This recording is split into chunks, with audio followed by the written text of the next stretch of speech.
So, you may have seen my YouTube short a couple of days ago explaining how basically I ended up dying in my create world.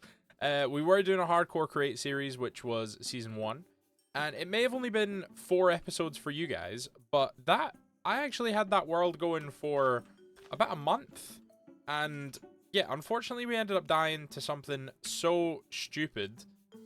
We were AFK in a mob farm that I'd built, which I built in episode 4. I was so proud of that building. And basically in episode 5, I had recorded that we were going to add a blaze spawner. I went and got the blaze spawner. I added it. And I was AFKing to try and get some blaze rods and some XP. And essentially one of the blaze shot me and burnt down the building, letting zombies get to me, and the zombies killed me. So yeah, unfortunately we did lose that world. I still have it. I reset it to survival, but we will not be playing on it anymore for the series. But that gives me an opportunity to start season 2, which is this world here. We have started on a combination of a beach and a forest, which is interesting. But yeah, so season 2 going to be a little bit different. The last season took quite a while to get into the swing of the create stuff. So we were doing a lot of vanilla stuff. Initially, we had a vanilla iron farm. We were using villagers a lot. And overall, it was just a very vanilla experience for the first couple of episodes. And I didn't like that. I liked the create stuff, and I was having a lot of fun with it. I thought I was getting to grips with it, even though it took me a while. But I was enjoying myself. So for this series, I want to get into the create stuff a little bit quicker. And in order to do that, I have decided to change the world a little bit and also set myself a couple of challenges. The first change I've made to the world is last time we used default world generation. This time I have used large biomes. And large biomes is something that I'm a massive fan of. I can't remember if it's in vanilla Minecraft or if it's part of this mod pack, but I am a big fan of large biomes. The first challenge I've set myself is I am okay with looting villages. Perfectly fine, no issue. However, I don't want to get all of my loot through villagers. In a couple of enchantments maybe, and maybe like down the line we can build a villager breeder and get some librarians, get some enchantments. But initially my plan is to try and use villagers as little as possible. Obviously challenge 3 is don't die this time.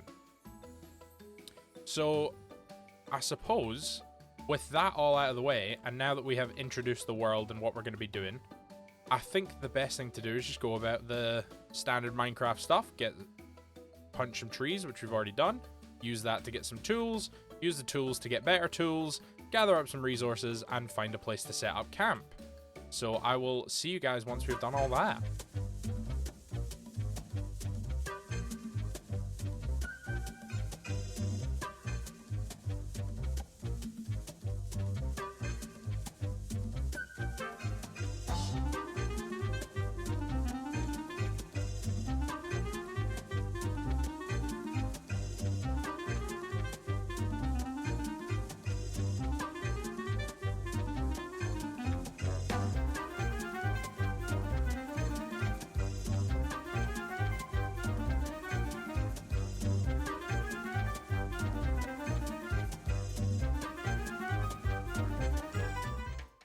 Oh my goodness.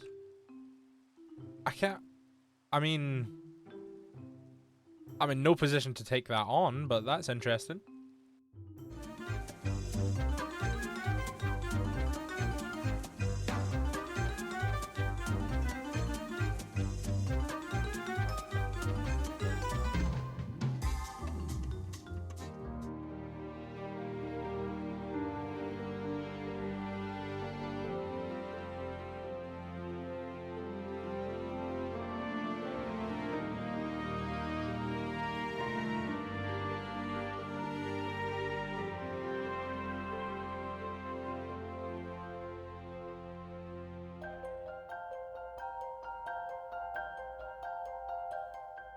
Ooh, I think we may have found our location.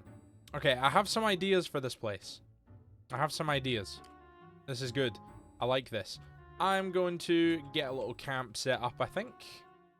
Maybe tucked right in here is a good idea. Well, you know what? I am very happy with this little camp that we have.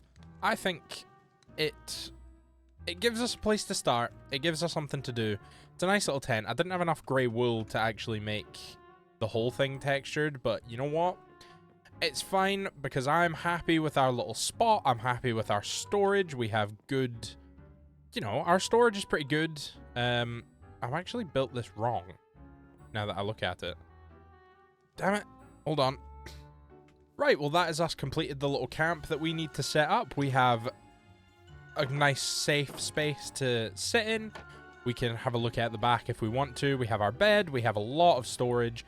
We have 2 furnaces with stuff smelting. And we have our crafting table. So there's pretty much nothing that we don't have in here. Obviously, we don't have any create stuff, but that is going to go in a different building. I am pretty happy with this so far. So now, what I think we need to work on is we can just dump everything into our barrels. And then I think the next best thing to work on is probably definitely some resources. Because at the moment we do have a stack of copper, which isn't bad. We'll put ores in there. We have a stack of copper. We have quite a lot of bricks or clay balls, which can start getting smelted. We've only got 13 iron though, that is a problem, you know? But we are going to smelt up the bricks. We're going to make sure that they get done. We'll put the completed ores in there. And I don't think we have any other iron. We have 1 extra raw iron, which can go in here. But apart from that, we don't actually have any other ores. All we have is some coal for the furnaces. Furnaces? I don't know. Oh, it's getting nighttime already. That's not good. Right, there we go. Yeah, I think our next best bet is probably to look for resources because we don't actually have a lot. We actually have more raw copper. But I think I'm going to pop down into some mines. I'll make a few more stone pickaxes and maybe an iron pickaxe. Should we go 2 iron picks? No, we should probably make some more armor because we're kind of lacking in armor.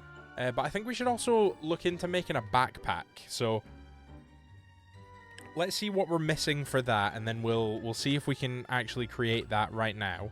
So for a backpack, we need leather, string, and a chest. Now, do we have string is my question, because that is what we'll be missing. And I don't think we do. Right, so we'll have to grab that while we're down in the mines. So what I think we'll do, we'll craft up a sword. Craft up a sword, a pickaxe, and then just some more stone tools, I think is going to be the best way to go here. Oh, I just think we hit a little bit of a jackpot here. Like, backpack in a chest. That's a free backpack. Let's put that on.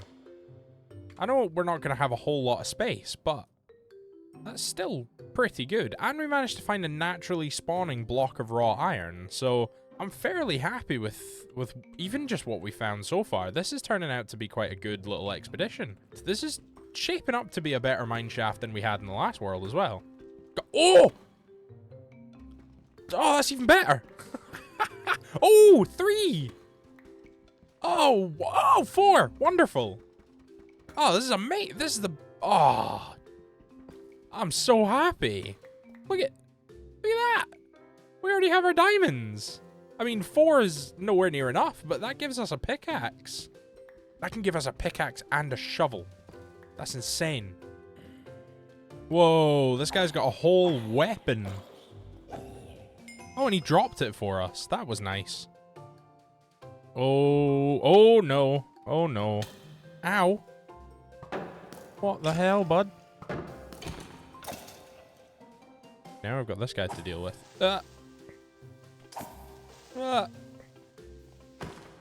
Ooh, okay. Oh no. I see more diamonds. Hold on. To dig. There we go. Ah, yes. More diamonds. Oh, 2 more. Oh, 3 more. No. Ooh!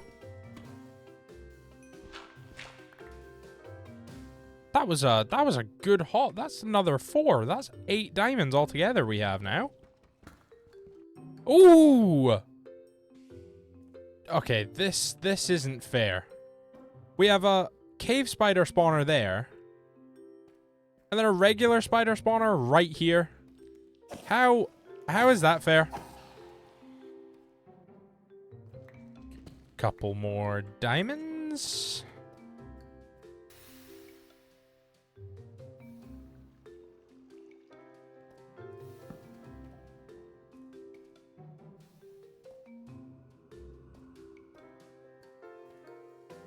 Ooh.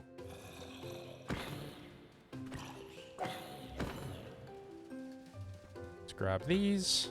There we go. I don't know if cockroaches are inherently dangerous, but they feel like a sign of danger. Does that make sense? I feel like they won't attack me, but seeing one indicates that something bigger is nearby. And I think it's the... I don't know, it's the minion effect. You start seeing little versions of like a bug or a person or something. You start seeing little things, and then all of a sudden you get to a boss room, and then there you go, boom, massive boss, massive version of what you've just been fighting that's been small, like a Dark Souls type thing. I don't know how to describe it. Ooh, I don't know how to describe this. Ooh, how many diamonds have we got now? 14. That's pretty good. I think we could actually start heading back up to the surface. I think we have a fair chunk of loot now. So I'm quite happy to start heading back up. I will see you guys back up at the tent. Obviously, unless something interesting happens down in this cave. But, you know, all in all, I'm happy to start making my way back up. Oh, back up to the surface. So nice to be back. There we go. So we have plenty of stuff smelting up. So what I'm going to do is I'm going to wait for that all to smelt up. I'm going to take some of the nuggets, and then we will get crafting some andesite alloys so that we can get some andesite casings, and we can start getting into the create stuff relatively quickly. I think that's... Oh, I never noticed that you hold torches a different way in third person. That's quite cool. I like that. But anyway...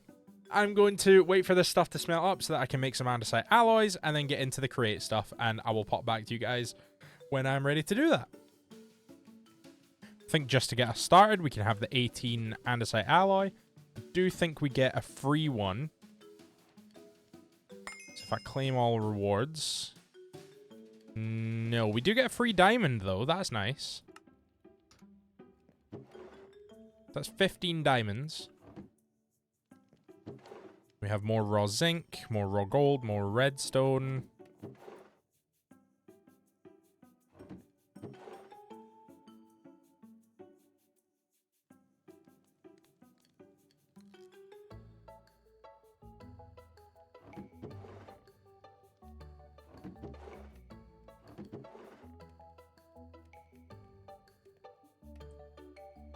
And we can pop our waystone down now. So let's pop our waystone just here. Let's call that home. We'll end up moving it eventually and maybe renaming it, but for now we're going to call that home. And now that we have our 18 andesite alloys, what I'm going to do is I'm going to take some of the spruce logs that we have, if we have any. I don't think we do, which is fine. I'll take some of our oak logs instead. And then I'm just going to make some andesite casings.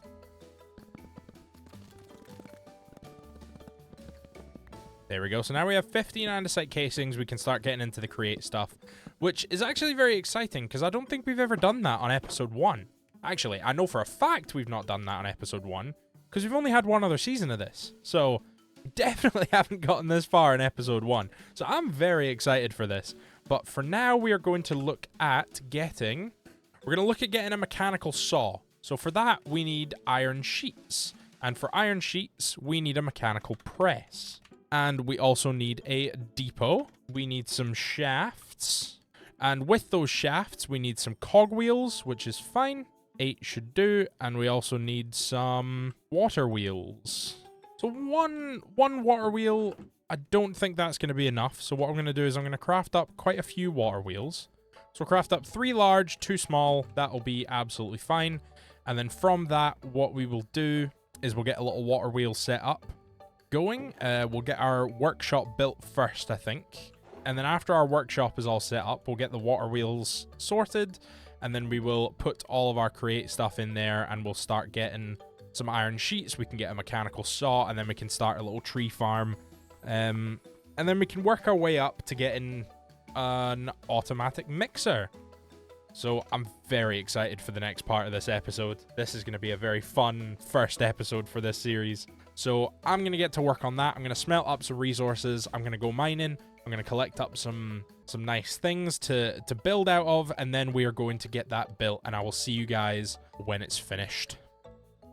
And just a quick one before we do that, guys. I want to really thank everybody who watched the 4th episode of the last series. It means a hell of a lot to me. The views absolutely shot up. In one day, we went from 40 to like nearly 500. So thank you guys to everybody who watched that. And thank you to everybody who subscribed on the back of watching that. It means so much. And I really hope you guys are all enjoying this episode and enjoying this series. And I hope it goes on for a lot longer than the last one. So without further ado, let's get back to building our little workshop. And I will see you guys when it's done. Let's go.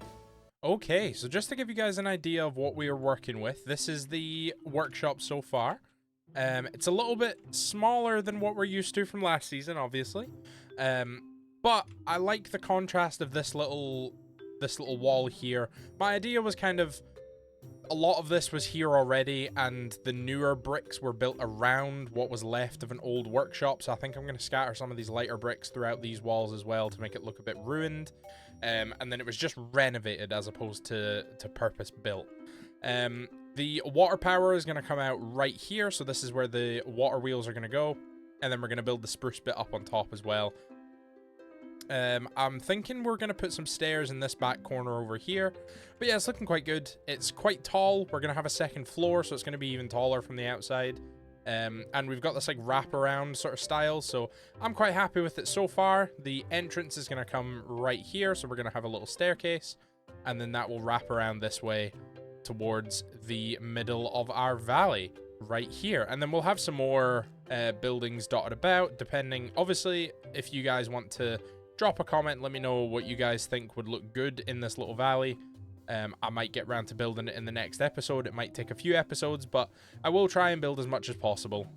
So I'm going to grab a few more blocks, and then I will give you guys another progress update when that's done. Okay, so I've done a little bit more work on the workshop. I'm loving it.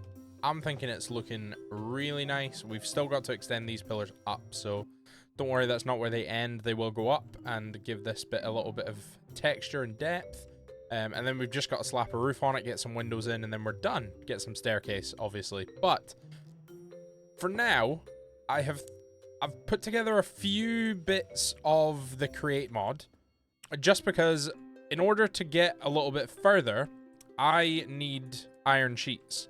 So I've put this here. I have a hand crank, and yeah, this is gonna take a while. So I'm just going to get cracking with this, but I just thought I'd give you guys an update on the workshop. I'll give you guys a little free cam tour of it quickly. So we've got the slanted roof, and then we've got the spruce bit on top, and yeah, I think it's looking nice. We're going to have the water wheels out here, and then from those water wheels we'll go down and under the ground and bring the power up, I think is the overall plan here. Yeah, we'll see how that goes when we get there, but basically, I'm just going to sit here and do this until I have 17 iron sheets. Okay, I'm pretty happy with how this is turning out so far. I'm liking it. We got some spruce trapdoors around the bottom just for a little bit of decoration. I am quite happy with the walls. However, I do think I want to replace just a little bit of this back wall with some of the lighter bricks, just so that it looks a little bit more ruined, just like that. There we go. So now it's looking like, for the roof,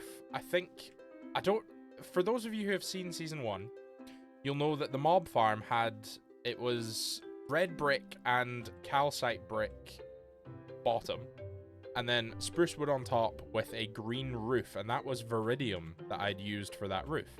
And I think what I want to do is I want to do the same thing for this one. I want a viridium roof. So I think my plan is I want to go out and try and find some viridium, make sure that we can actually get all of it. There we go. So what I want to do is I want to head out. I want to do some caving, and I want to get some vidium. So you can... Oh, it looks so nice from here. I really, really like that. So I think what we'll do is we'll have a back exit as well, maybe on this side, so that we can go up this way as well and not always have to go round. But even just as like the side of the building, that looks really, really nice. So I'm super happy with that. Right, I'm going to go try and find some vidium. I see it. I need it. There was definitely a cave centipede over there a minute ago. Where did it go? Okay, hold on. This is not... This isn't good. I've got a... There's a cave centipede after me, and it's so close. I'm stuck in a corner. I don't know what to do. I don't know if I should run left or right. I mean, I know right takes me out of the cave, but not quick enough. And if it catches me, I'm dead. No matter what I do, if it hits me once, I'm dead. Oh, no. Okay, I actually think the best course of action here was to quit the game. And then what I'm going to do is I'm going to load back into the game, and I'm going to use the spawn protection to make a mad dash to the right. Oh, this could end so badly. No. Right. Okay, I've just got to do it. So I've got to enter the world and then immediately turn right and run. Okay.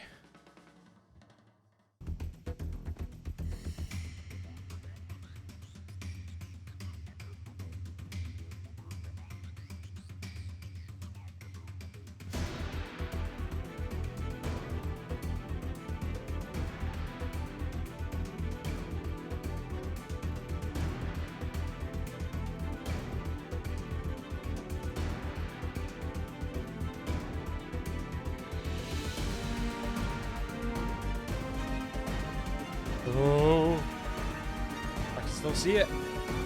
Oh, oh no. Okay, we did escape though. I did manage to get out, but that's not good. I still need vidium, and now it's... Oh, okay. I think it... Oh, did it despawn? It might have despawned. I think we can go back in. I know that cave centipedes are quite weird with their spawns. Nope. No, it did not despawn. Is it still coming for me? Surely it can't lock onto me from there. It can lock onto me from there.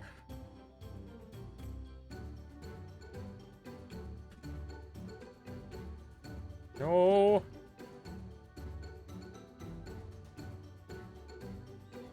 Okay. Surely... it cannot get me from here. Right? Right? I mean, I don't see it. But it maybe didn't despawn. Or maybe it did and another one just spawned in its place. I don't know. I don't know how they work. I know their spawns are weird. Oh, that was a horrible experience. I did not enjoy that one bit. I think we might... be safe. I came back and I think I watched it kill itself on some dripstone. So I'm fairly confident that we should not get another incident like that again. Fairly. Not 100%, but I'm fairly confident that we shouldn't run into another cave centipede down here just yet.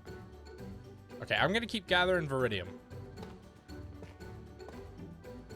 Okay, after that absolutely harrowing experience down in that cave, with the cave centipede and just everything that happened after, horrible. But we do have a lot of vidium now, so I'm very happy with the haul that we got from that cave session. Not a lot is left in the bag. We managed to find some additional iron armor, so at least we have spare. But I think I'm going to work towards getting an enchantment set up. I don't know where I'm going to put it just yet. We might move it at some point. But I'm going to work towards that. That's going to be my goal after we build the roof and get the workshop sorted. But I think just for today, let's just go and finish the workshop. Let's go put a roof on it. I will see you guys over there. I think we are really onto something here. As you guys can probably tell, I've taken a lot of inspiration from the mob farm last season. Yeah, overall, I'm really liking, I love this color palette. I love it. There's just something about the reds and the greens and the browns and it all just looks so good. But I think what I'm going to have to do is put a log on the end here as well. Possibly just straight up through there. And then we'll have to change a couple of things. But in general, I'm actually really liking the way that this is turning out. Oh, yeah, the more I add to it, the happier I'm getting, actually. It's a very quaint building for a workshop, but I think thematically for what each floor is going to house, it makes a lot of sense. We have power! This is my little power setup that I've got going. I'm very excited about it. What I'm going to do is I'm going to take power off of the end of this, run it along, and then I'm going to run it straight underneath the workshop. I might run it down a couple of blocks so that I have space to speed it up. And then I'm going to run it along and back up out of this corner. So I need to try and link this corner up to there. But yeah, I'm very happy with the progress that we're making on this world. So next episode, we're going to dive into some more of the create stuff. We'll get our workshop fully up, operational, and ready to go. We'll get crafting some stuff. We'll try and automate a few things and potentially build a tree farm. That's something that I was really lacking last season. But I think, honestly, an iron farm needs to come first. So I need lava. So a lava generator is probably going to be the main goal of next episode. And if we get that done quick enough, we can get a cobblestone farm on the go, which is going to give us iron because we can get gravel and we can get sand and we can get everything that we need. Oh, but yeah, I will see you guys in the next one. We have power. So from last episode, I'm sure you guys remember that we ended up building the factory. I changed the layout of the roof. I added some supports and everything, and I changed the way the front looks. But I wanted to show you guys the upstairs portions because those are realistically the newest. Up here, we have our storage, and then up here, we have where the enchanting setup is going to go, obviously with some windows cut out. So first thing I need to do is I need to go and collect some sand, and then I think what we're going to work on from there is getting some power in, and then getting some more machines. So let's head out on a little adventure to go get some sand.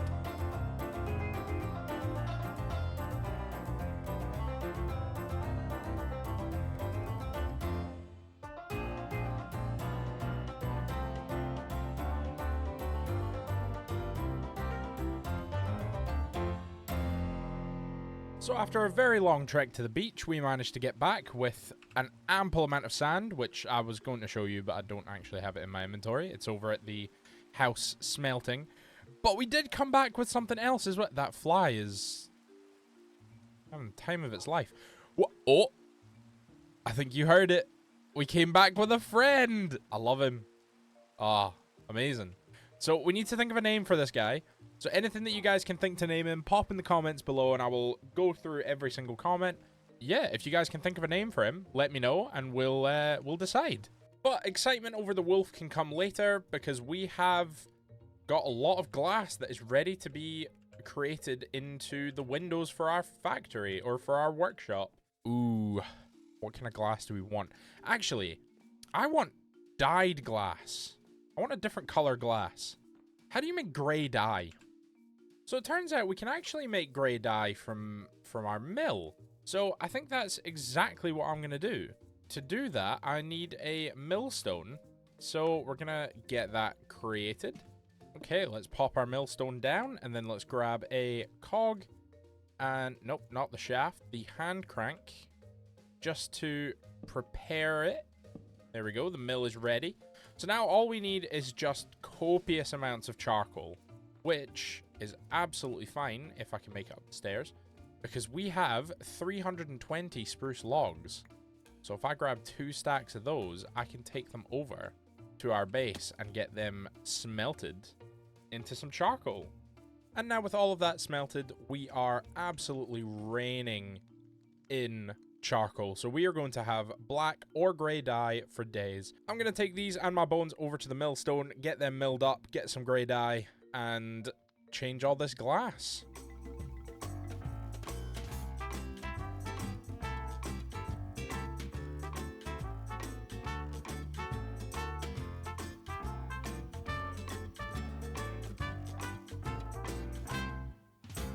Okay, you know what? That was just getting very tiring. My arms are exhausted. I was hungry all the time. God, manual labor is hard, man. Right, so instead, what we're going to do is I'm going to get some power routed to the back of these machines. We're finally going to get the workshop up and running in a way that we can be 100% happy with.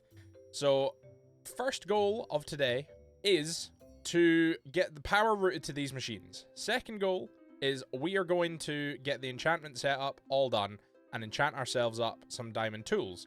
Third goal is we're going to go cave in and try and get enough diamonds to make us a full set of diamond gear. Fourth goal, if we get there, is automate some production. Let's go. And there we go. We have power. All we need to do is block this off a little bit and then get a shaft coming out of the top here, just like that. And then we can block that off with some andesite casing as well. And we have actual power. And now that we have this, I can dump all of our bones in. That's just gonna, look at how fast that's going. That's amazing. We do need to get some more andesite casing built eventually. And now we need a vertical gearbox to transfer that across. There we go. Yes! We have working power with a space for a mixer, and we have a mechanical press. This is incredible. This is starting to look like a real workshop now. Now that we have done that, and we have created all of our grey dye, I want to take these glass panes, craft them up into grey glass panes. So now we can get some... Ooh, that does look good. Ooh, that looks really good. Now we can get all the windows in so that this place can be a little bit brighter. That is... Oh, this place is looking so good.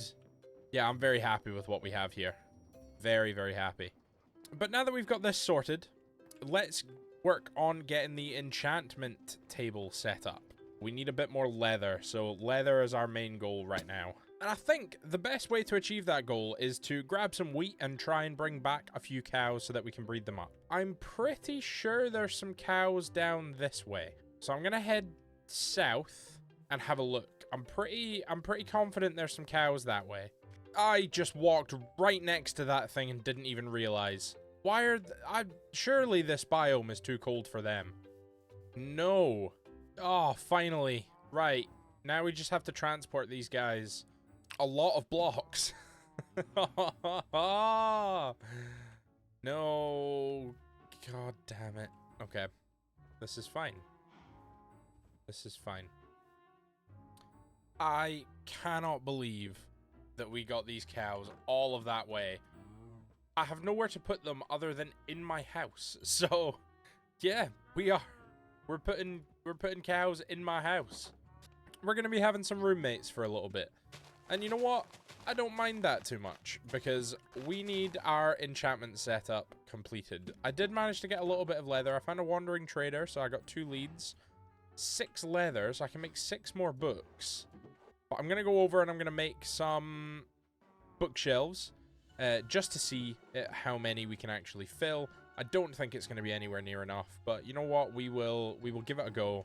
We'll try our best and we'll see what we can do. Okay, so we managed to craft 11. I don't think 11 is quite how many we wanted. So I need 4 more bookshelves. And then I think, from that, I think we will have enough power to be able to get level 30 enchantments. I'm not 100% sure, but I'm pretty confident that that will be enough. And we can actually make 1 more. So let's just make the 1 more. But what I'm going to do is I'm going to keep breeding up those cows, try and get as much leather as possible, and then I will get back to you guys when the enchantment setup is completed, and then we can enchant some stuff. So after trying to do the cows for far too long, and deciding that it's actually taking longer to wait for them to grow up than it would be to venture up here to this village, I ended up venturing to this village, and basically we looted that village for a little bit. We got a few things. I did get a couple of enchanted books. Not too many. I got enough for mending on 4 items, and the first librarian that we found actually had silk touch for 10, so, you know, I kind of caved and just bought it.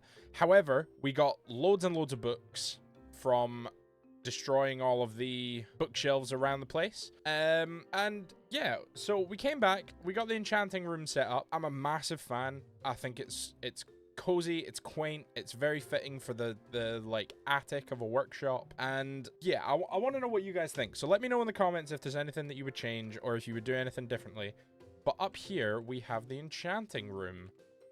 So we have the enchanting station here. We're going to put the table there, and then we have barrels here for our lapis or our spare books if we want to enchant some books, and then we have the library.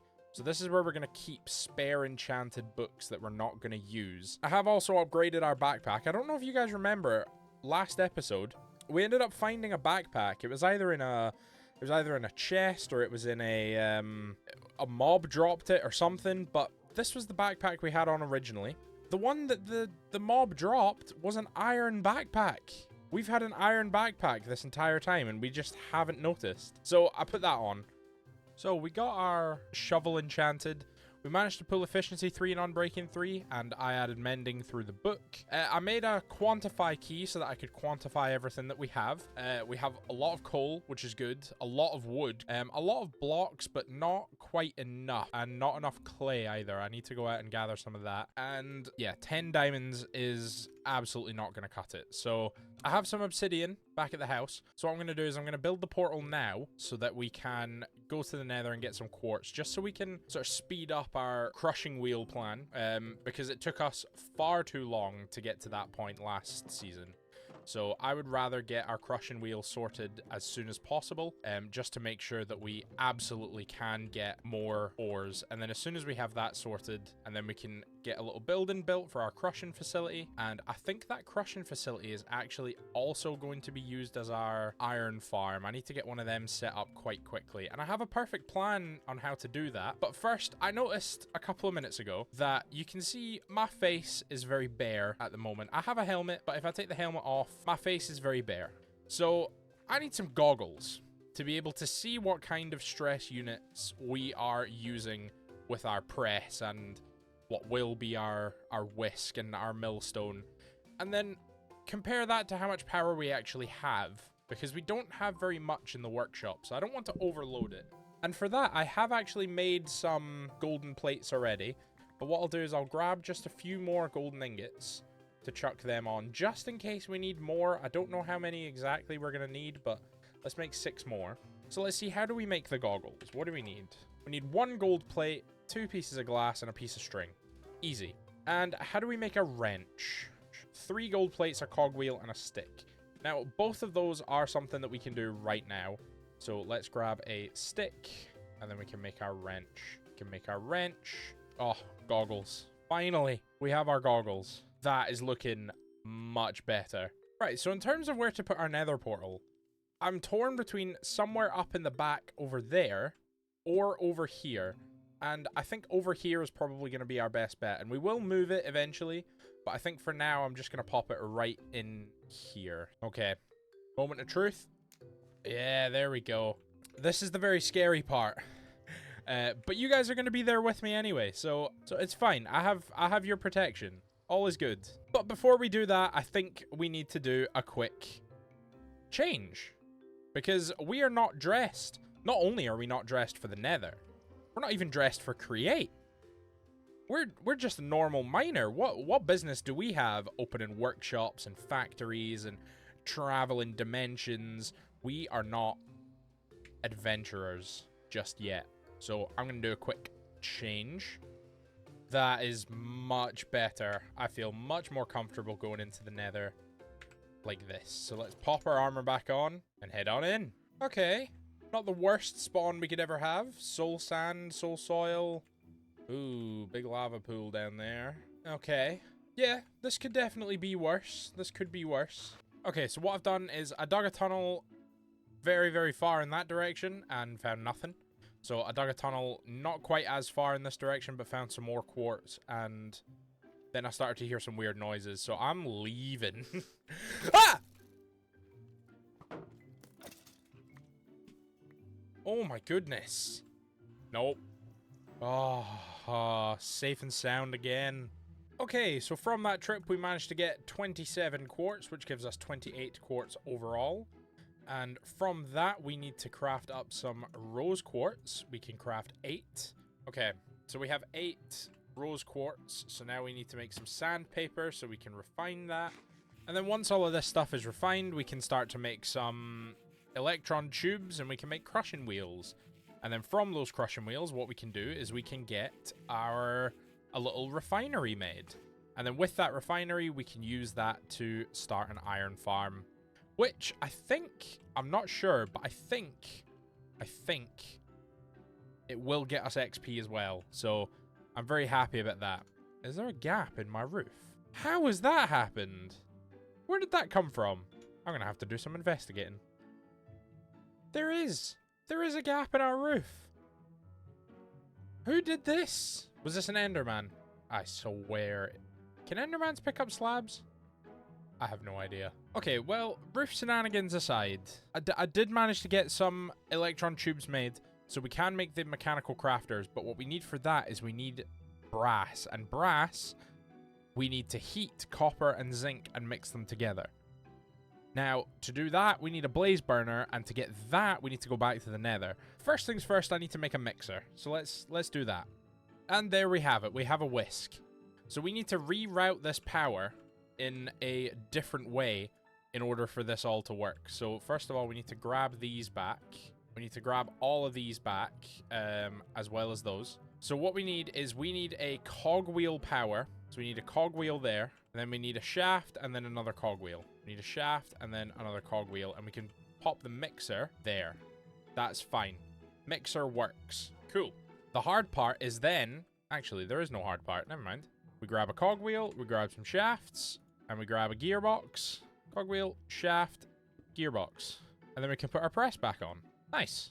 Now we have all three set up and working. So this is looking much more like a workshop now that we have this all set up. So I think the first thing we want to do is we want to make some andesite alloy. So we need a lot of zinc nuggets and some andesite. So where's our zinc nuggets? We don't have a lot. Let's grab 4 stacks of andesite, and that should give us 4 stacks of andesite alloy. So I think while that's working, what I'm going to do is I'm actually going to grab a barrel so that I can store stuff down there. I know that we have all the storage up here, but just for now, I think we need a barrel maybe in here, like that. And then we're just going to store everything that we need to make anything that we can think of on the fly down here at any given moment. But we need to strip some logs. We have a lot of logs. We need to strip some. And for that, we need a turntable. So for that, we need some slabs. So let's grab a stack of wood and then make it all into planks. So what we need to do is we need to get a slab on the top and a shaft on the bottom and get a turntable. And then with the turntable, we need an andesite casing and a cogwheel. And then that will give us a slicer. And we can pop the slicer there. And oh, yep, we are overstressed. Okay, this is exactly what I didn't want. So in this case, we need to look at getting a clutch. So for a clutch, what do we need? We need clutch. I'm sure it's just, yeah. But we need andesite casing for it. And is the andesite casing in here done? Yes, it is. That's still going to be overstressed, which is fine because we can get around that by removing our millstone for now, because the millstone is the one that we are going to use the least. What we're going to do is we are going to pop the depot just there. We're going to grab an andesite. We're going to grab some andesite casing so we can just make this all a little bit neater. And then we need to give it an axe and hope that it's spinning the right way. I think it is.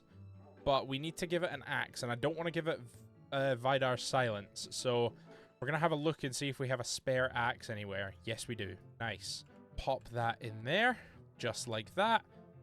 And then we're going to pop our spruce logs down, and it's going to craft us up some spruce logs. Yeah, I don't think it uses the durability of the axe, but it's also going to give us tree bark, which we don't want.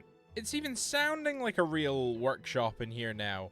We have the sound of the hammer hitting the anvil, even though it's an axe on wood.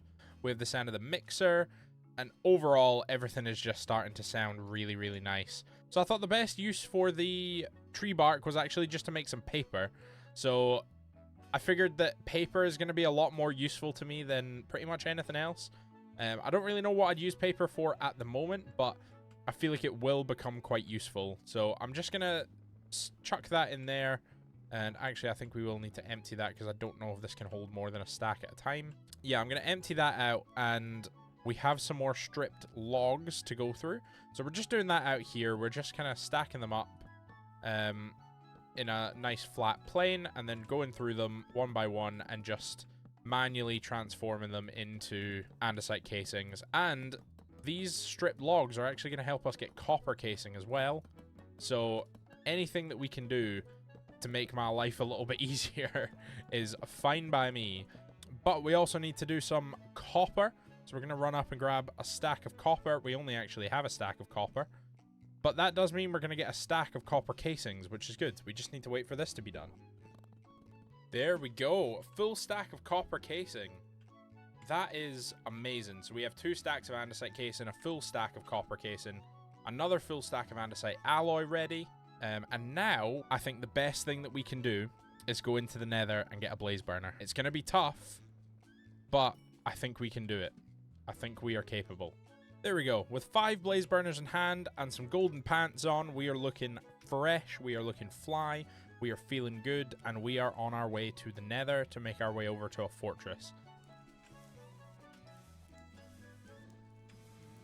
We're home! We're home!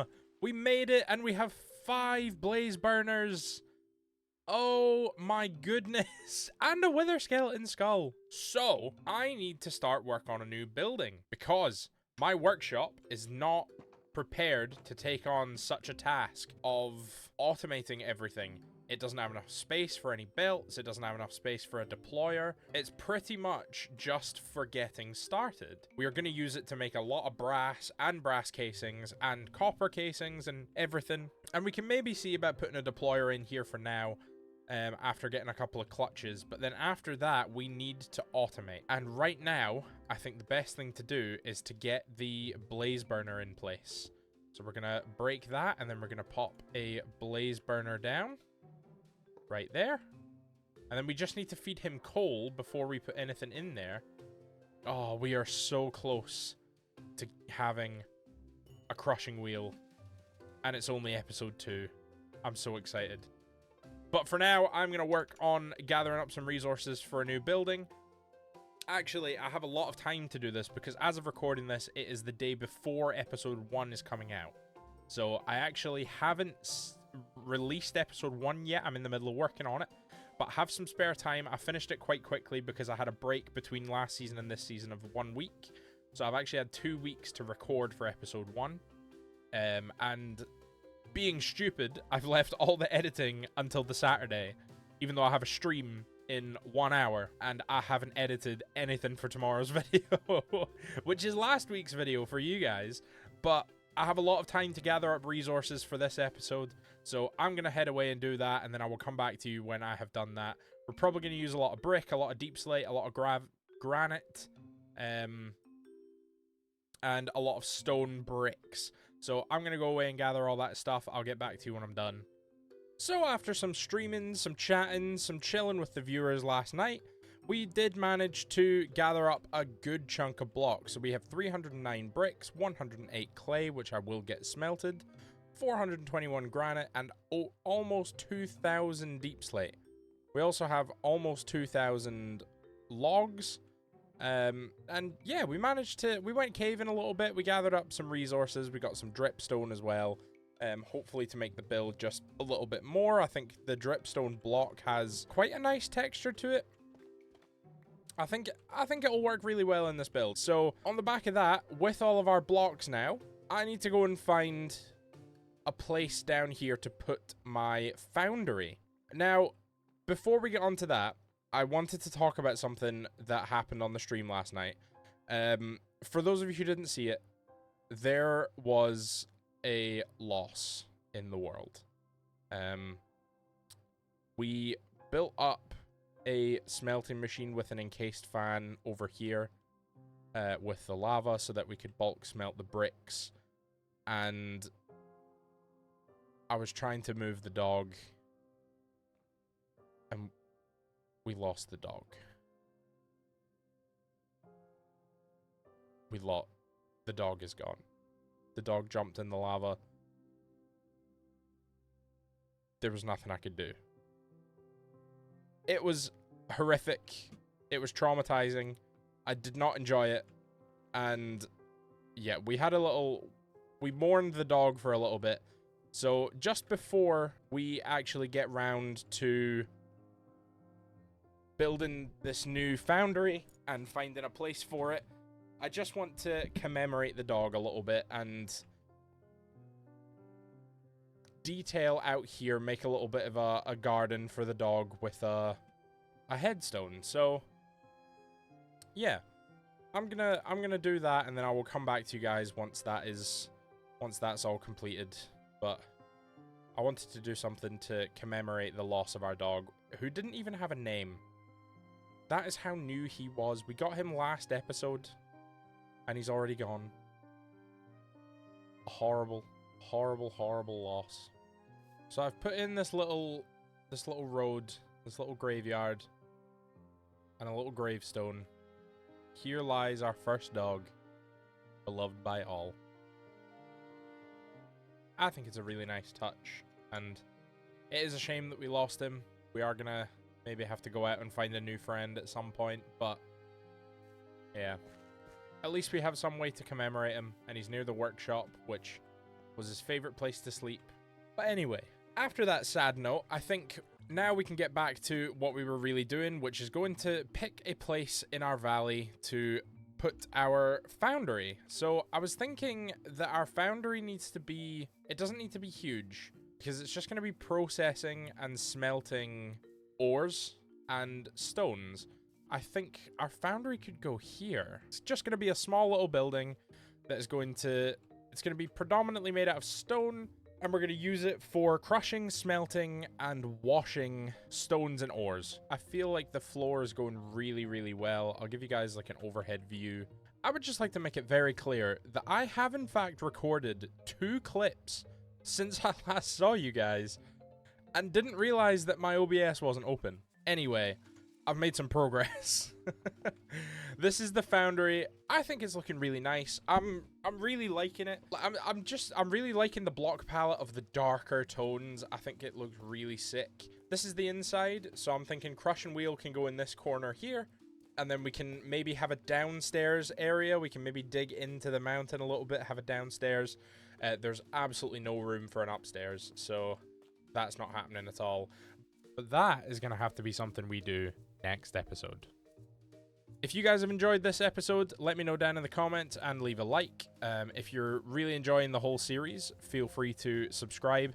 It helps out a lot. It's free, and it means a lot if you guys like the content. So let me know. But yeah, we've done a lot of building the last couple of episodes, so I think episode 3 is really going to be the focus on create. We're gonna look at getting everything in here sorted and automating a couple things. We might do a little bit of building next episode, but not a whole lot. I really want next episode to focus on the inside of the foundry. So yeah, I hope you guys have enjoyed this episode. I will see you guys in the next one. Peace out. The last episode, we built ourselves a little foundry, and we never actually put anything inside it. It's going to be used for crushing metals and, you know, just processing ores, and potentially it will be used as an iron farm. But I'm also thinking that we might just build an iron farm. Either way, today we're going to work on getting this thing some power, getting this thing set up, getting the crushing wheel in, getting some belts going. But first, before we get into any of that, there's something over at the workshop that I want to have a look at. So when I logged on this morning, you can probably hear I've got a little bit of a cold, but when I logged on this morning, there was something new in our workshop. It's a de-ager. So you can see we're quite old. We're an old guy. We're just chilling. You know, we've had our time, but it would be nice to feel young again, to be able to do everything that I could do when I was younger. So, we're going to try out this machine. So we're just going to hop in. We're going to take everything out of our hands. And then we are just going to let it do its magic. So let's see what it can do. How do we turn this thing on? How do I turn this thing on? Oh, okay. I think it just needed a little bit of time to kick in. I think it might be working. Definitely. Oh, I can feel something going on. Oh. Well, that was quick. Okay. I don't really feel any different. Oh! It worked! Oh, I can't believe it. We just got back like 50 years of our life. We're young. My jacket looks nicer. Anyway, with that out of the way, we are now looking fresh. We're now looking young. We're looking good. My eyes are sitting slightly higher than the goggles, but you know what? That's okay. I don't mind. It's the style. But speaking of style, I'm going to turn my armor off so that we can get a better look at the skin. So I'll still get full effect of all the armor. The only difference is it won't be visible. So for today, what we are going to do is we are going to make a start on getting the Foundry sorted. It looks so nice from over here. I really like the way that building turned out. And yeah, as I said before, you guys can probably hear that I have a bit of a cold. I ended up going out to a gig a few days ago, and yeah, it was raining, it was cold, it was just... Yeah, I ended up coming back with a cold. I don't think I ever go out and don't come back with a cold. That aside, Foundry today. And then possibly another project. We definitely need power to the Foundry, and I think what I want to do is I want to try my hand at lava. So we're going to set up some water wheels just to get things going. But then I do want to try and get a lava generator and then potentially start storing some lava. Yeah, so I don't know if we should build a separate plant for that or if we should just let it be a part of the actual Foundry. I'm not 100% sure, but we're definitely going to work on that today. So the first thing I want to do is I want to get some brass, I think, because I'm going to need mechanical crafters. And for that, I need brass casing, and for that, I need brass. So I need to get brass ingot, which can be made through mixing zinc and copper over a blaze burner, which is 100% possible now because we went and got a blaze burner last episode. We actually got 5, so we have enough to make a steam generator as well. Let's take some charcoal to feed it, and then I need zinc and copper. We don't have any copper. Right, so instead, what I think we're going to do is we are going to build a smelter. So I have an encased fan somewhere. I just don't know where. Okay, I managed to find my encased fan. It's in my backpack, or it was. I've lost it again. There it is. I've got my encased fan. So we are ready to actually make ourselves a smelter. Only problem is we do need some fuel. So I might just chuck a water wheel outside for now, because it doesn't have to be pretty. It just has to work for the time being.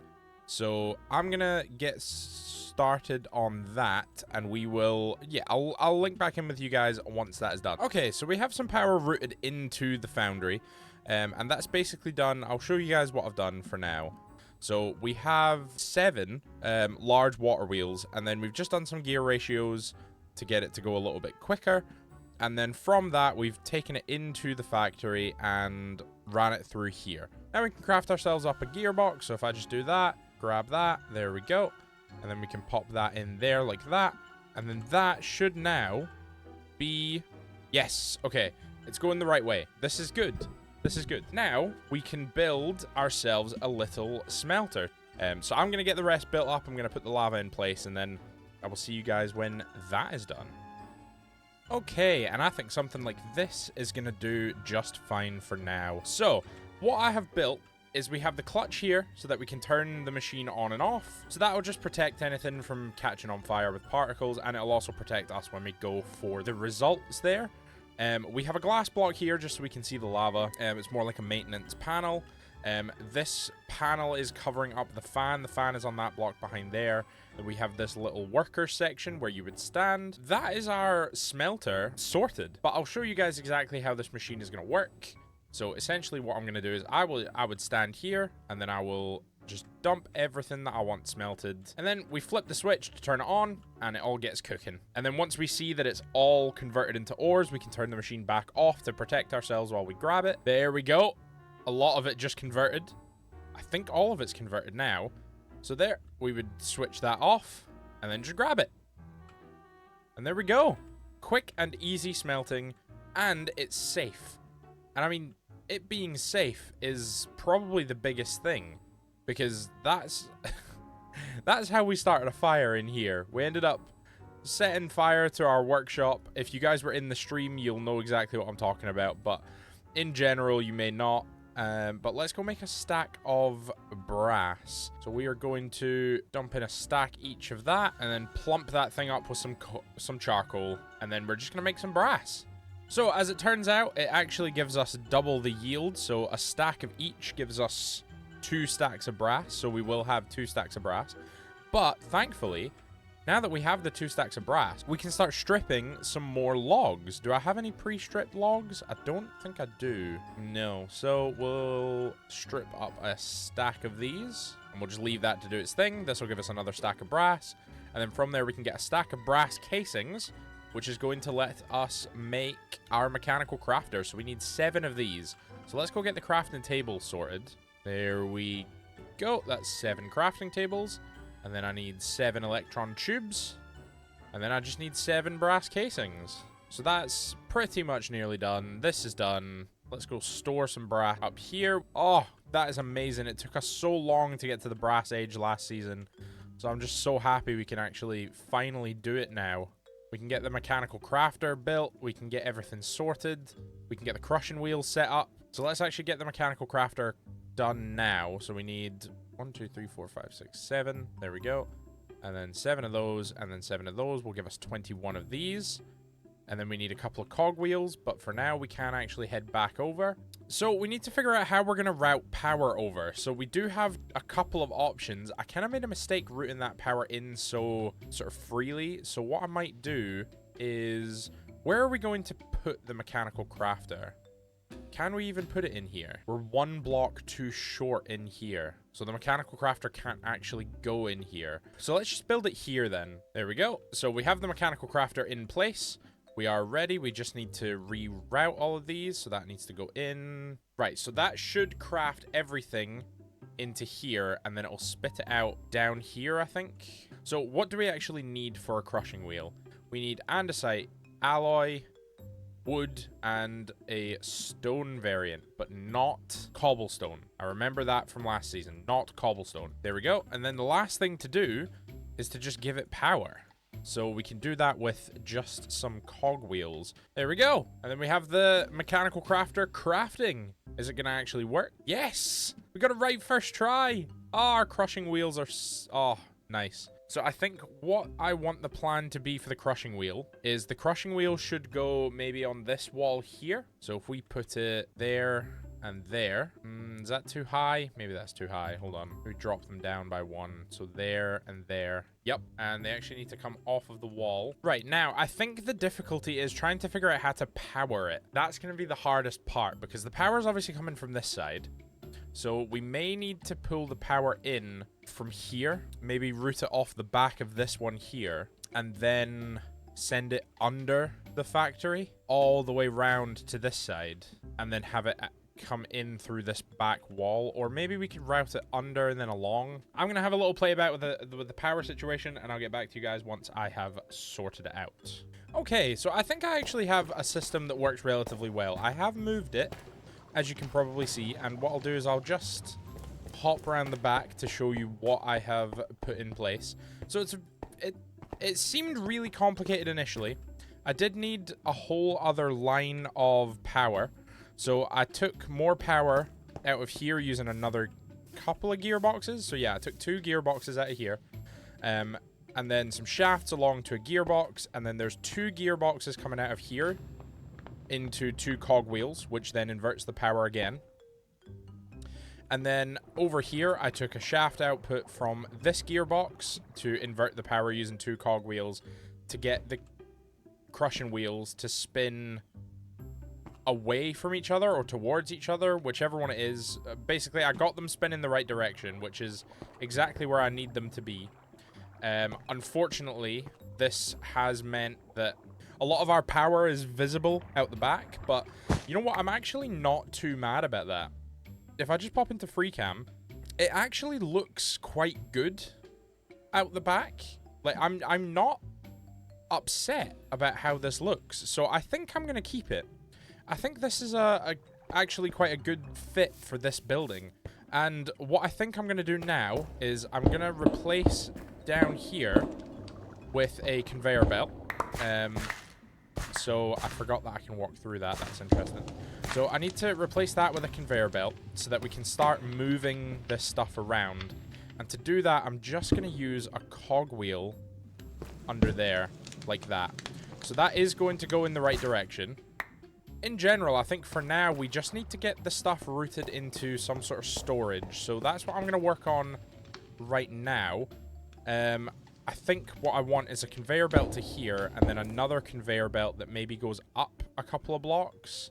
So we just need some power for here, and I think what we can do is we can use encased chain drives for that. So I'm going to go grab some drawers, get some storage set up, and then we can have a look at where to go from there. So we pop one there and one there. There we go. Then we can have a drawer controller on this block with an andesite funnel, and then we can just take everything into some drawers. Okay, so as our first test, we are going to chuck in some... Let's go with some normal iron, shall we? It should land right there. Yep, perfect. And then it should all feed into the drawer. I really do want to get to the diamonds, though, so let's actually take everything back and make it do the diamonds next, because I want our diamonds, man. We are getting quite the hearty amount of XP from this.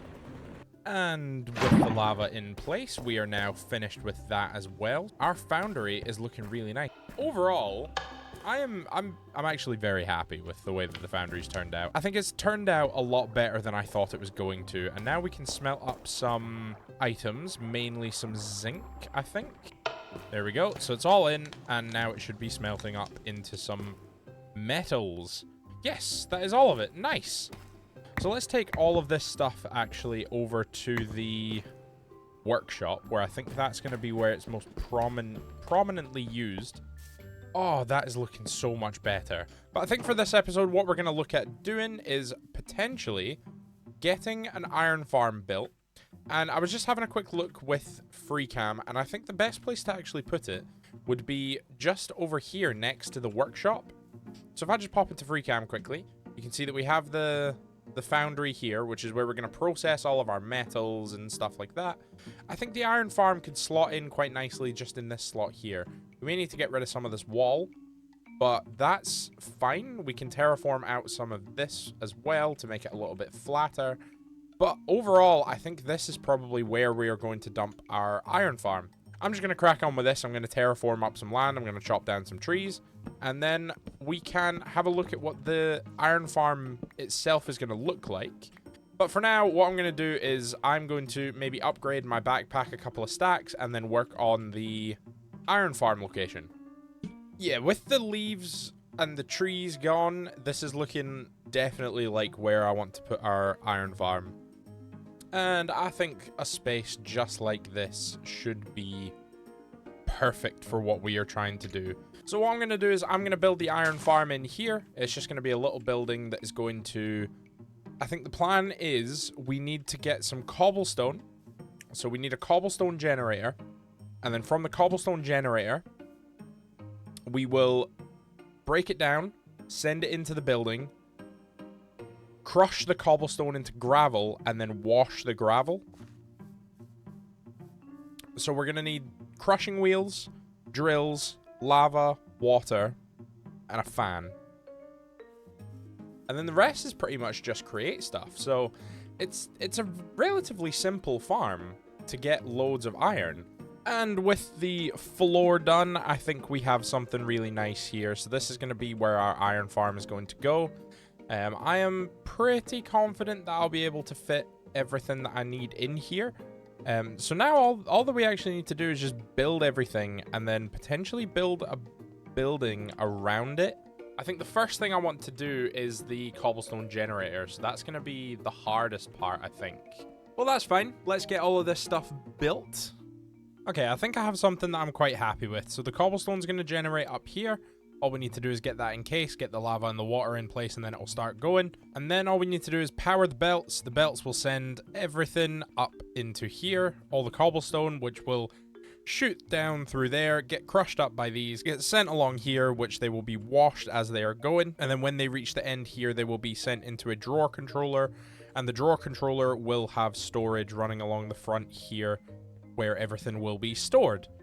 So all we need to do is get everything working, and then we can start building something around this so that we can, you know, so that it actually looks nice in the environment, because right now it is looking a little bit just like some machines just sat in the middle of nowhere. So ideally we'd eliminate that and get a building put around it.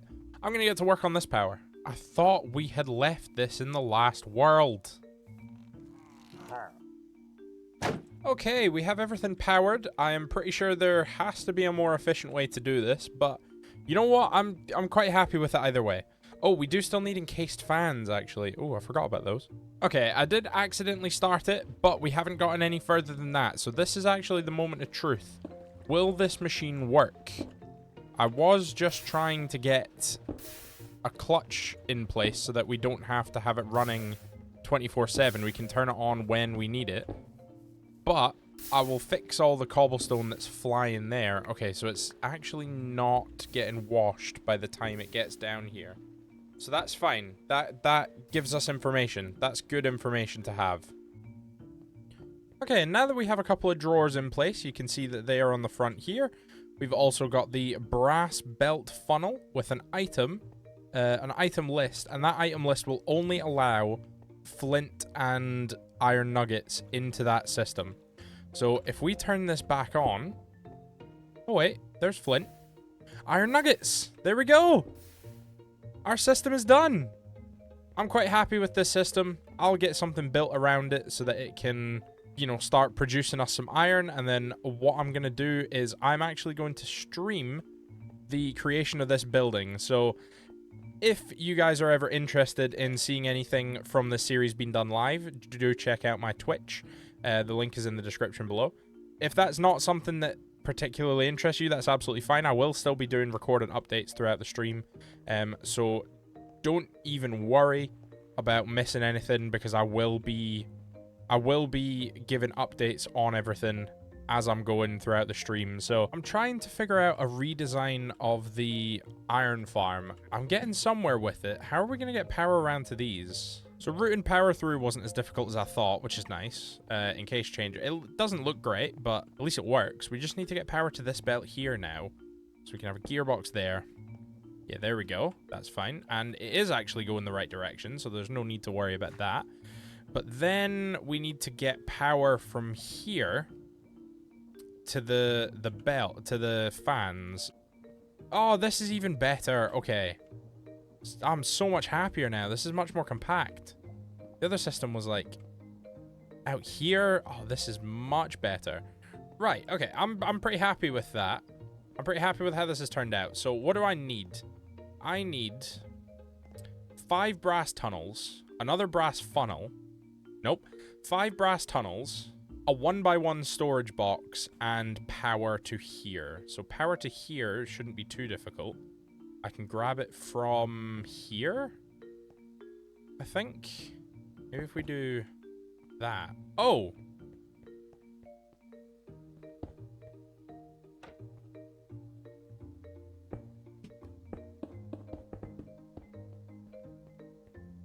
Genius! Right, let's see if that spins the right way, though.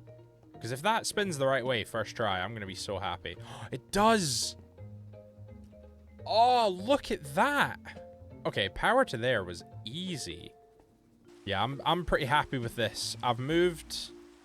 So I moved the brass funnels back by 1 and added another fan. We managed to... Oh, we can get rid of that. Damn. Damn. There we go. Right. this is looking good. So all we need to do is waterlog these belts. And once we do that, we should be ready to rock and roll. Good. Good. Right. Okay. Now we just need to give this thing a little test. So let's get the cobblestone generator going. And we'll get the belts back on. And then if all goes well, we can increase the speed of this belt. Because I think it's currently on 1. It's not powered. Why has this belt got no power? Oh, because there's no shaft in it. Right, that's fine. We can pop a shaft in them, though. Like that. Yes, nice. Right. And if we turn that back off, we should start seeing some cobblestone go into there. Get dumped in, get turned into gravel. The gravel should get washed by about here, I think, on this speed, maybe. Let's see. Oh, okay, the second one. So we can probably increase the speed a little bit. Let's see, this would be this block. Yes. Right. Let's go with 8. See how 8 does. Where is it getting washed by 8? Second to last. Okay, yeah, so we can have it on 8, and we shouldn't have any issues. This is good. This is good. Right. I'm going to get back to building something around this that looks semi-decent. I'm going to try anyway. I am really liking the way that this building is turning out. I think I want to use dark oak for this slope here. And then we can maybe use some dark oak up the top as well as like a darker wood type. Maybe stripped. I think that would look quite nice.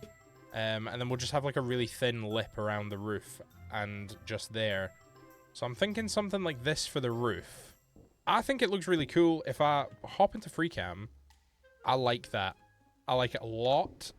Yeah, we're very close to having this finished, which is nice. It feels nice to have accomplished something quite major, you know? I am super, super stoked. I would say we have finished the iron farm. There is a little bit of cosmetic work that needs to be done, but that is absolutely fine. Oh, this is looking incredible now. Amazing. I'm really happy with the way this has turned out. All right, guys. And with the iron farm completed, I think we have done most of the decoration that we were intending to do. We have a couple of crates and barrels and shipping containers and everything dotted around the place. We have some decals, which I'd never seen them before. But with that all finished, I think it is time that we wrap up this episode. I have a lot of stuff to do to get this out on time. So I'm going to wrap up here. I hope you guys have enjoyed. If you have, remember to drop a sub and you can keep up with the episode. We still have an Enderman trapped in there. I noticed him last night on stream. He's just kind of chilling. But anyway, with the iron farm completed, we have a little bit of inside. We have up here, which we're going to turn into an office to control the whole thing. But I think it is time that we wrap up the episode. And I'm going to get editing to make sure that this can get out on time. But I'm very, very happy with how this has all turned out. I think the iron farm has turned out really amazing. I really, really like it. I love the decoration that we've done. I love the color palette of the white with the red and then the black lean-to. I think it all looks very good. We've also fleshed out the inside of our foundry, so we can now process some ores. So I hope you guys have enjoyed this one. If you have, drop a like. If you haven't, you can leave a comment telling me what you think could have been done better. And, yeah. If you are enjoying the series so far, drop a sub. And if you do want to catch any of these episodes being filmed live, you can head on over to the Twitch, which link is in the description. And if you do want to be notified when the video goes out, you can join the Discord as well. I do post every time a video goes up. And obviously, like I have said in a couple previous videos, Twitch subs do get videos a day early, so if that's something that interests you, then feel free. But yeah, I'm going to head off, start editing, and then I will catch you guys in the next one. Peace out. It just looks so nice. So last episode, we built a beautiful iron farm that is getting us immense amounts of iron by washing gravel. We also fleshed out our foundry, made sure that we had all the machines that we needed. We have a crushing wheel, we have storage. a smelter, and a cooker for kelp. And this episode, we are going to look at a couple of things because I have noticed in my world that I have a couple of problems, actually. And first of all, you might see behind me that I have made some slight adjustments to the way that my workshop looks. I've also made some adjustments to the way that it works. So currently, all of these are powered. I'll just show you in the back. They are powered, and the power is going very, very quickly. So, to combat this very, very quick power, what I have done is I have set switches to all of them. So if I just use the slicer as an example, we can turn that on and it goes very, very fast. But the second I switch anything else on, I can have 2 things on at once and it can work. However, I cannot have 3 things. So I think this is going to be much better because overall things are going to go a lot quicker. We have also put in a deployer. So now we can strip logs, deploy andesite alloy onto them, and andesite alloy can be made in the mixer over here. We can also make iron sheets. But we have a couple of problems in the world. You can see that our iron farm is doing incredible work. It's looking beautiful. And if we just head on inside of the iron farm, you can see that we are getting fair amounts of iron, but it's mostly flint. So that's the first problem that I want to address in the world. And I will get to what all of the problems are. But the first problem is I don't need this much flint. 22,000 flint. That's already far too much. Who needs that much flint? However, one thing that I have noticed is useful about flint, it doesn't have a lot of uses, but there is one use. You can compact it into granite or diorite. So compacting it into different stones, especially andesite, you can compact it into the non-stone stone variants. So we can have an andesite farm stemming from the results of our iron farm. Now, the first problem that I wanted to address was getting a void upgrade for this flint drawer. So that needs 8 obsidian. Currently, we have 2. So we need to go out and find a little bit of obsidian. However, that is not the only problem that I want to address in this episode. Another problem that I want to address is mining. We built an elevator. So I'll just give you a rundown of how the elevator works. So we can go to level 2. Basically, we built an elevator that can get us some mining. So that's a problem that we need to address, is our lack of resources. Another problem that we need to address after we have addressed the flint problem is we don't have any food. We have a serious lack of food in the world. So one of the main focuses of this episode, we are going to get a void upgrade for the flint. We are going to have a look at the elevator and get some mining done. And we are going to get a crop farm of some sort built so that we can have food. And I'm thinking potatoes are going to be the best bet. They're really good in saturation. They're really easy to farm. And one other thing that I wanted to address is actually our living situation. Now, we have a wonderful workshop, a beautiful iron farm, a fantastic foundry, and we still live in a tent. How have we not built a house yet? I have an elevator going to bedrock, and I don't have a house. We're going to address that as well. We're going to build ourselves a house, get a void upgrade for the flint drawer, get ourselves mining down the elevator shaft, and get ourselves a food setup. So that is a lot to do this episode. We have so many tasks ahead of us. Either way, we have a lot to get on with. I don't have time to be sat here chit-chatting. So I'm going to get on with it. I'm going to go find some obsidian so that we can do the void upgrade for the flint drawer. I mean, 23,000 flint is just outrageous. And I think we can grab a little bit of this obsidian here. And I think 22 obsidian is going to do us just fine for now. We only really need the 1 void upgrade. Perfect. And now that we have that obsidian collected, what we can do is we can make a void storage upgrade. So we do that by just surrounding a storage upgrade template with obsidian. And then we have the void upgrade. So as soon as the flint drawer gets full, anything further that gets deposited into the flint drawer will then just disappear. But anyway, that is one thing checked off. So I made a little clipboard to keep me on track, because I've noticed recently that I am not very good at staying on track of tasks. I end up deciding to do other things and I get distracted, and no, it's not a good idea. So I've made myself a little clipboard. You guys are probably going to see quite a lot of this clipboard in the coming few weeks. But our next thing on here is a potato supply or a house, so we can actually choose which one. And just having a little fly around in free cam to see what we have around us, I think this area might actually be the best place for a house. So I think that's what I'm going to work on right now. We are going to focus on the house. I have a rough idea of how I want the house to look, but in general, it is going to go over there. So I'm going to grab myself a mechanical saw and a hand crank, get some trees taken down, and then do some digging. And I will see you guys when I have done most of that. I will let you guys see what kind of space we're working with. And while we're out here, I think it's probably a good idea to collect up a bunch of these ferns, just because I know that we're going to need them at some point to make some more slime.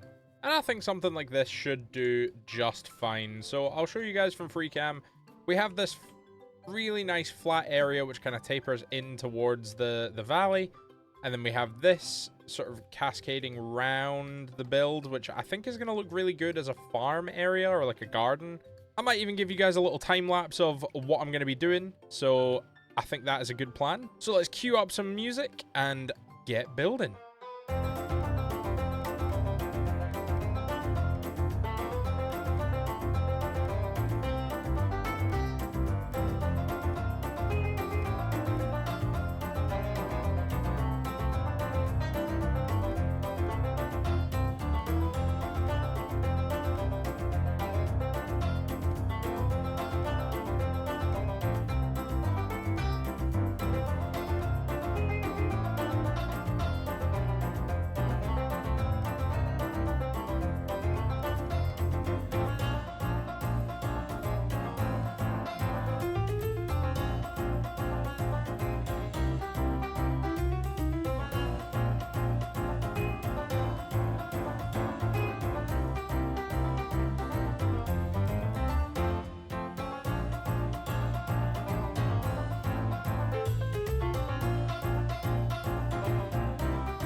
And I think something just like this is going to do fantastic as our little starter house. There's still a little bit of work left to do. We have to texture up this top sort of stack that's coming out the top here. But other than that, I'm really happy with the way this turned out. All we need to do is get some stairs leading up and then get the inside done. We do need to finish off the roof over here, but that is absolutely fine. There's no issue with that at all. Yeah, other than that, it's just sort of fleshing out the interior. It is going to be a one-floor house, so I'm not really trying to go for 2 floors here. I am just going to keep it all on one level. I think that's probably in my opinion, it's a nicer option to have. It's just a starter house. It's just going to be where we kind of store our junk, have a little bit of stuff, and you can have a look underneath. This is going to be where the bulk of our junk storage is going to go. So we're just going to have a bunch of drawers. I might dig it down another level, or maybe another couple of levels, and have like a basement type of thing. I don't know. But this is where our junk storage is going to be. So this is going to be everything, like the leftover fences that we have and everything like that is just going to go in here. And it's going to be nothing special, just some drawers, really, to make sure that we can keep everything organized. There we go. So I'm just going to get some stairs on here, and then I'll continue with the decorating, just make it look nice. Decorating is basically the name of the game here. But yeah, I'm going to continue with detailing the house. And yeah, I will see you guys when that is done. I think we have managed to snag ourselves quite a nice little house. And I think this is a great place to start our world. I mean, obviously I know that we've started quite a while ago, but look at this place. It's looking so pretty. It's such a home. It's so nice. I love it. I'm so excited to get everything sorted in here. I'm so excited to get the furniture in place and get the storage underneath. Everything is just going to look so beautiful. We have the outside storage area where you can actually use some of these barrels. Yep, there's a couple. There's 3 that are visible there. There might be another one. Yes, this one. So we do actually have outside storage. We have some potato and carrot crates. We almost used up the last of our carrots, but I just planted them over there in our little manual farm. We also have the little manual farm, which has been serving as our... Hold on, let me turn these shaders off. It's a little bit framey.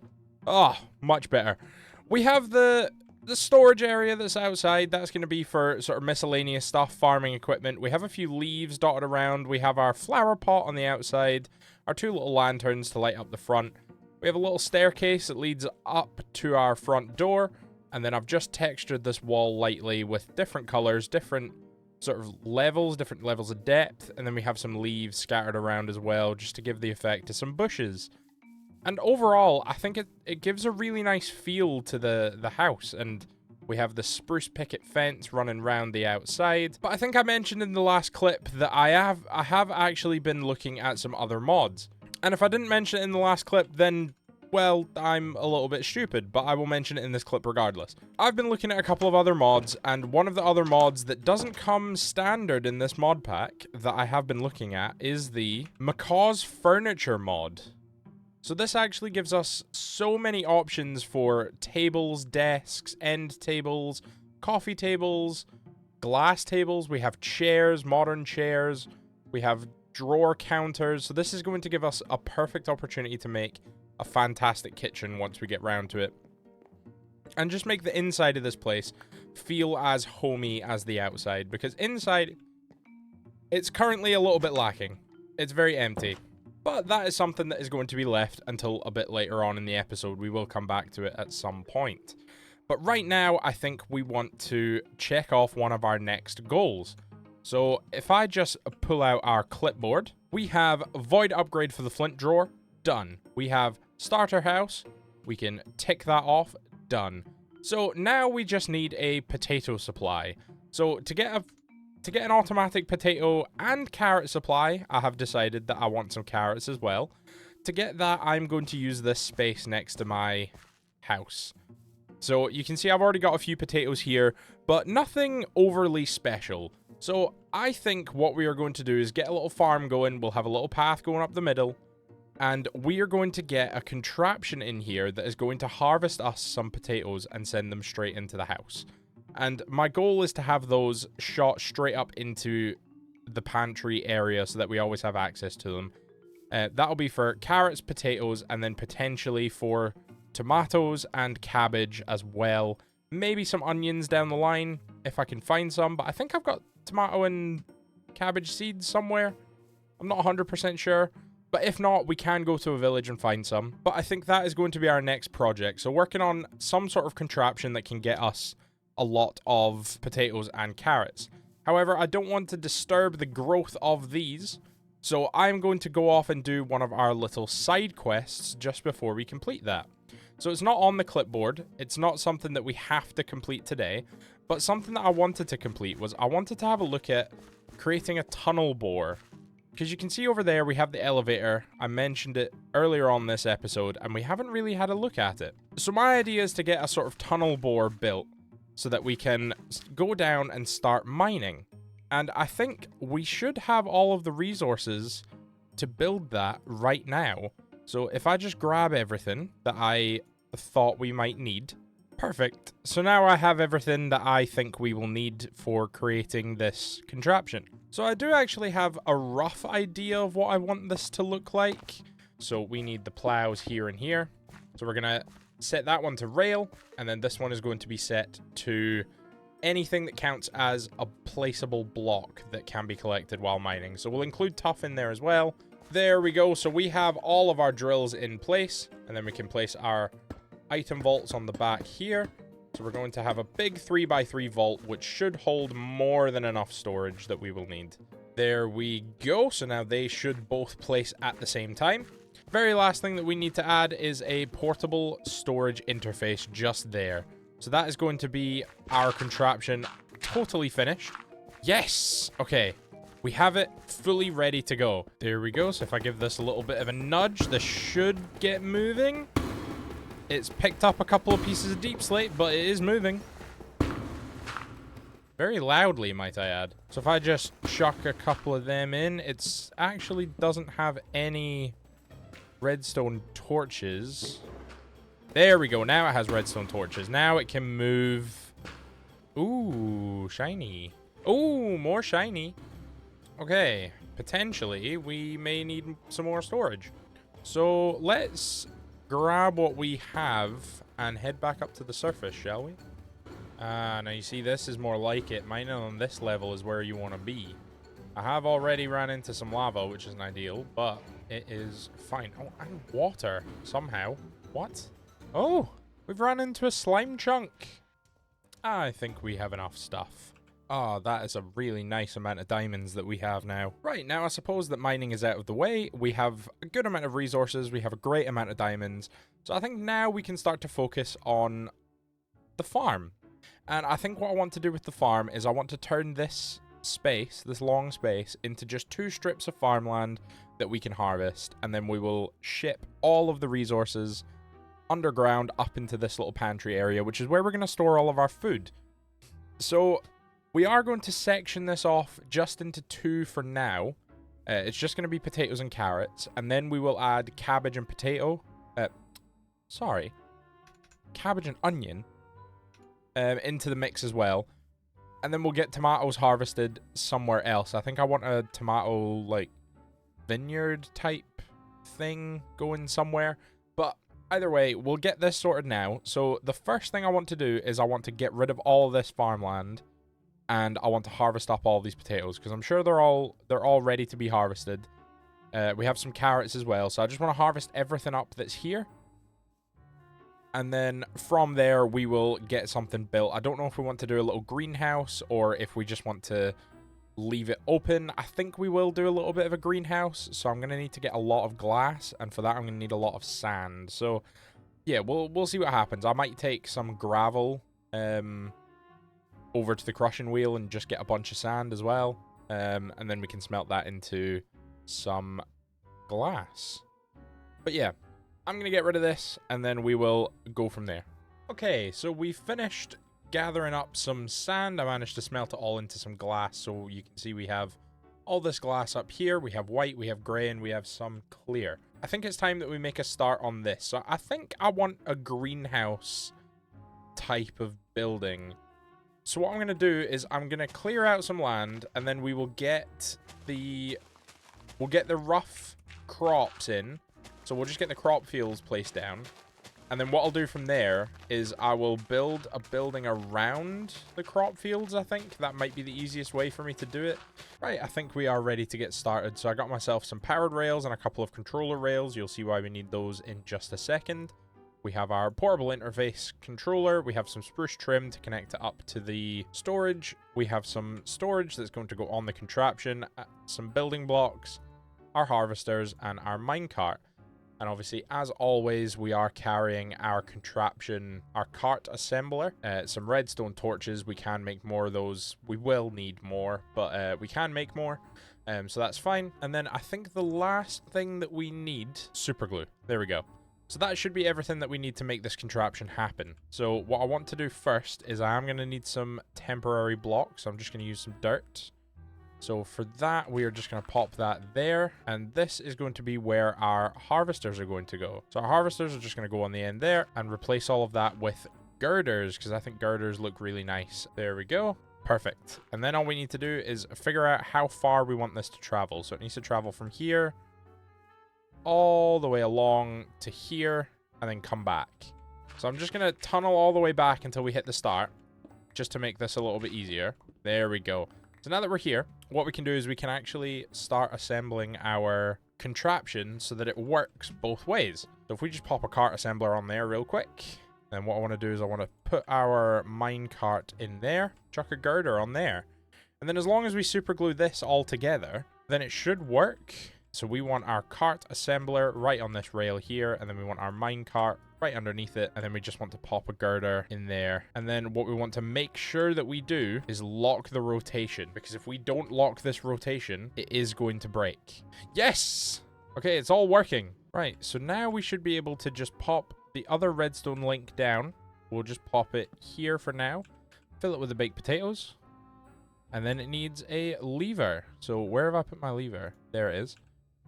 So now all we need is a lever, and we can send this on its way. And then if we let that go, it should just stop and turn back into a solid object.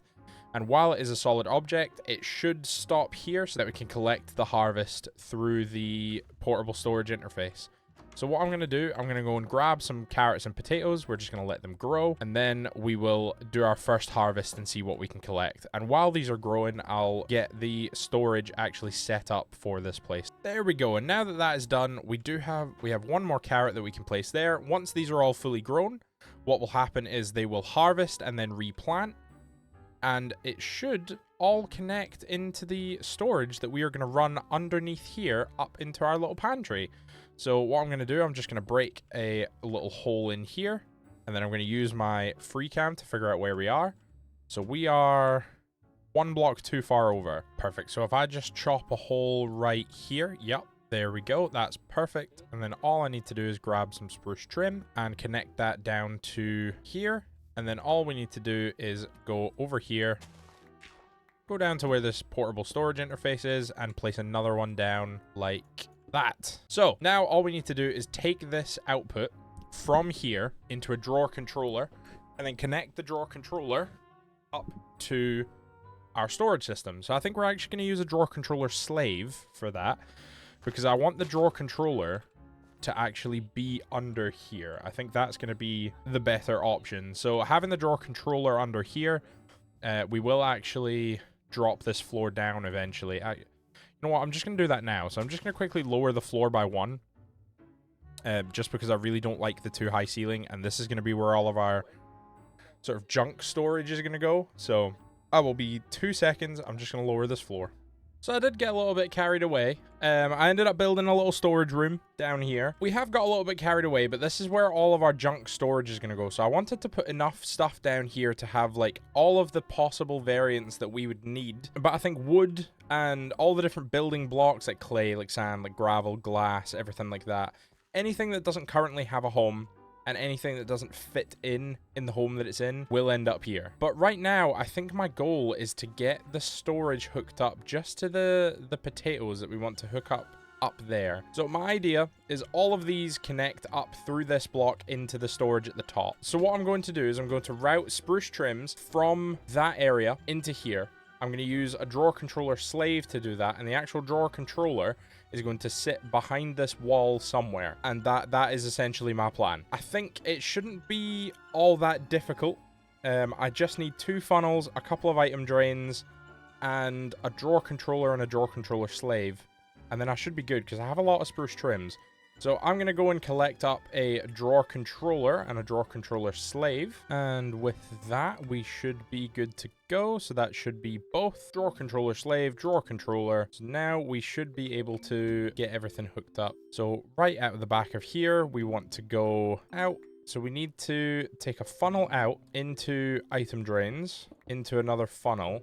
And then I think this will break us through. Yeah, okay, that's fine.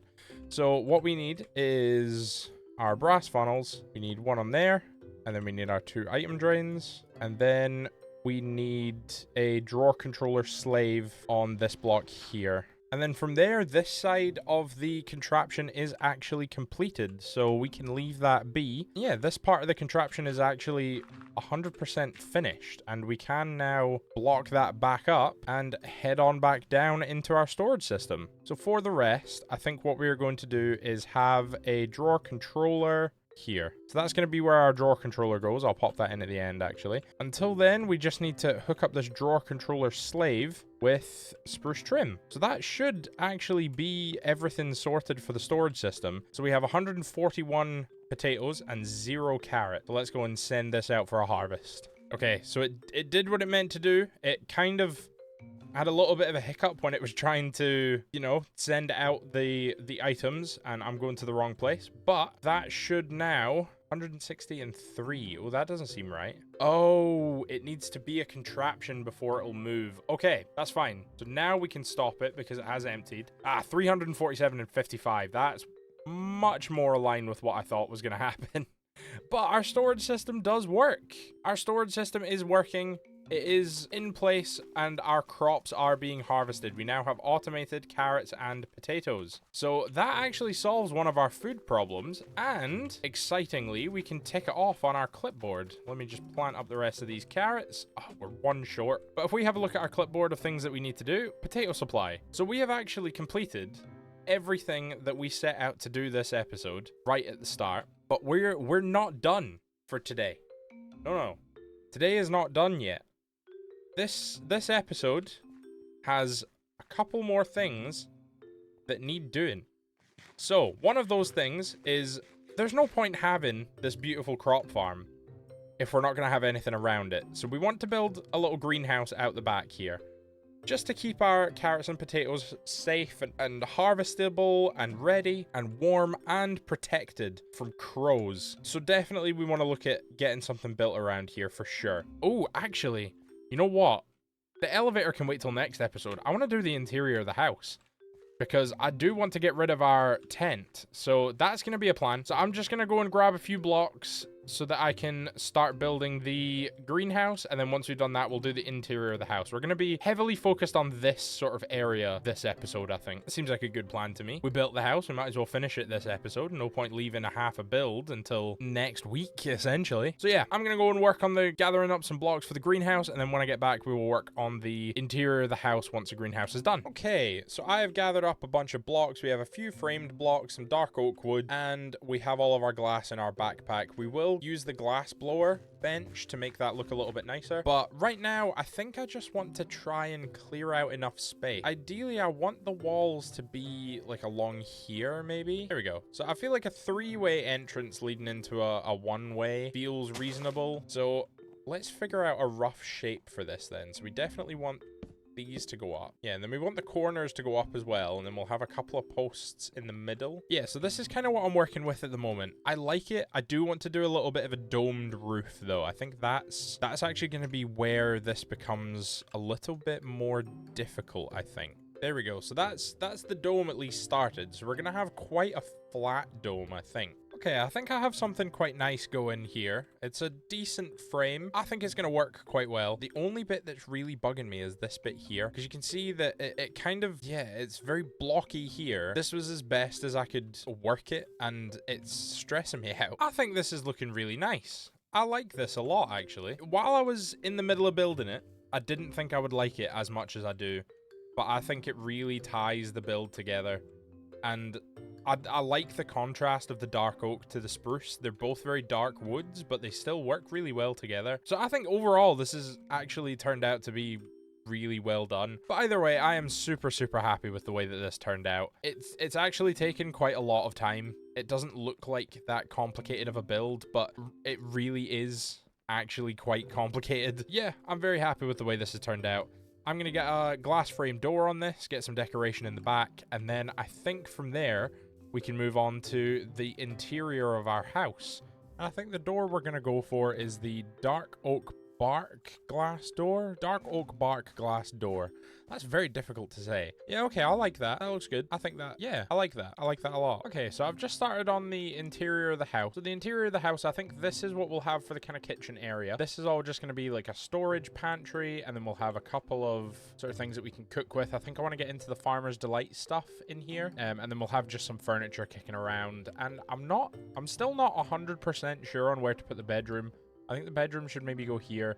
It's just going to be a bed and a side table and maybe a storage area, but it's not going to be anything massive. Yeah, this is pretty much what I've got for the kitchen floor. I'm just going to continue working on this, get a couple of bits of the Farmer's Delight stuff made, and then I will show you guys what the kitchen looks like after. Okay, so I've gone away and I've grabbed a couple of Macaw's furniture items and some Farmer's Delight items just so that we can get something set up in the kitchen area. So I have a cutting board, I have a skillet, a cooking pot, a stove, some cabinets, and some counters. So what I'm going to do, I think I want the stoves here. That seems okay for now. And then we can pop a counter there and there. And then we can get cabinets along the top here. We will fill those cabinets out all the way to the end, I think. Probably the best way to do it. We can have some more counters here and we can wrap them round so that we have a little bit of a breakfast bar, I think is the kind of vibe that I want to go for in here. So what we'll do is we'll have the cooking pot there and then the, there we go. We'll have the skillet there and then we'll put the cutting board here. We don't have a knife to go in the cutting board, but that's absolutely fine. We have the cabinets, which are a little bit of storage for like food and stuff. So what I'm going to do, I'll pop some carrots in there and maybe some potatoes in there, and then we can grab all of our stuff from the pantry. I still need to flesh this out, but this is looking okay so far. And then obviously we will flesh out the rest of this house, but I think for today, unfortunately, that is all we're going to have time for. A couple complications with work and things outside of work in the personal life have not gotten in the way, but they've sort of restricted the amount of time that I thought I had for recording this episode. I thought I had another few hours today. Turns out that I just don't. This is essentially the last time I'm going to get to record for this week's episode. So I'm going to cut it short a little bit. I think there's still a full video behind this, so that is absolutely fine. This will still go out on time. I'm very excited for you guys to see it. I can't wait to start editing this episode. It's been so fun to do. I'm really happy with the progress that we've made. I mean, we've built a whole house. We've built a whole greenhouse. We got the void storage upgrade for our flint. I think that was everything that we needed to do. We have our food supply. We have our house. We got the void upgrade. So we've completed all of our goals. Yeah, I hope you guys enjoyed this episode. If you did, leave a like. Thank you guys, by the way, for all of the support on the last episode. It is incredible. I've had so many nice comments. I've had so many people subscribing and just so many people saying such nice things about the content, and it's really nice to see. I'm really grateful that you guys are enjoying the content. So if you enjoyed this episode, leave a comment letting me know what you enjoyed about it. And even if you didn't like it, if you think I could do something differently or you think I did something wrong, like, obviously I'm still fresh to a lot of this stuff, especially building. So if you have any tips, tricks, trends, or anything that you want me to check out, let me know in the comments below and I will respond to all the comments. But yeah, thank you guys so much for enjoying the content, and I hope you will get to enjoy the content for much, much longer. I do actually have another series in the plans, so I'm keeping that one a little bit secret for now. So I'm not going to tell you what it is, but I will let you guys know that the first episode will be coming out a couple of days after episode 6 of this series. I've planned it out, so it's 2 weeks away from Monday. You will get an episode of a new series that week. So bear that in mind. If you want to check that out, drop a sub, hit that bell. But yeah, I've drawn this outro out long enough. I will see you guys in the next one. Bye-bye. We are... Jesus. We will never need this much flint. Last episode, we built ourselves a beautiful starter base, which is getting us potatoes and carrots, and will be getting us some other food in the future as well. It's a great place to store our stuff, and we have a storage room underneath for any bulk storage that we have that doesn't fit into the workshop or the foundry. And we got a contraption made to do our farming for us, so we don't have to waste our time doing that. And in this episode, we are going to look at finishing off the interior for our house, because we didn't quite get round to it last week.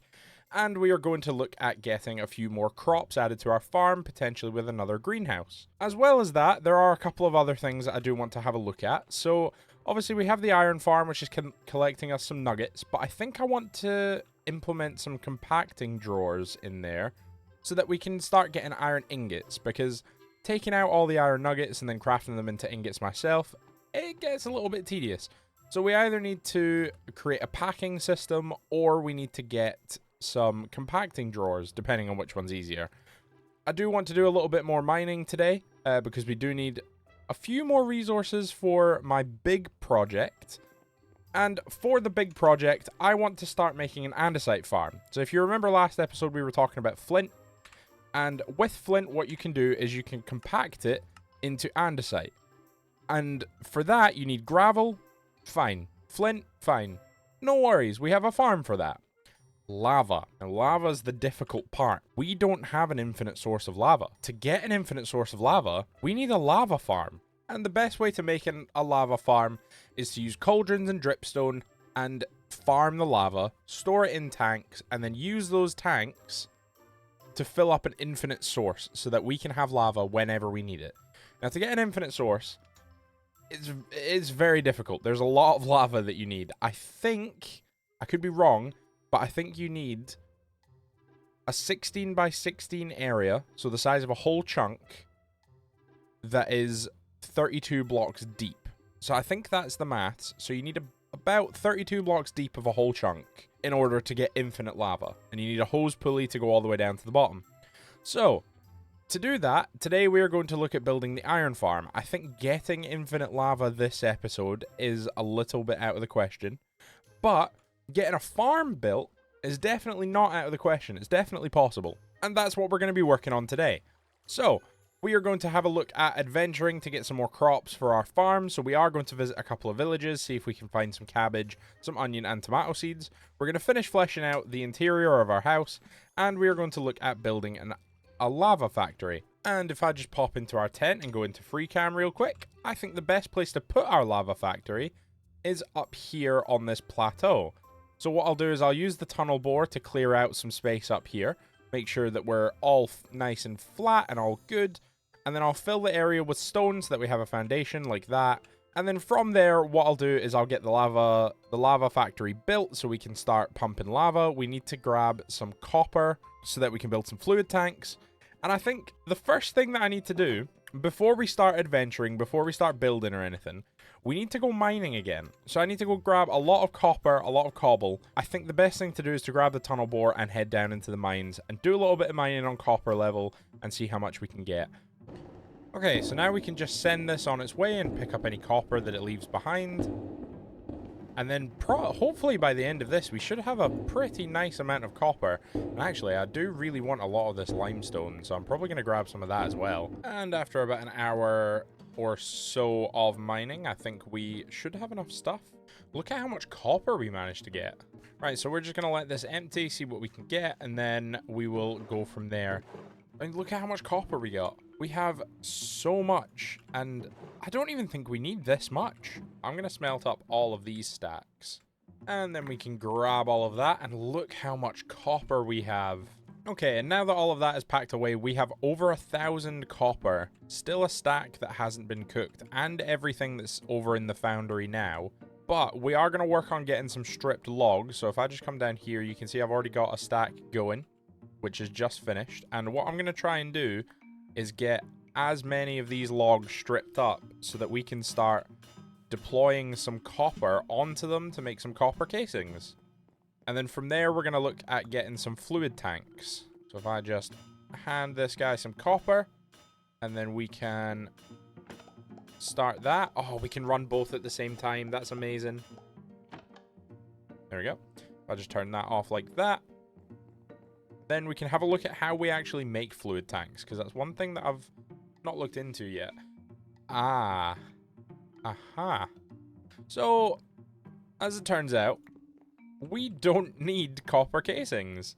I just made all of that for nothing. So, let's get some copper sheets made.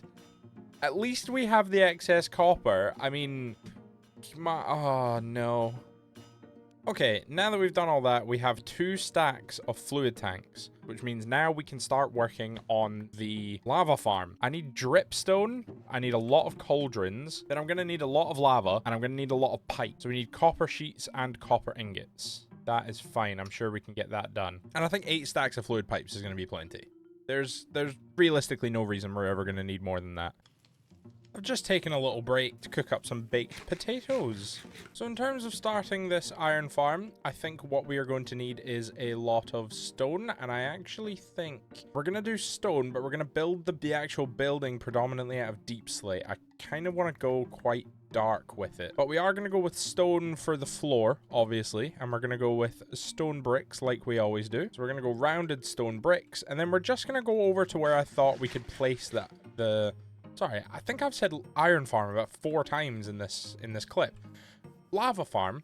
I'm just going to go up there and we're going to start clearing out some trees, get some space down, and then chuck down the foundation and get building the actual farm itself. And once we have that, just like with the iron farm, we're going to build the actual create mods, and then we are going to build a building around it. Unlike what we did with the workshop and the foundry, we actually built the shell and then put the contraptions inside. But with the iron farm, I found it much easier to design a building once I had the farm down, because I could like visualize what was going on with the farm. So that's my plan for right now. I'm just going to clear out some space up here.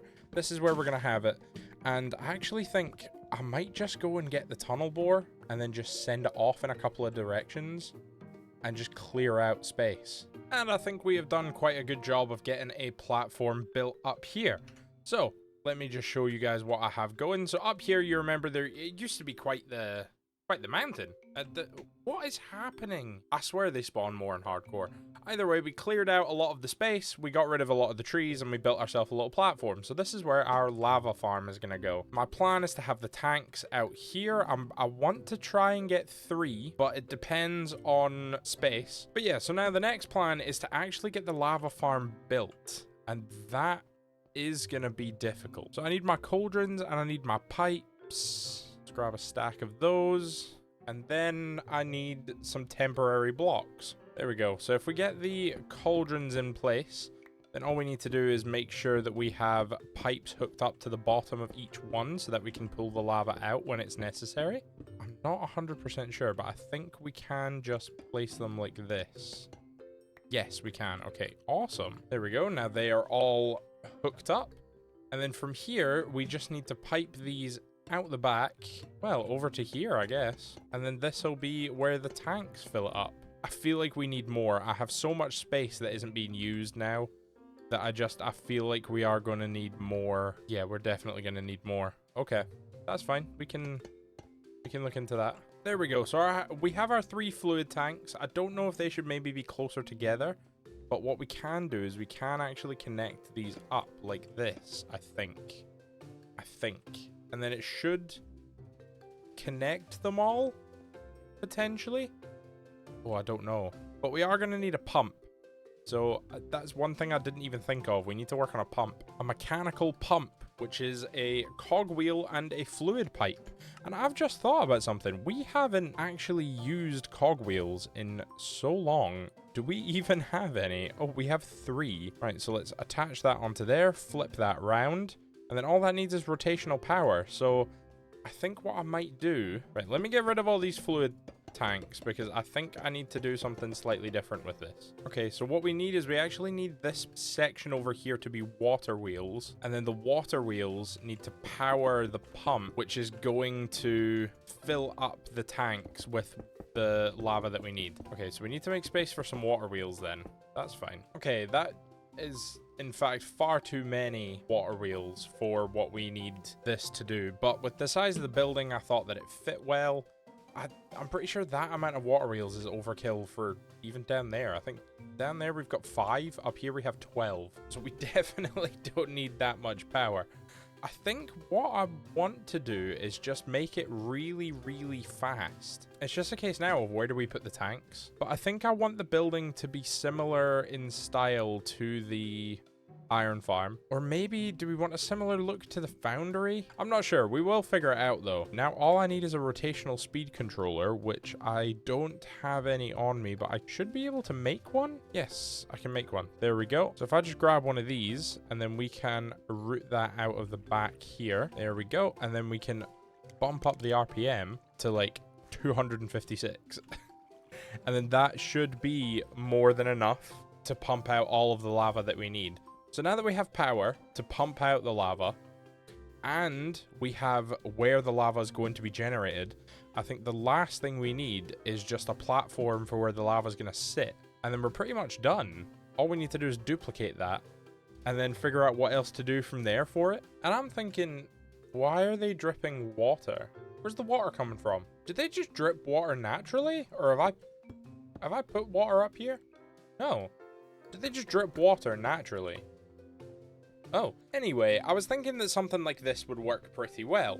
So we would put the lava in level with the glass, and then it would drip into the cauldrons. The cauldrons would create lava, and we can pump that into tanks wherever the tanks may be. I'm not quite sure where they're going to end up just yet, but I'm thinking we can duplicate this a couple of times once I get the resources. Iron is not an issue. Dripstone, probably not an issue. I think the biggest issue is going to be the copycat panels, potentially, and maybe the pipes. But even then, it's not going to be a massive issue.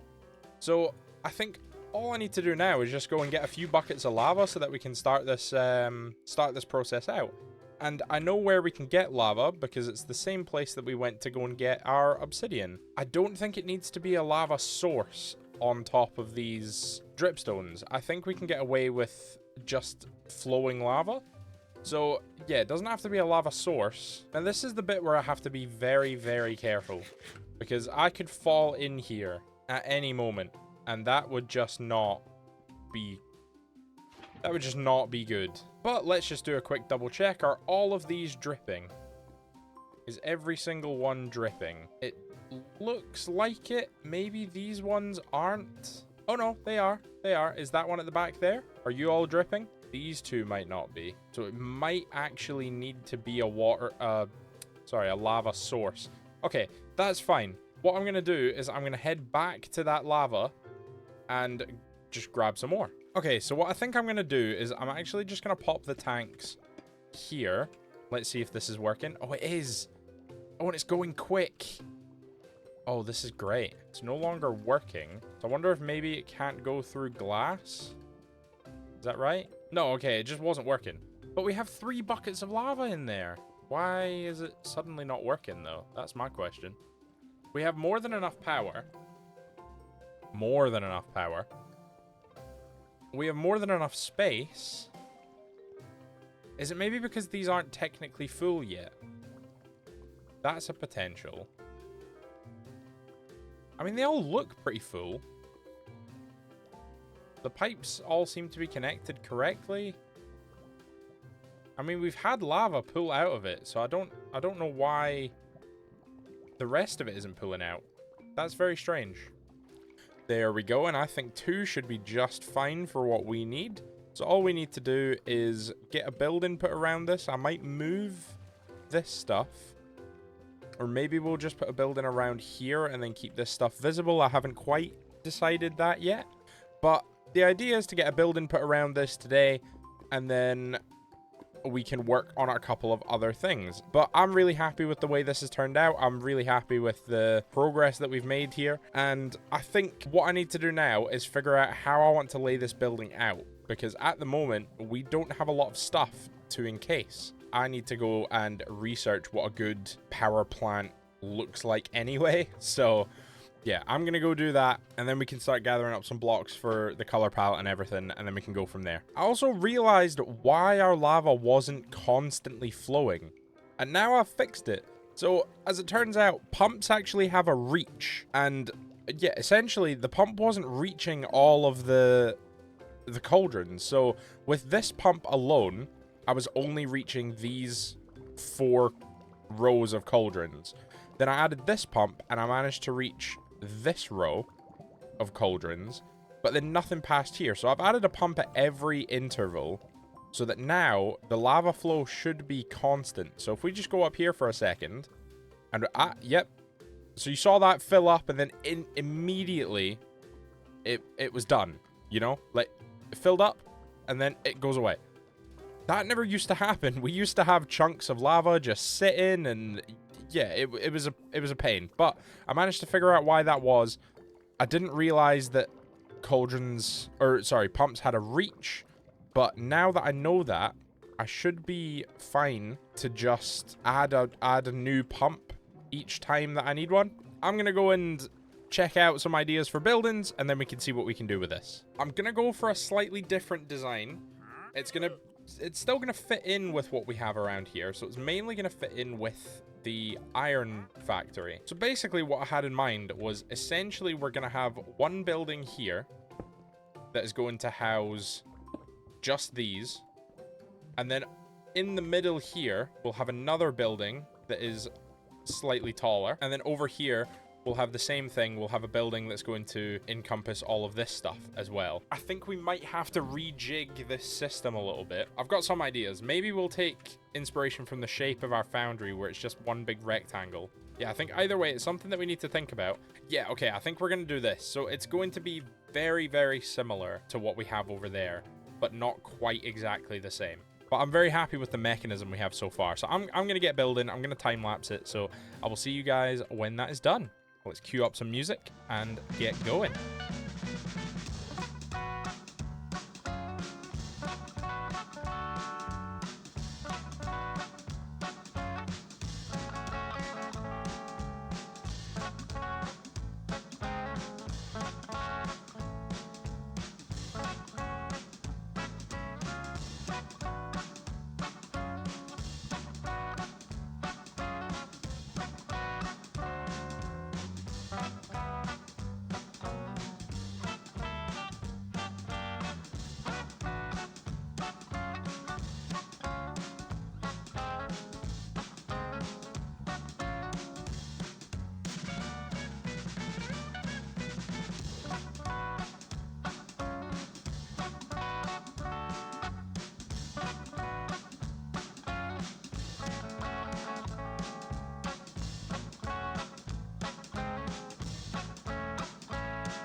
So I just thought I would give you guys a little update on what the factory is starting to look like. We have this kind of crossing over shape where the roofs are going to kind of meet in the middle, but there's obviously a height difference, which is exactly what we're going for.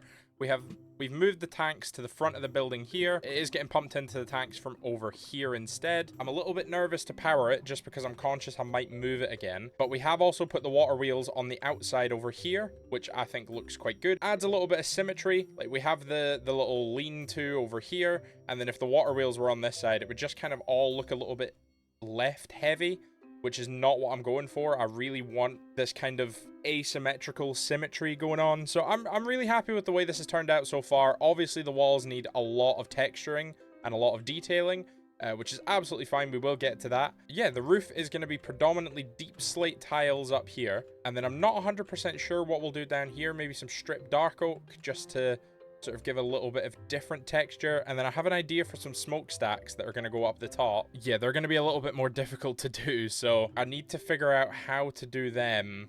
Either way, I'm going to keep working on the roof. I hope you guys are enjoying this little time lapse that we've got going on. Yeah, I'm going to keep working on the roof, and I will let you guys know when we are done. So I've given myself a little checklist. That looks incredible from here. I really like the way that building is looking. But I've given myself a little checklist of everything that I need to collect to complete the roof. So we need 489 deep slate tiles. We do have that. 79 frame slab edges. We have those. And 510 frame slabs.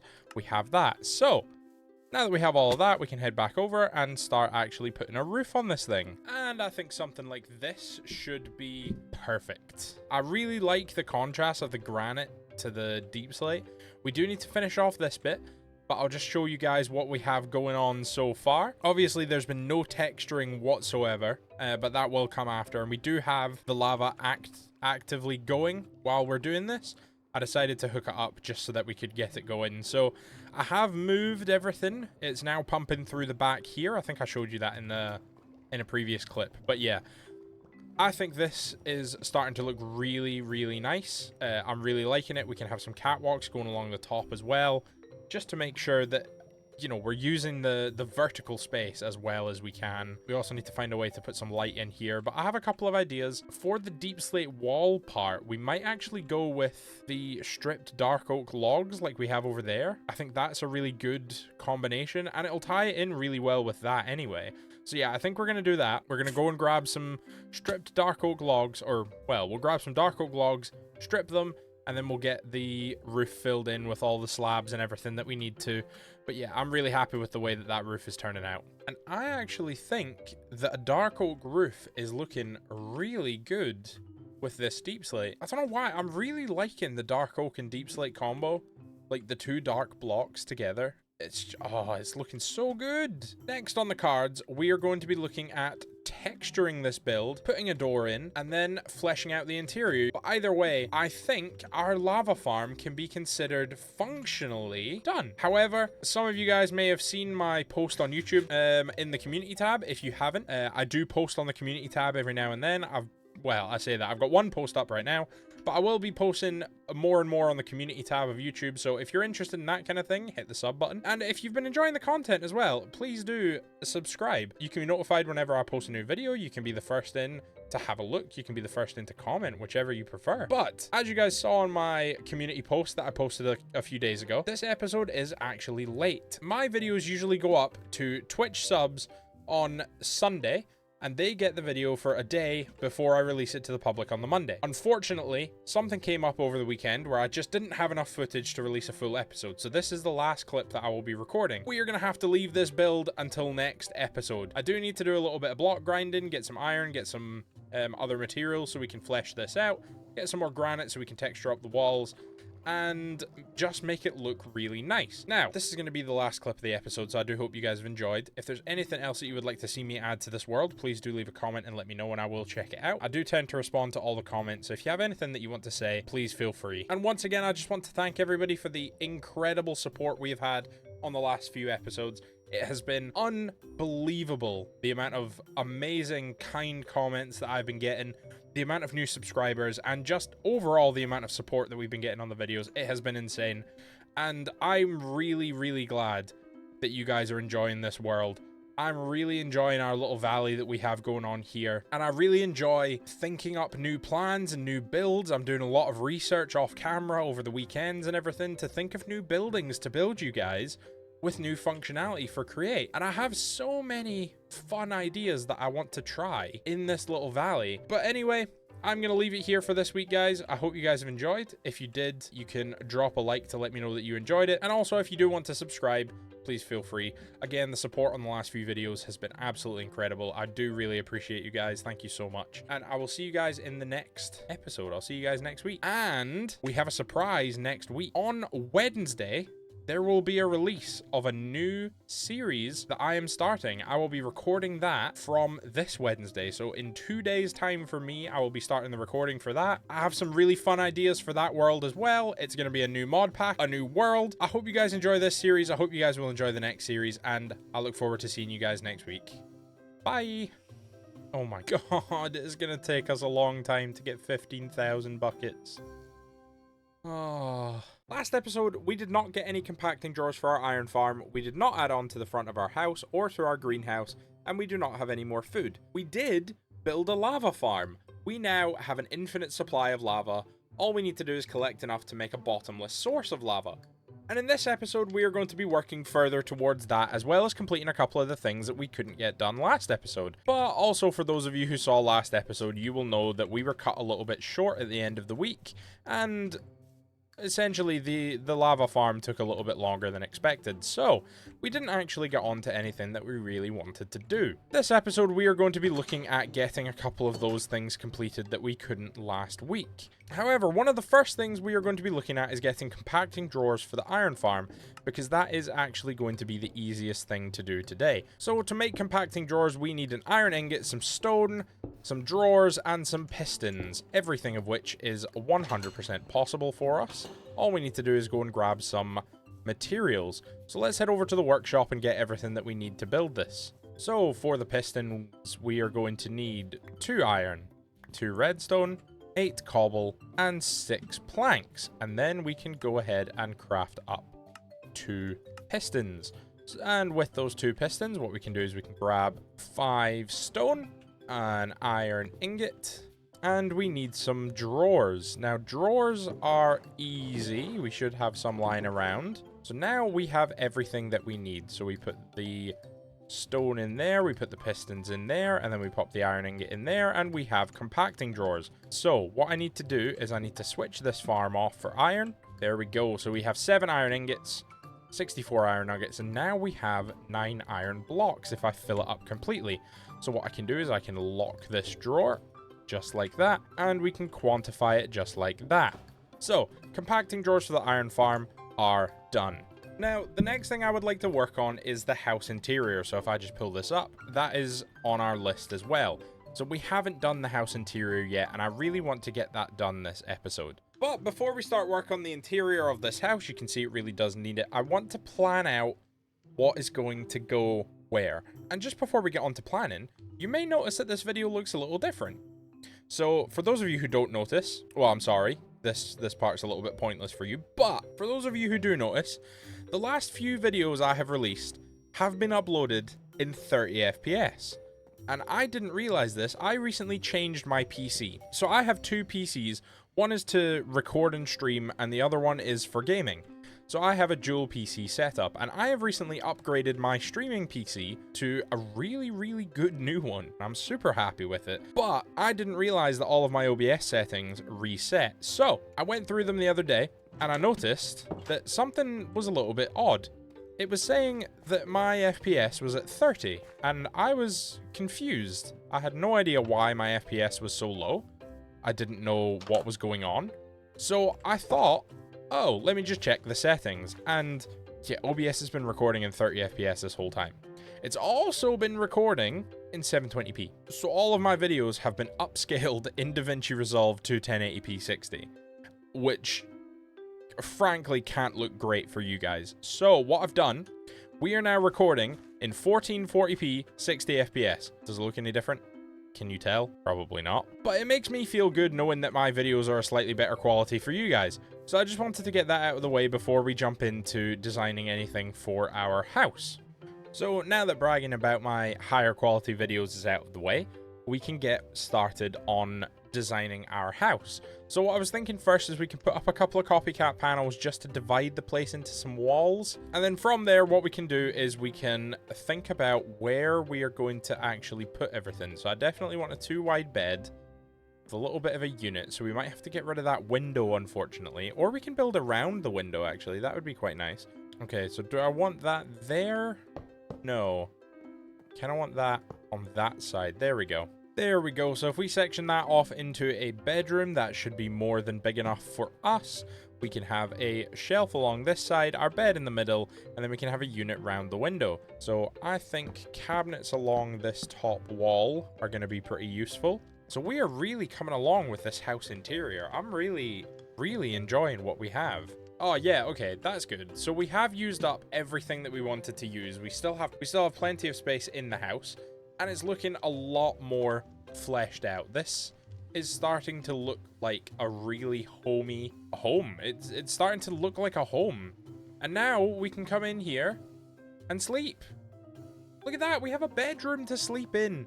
And it's a really cozy bedroom. It looks so nice. I think now we can safely tick off house interior. And now we can get on to the slightly bigger projects for today. I think we definitely need more. We need another greenhouse roster, and I think the best place to put it would be along the back of our house here. So essentially we're just going to rebuild this, but going along this way. And I think before we even start building the greenhouse, we're going to go and get those seeds first, because it makes sense to have them on hand for when I need them, and it gives us a chance to grow a couple so that we can sort out the storage system as well. just before we start feeding stuff through. Because the last thing I want is for all of our new storage, all of our cabbage and onions to end up in these 2 boxes here.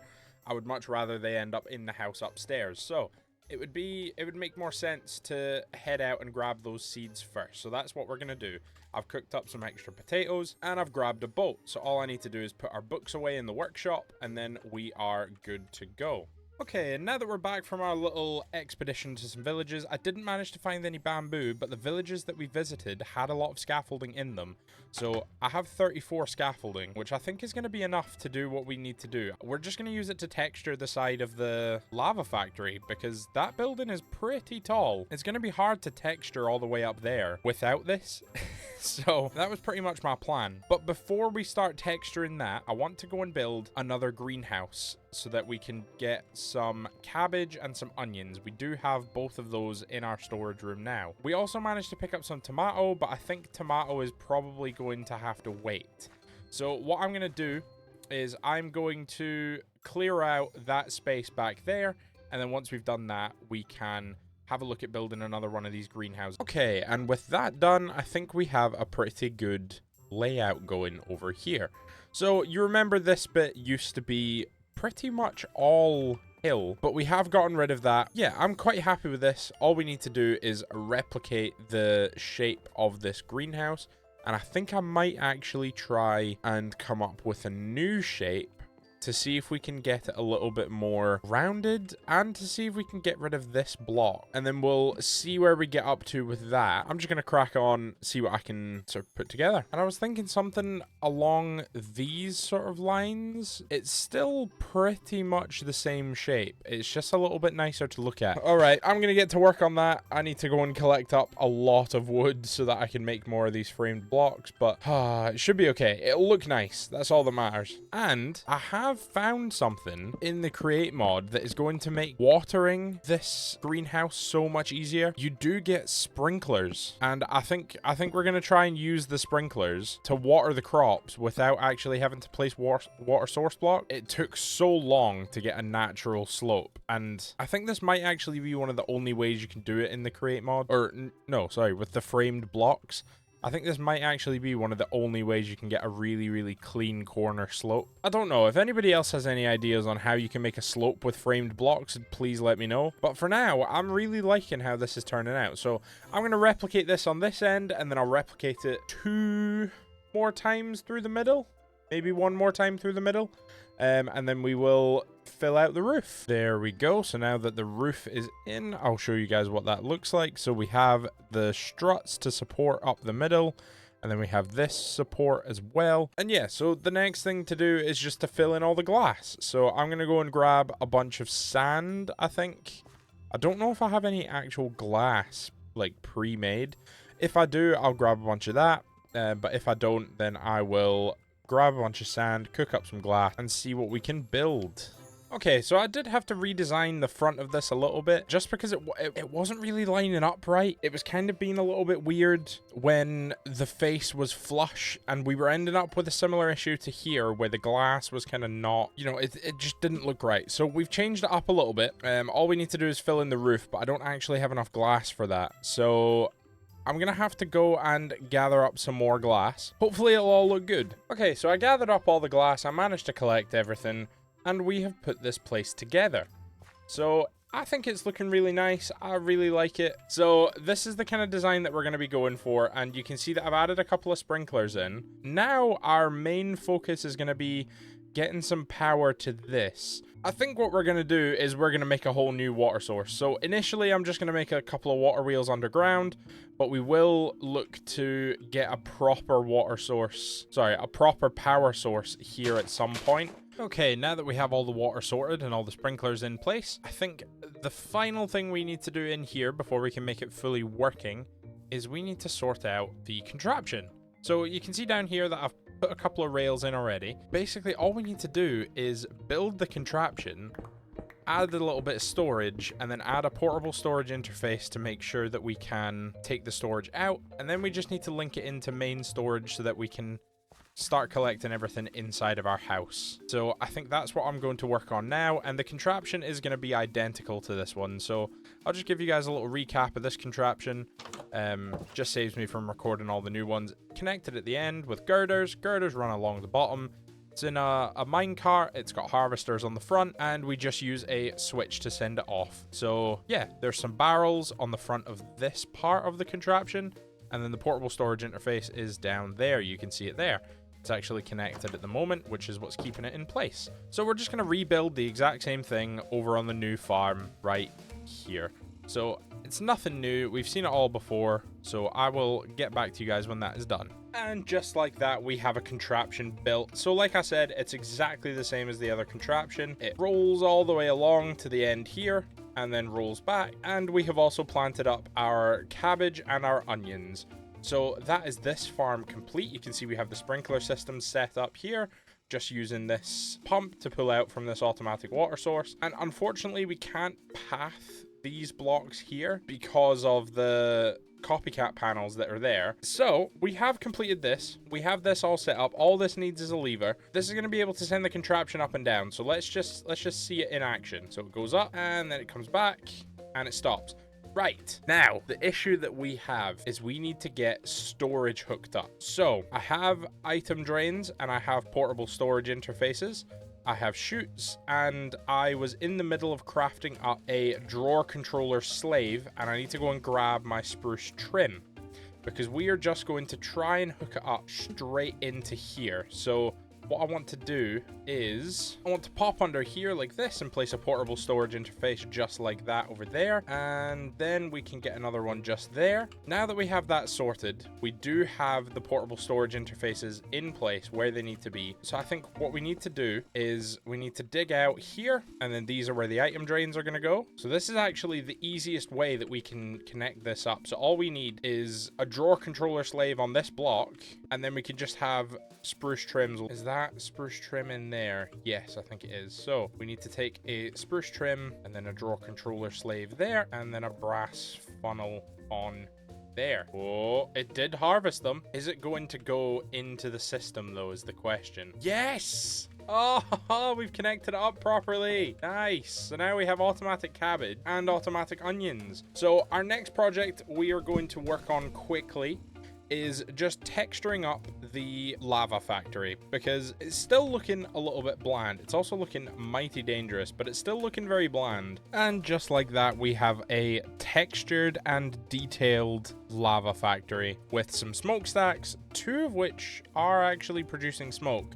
One of which is down at the moment, purely because I didn't make enough smokestacks. But either way, we have a really nice looking lava factory now. I'm super happy with it. I'll show you guys the inside as well. So we have these framed walls filled with some industrial iron blocks.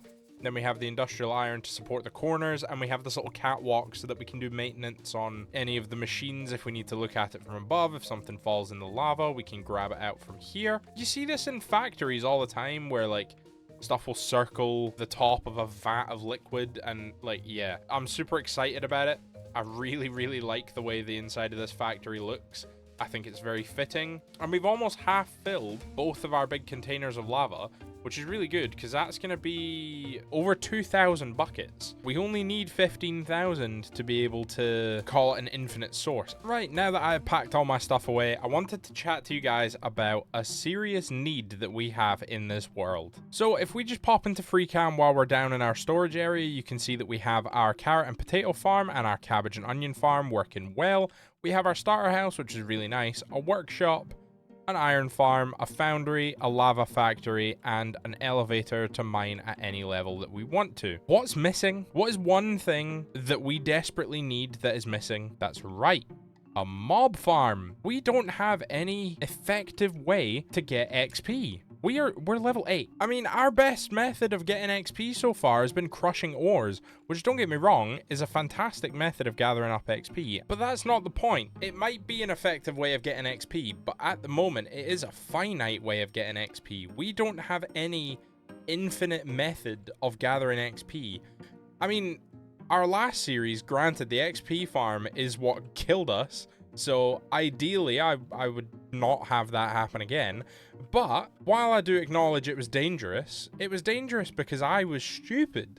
It wasn't dangerous because it was just dangerous, you know? Which is why this episode, we are going for redemption. Series 1 ended because I mistreated my mob farm. I AFK'd it when there were blaze in there and it was made out of wood. It was a stupid decision. I will not be doing that again. However, we're going for redemption by building another mob farm. So, in terms of where to put the mob farm, I haven't even thought about it yet. There are a lot of places that we could put it, but it's where we should put it is the question. And I think I actually want to place it just in this corner here. I think this would be a really good place for it. It connects it well to the workshop. So what we'll do is we'll have to clear a lot of this out, and then we'll put a retaining wall in around here, just so that it sort of ties together and looks good. And then once we've done that, we can start gathering up some resources to build, and we can also get the create side done, so that all we need to do is place in the mob spawners. And I know exactly which mob spawners I want to get. I want to try and get a skeleton, a zombie, and a blaze. That is the plan. We are going to clear out that area, and then once we've cleared out that area, we'll gather up some materials to build with. We'll get the create side of it done, and then we will go searching for a couple of blaze spawners and try and find a skeleton spawner. I think I know where one is. So I was just thinking a little area like this. We can pop down the mob farm and we can have the entrance over here. And it sort of ties in really nicely to the workshop. We can get a couple of retaining walls, and this can all just be decorative up here. But yeah, overall, I think this is probably where we're going to put everything. I think I want to fill those walls in with dirt, and this wall here I want to fill in with dirt, just to make sure it's a little bit more uniform. And then we'll get a couple of decorative retaining walls. I think I might do those in between episodes. If you do want to see some decorative stuff being done in the episodes, like retaining walls and like stuff like this, if you want to see any of that, let me know. But I think I would like to do it as like a live stream. If you guys do want to see this as a live stream, I will be doing that on Tuesday. So for you guys, live stream will be tomorrow. Check out my Twitch and we can have a little bit of fun terraforming the land, having a chat, just kind of vibing, listening to some music and everything. And yeah, it'll be a lot of fun. The streams tend to be a lot of fun. So I'm going to get to work on gathering up some stone to put in a platform for where the create stuff is going to go. And then we'll make a start on the create stuff and we can build the building around it. So I've put a little platform down. I think this should hopefully be big enough. I mean, it broke my wand, so I'm hoping it's big enough. But the idea is to have the mob farm built somewhere here with the collection point in the front. And then we're going to put power out the back, which is why I've left such a big space. Okay, so we have our platform in place. We have our power sorted, and we have a rotational speed controller. So I'm wondering what the best way to do this is. Do I want them to kind of shoot across and then fall and then shoot across into the killing chamber? Or do I want to see them spawn and then go into the killing chamber? I think maybe I want to see them spawn. If I pop some belts in here, then I just get that flat. So what I want to do is extend this out just to there, and then we can get rid of this. So that should be, that's 9. That's fine. That's all good. And then we want to do the same over here. We just want to get these extended out just so that they match up. And then we can put some belts on there. And I think belts are probably the best way to do this. I mean, I had thought about using fans, and I know fans would have worked, but the power that fans need compared to belts is insane. And then the last thing we need is just one belt across here leading all the way to here, and then our killing chamber will be over here. So what we need is our deployer. We want them to land here, so we want this to face in this way, and then we want to set this to attack mode. Good. And then we'll give that a sword when it's ready. So essentially the design is pretty much the same as what we had on the last world, just kind of streamlined a little bit and done a little bit more efficiently, and all on one level to make it a bit easier so we can actually watch everything happen. So what we need to try and figure out is what is the best way to get this chamber working, get that extended out, and that is, wow, first try, all going the right way. Oh, that's amazing. So if I just, yep, so I do end up in here, that's fine. I feel like it's not going quick enough. So we could, since it's not using any stress, we could actually bump this up to go a little bit faster. Yeah, I think making it go a little bit faster makes a lot of sense. So Now that this is going quite quickly, what we can do is we can encase all of this in tinted glass. There we go. So if we cover that like that, then we could actually get rid of this row. And then all we need to do is link up the storage and give this thing a sword. Oh, we need to give it power. We can actually just grab that, just like that. Okay, that's probably the best thing to do there. Okay, so what we've done is we have encased the front of that in some tinted glass. We've got everything set up. All the belts are moving the right way. We have all the power. So all we need to do is get storage hooked up and then build something around this so that we can encase all the darkness. And then we just need to find a couple of spawners. I've had a change of plans. Hold on. I need to get rid of all this glass. Give me a second. Right, I've gotten rid of everything. And the reason is because I've had a slight change of mind. Instead of doing a nice ornate building, I want to store the XP at this location. I don't have to sort out the create side of that today, but I want the infrastructure there to be able to do it. Essentially, we need to completely rejig the building. My plan is we are going to do a long warehouse building, just like this. And this is going to be where our mob farms sit. Out here, we are going to have a little lean-to, which is where our storage will go. As well as that, we are going to store some liquids here. So the mob farm is going to go here. I might actually make this bit a little bit smaller. Either that, or we just need to make this a little bit bigger, which I think might actually not be such a bad idea. So essentially what I'm thinking is I want this warehouse to come out to here. And this is going to be where our mobs are going to be processed. So all of the belts are going to run along here, and they're going to shoot down into one belt that shoots along here, and they're going to die in this corner. This corner is going to link up to a little limestone lean-to, which is probably going to attach.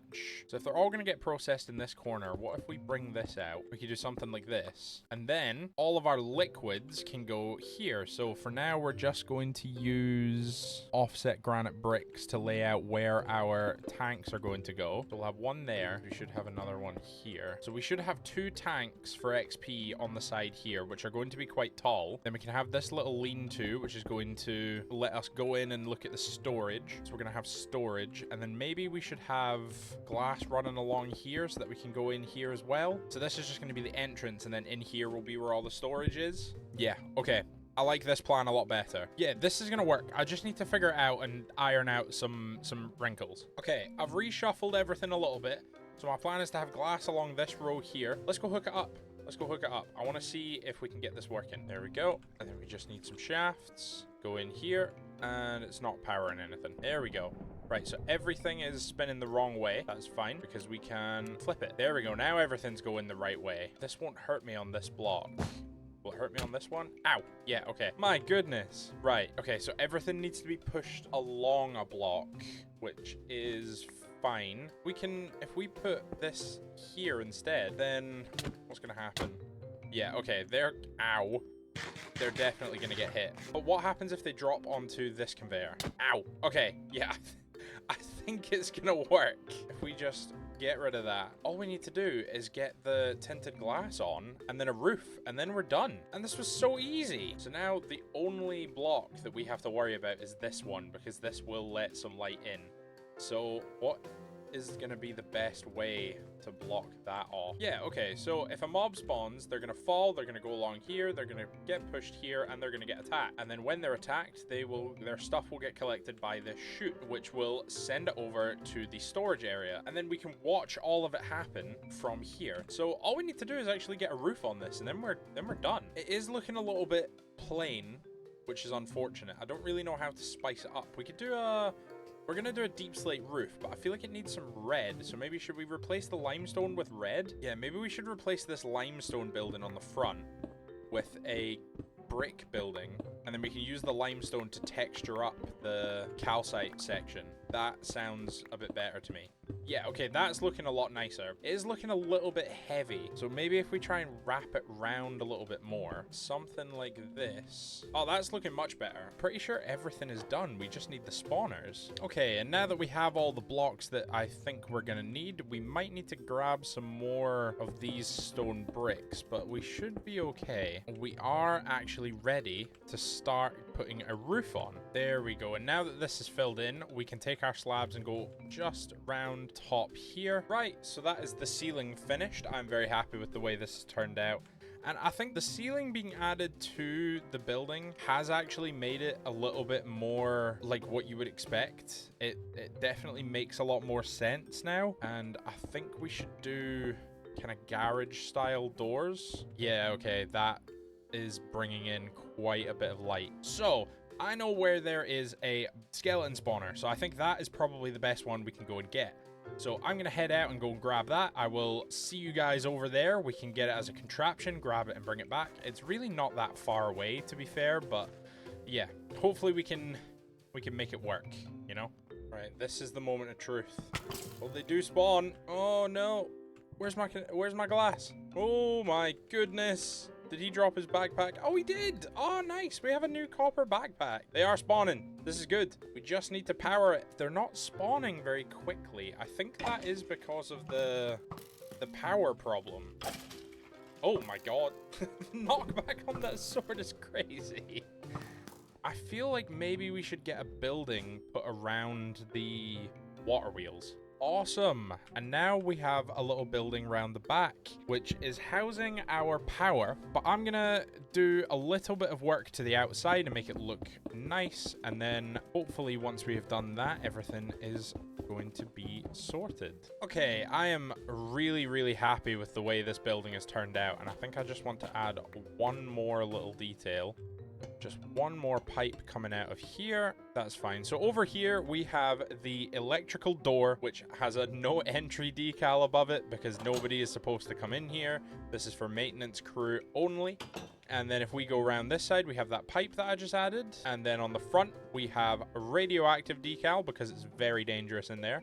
And a skull decal because it's, well, skeletons.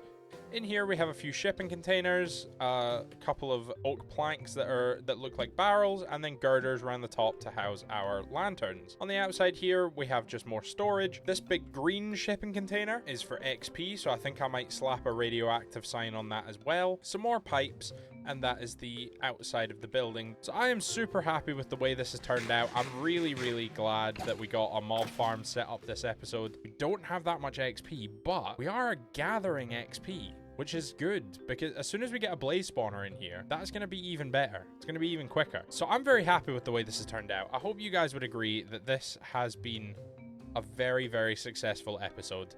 I mean, what have we done? We've built a cabbage and onion farm. We decorated our house. We sorted out a little bit of storage. I don't think I showed that on camera, but we did. We collected a spawner and we built a mob farm. And we textured the factory. Either way, I'm very, very happy with the way that this building has turned out. So I hope you guys have enjoyed this episode. If you have, remember to drop a like, and you can also subscribe so that you can see future episodes the day they come out. Comment down below what you think we should work on next, because I have a lot of ideas. I have a lot of things that need done, but it's whether or not you guys want to see them is the question. So if you guys have anything that you want to see specifically, please do let me know, and I will get it sorted for you, make sure that it is something that we do. And tomorrow for you guys, so on Tuesday, I will be doing a live stream of this world so that we can get some retaining walls put in, make the place look nice, get some paths, fix the podzol because this is horrific. But yeah, I'm gonna leave it there for this week, guys. I hope you enjoyed. I'll see you guys in the next one. Bye. Look at it go. It's amazing. I think we redeemed ourselves. Last episode, we made our iron farm so much more streamlined by adding in compacting drawers so we don't have to craft ingots or blocks. We also added a new greenhouse in behind our house so that we can automate cabbage, onions, and beetroots.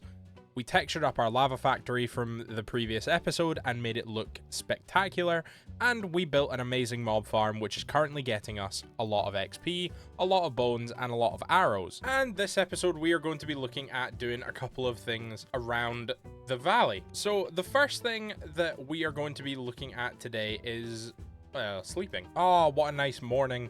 Right, so this episode we are going to be looking at doing a couple of things around the valley just to make our lives a little bit easier, as well as developing a location for a farm that we currently have and building a new farm altogether. So to make our lives a little bit easier, we are going to be heading on into the nether to grab a blaze spawner. Now, I know what you're all thinking. For anybody who saw the YouTube short announcing the end of season 1 after only 4 short episodes, blaze spawners are a touchy topic for me. They are a touchy subject. They are what got us killed in our last world. However, our last mob farm in the last world was built primarily out of wood.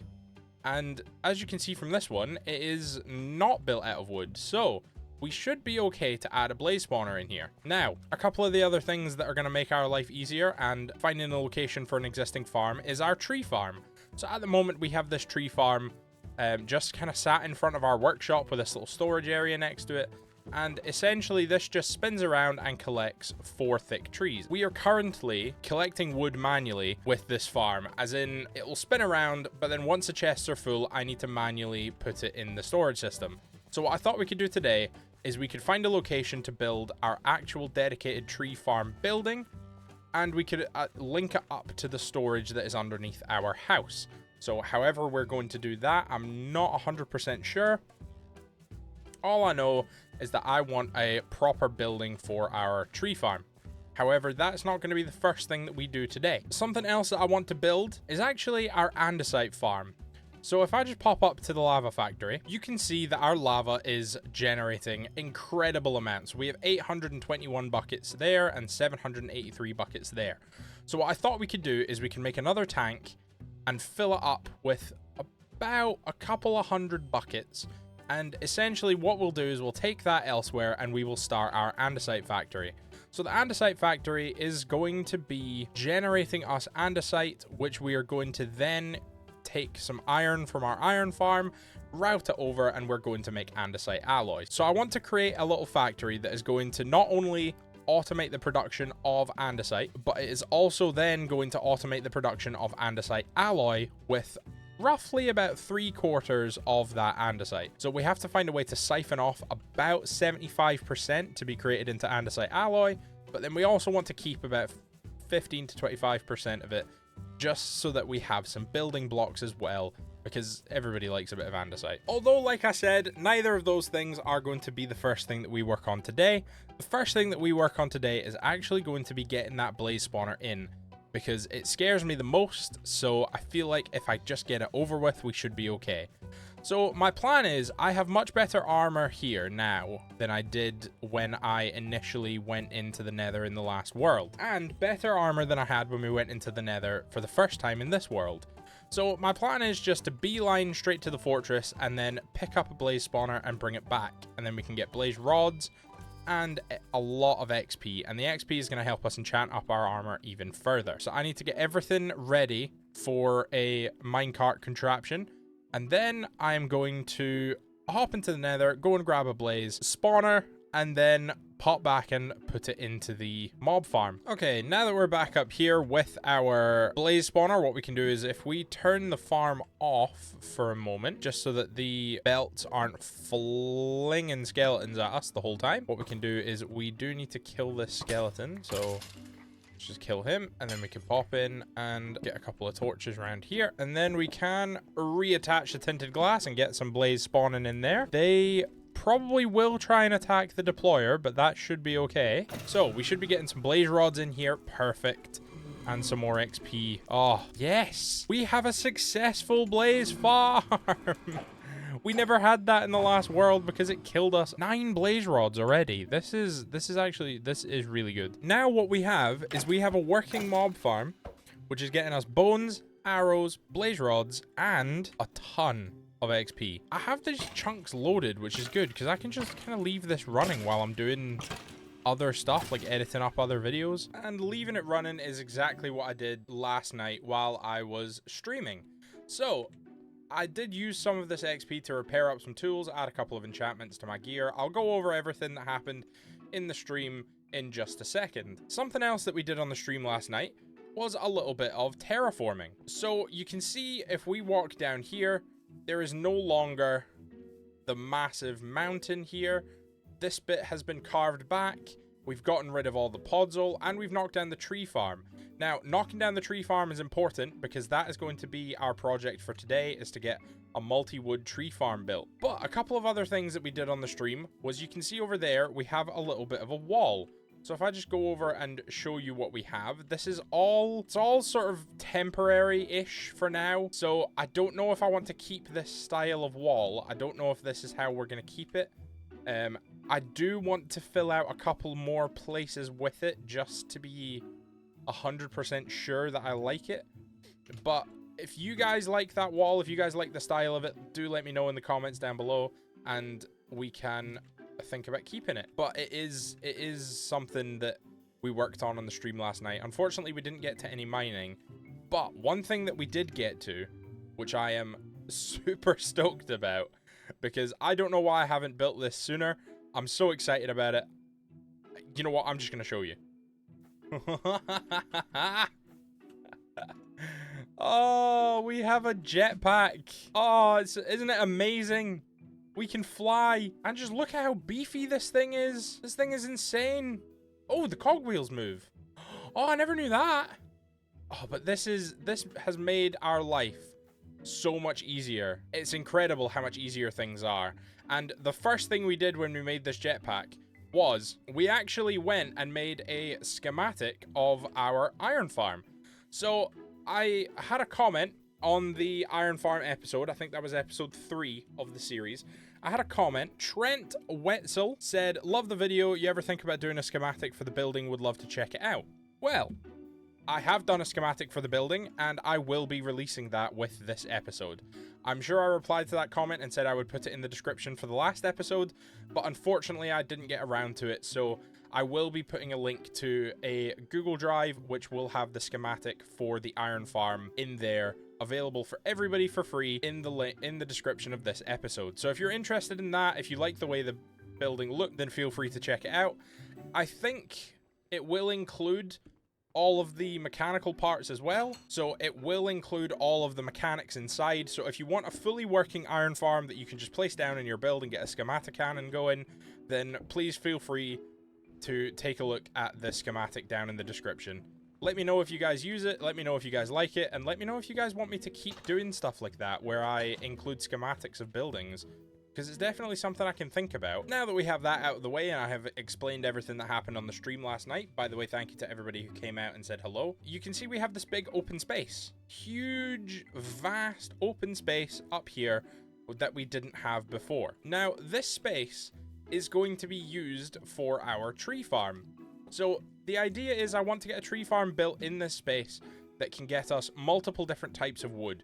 So ideally I'm going to want spruce wood, dark oak wood, and birch wood. I don't think we're going to go for any other types of wood just yet, but maybe once we do find an acacia, once we find a savanna, we might grab some acacia wood, and likewise with a jungle, we might grab a couple of jungle trees if we find one. But yeah, there really is not a lot of locations with that type of stuff in it around us. The large biomes does kind of make it difficult to get those things.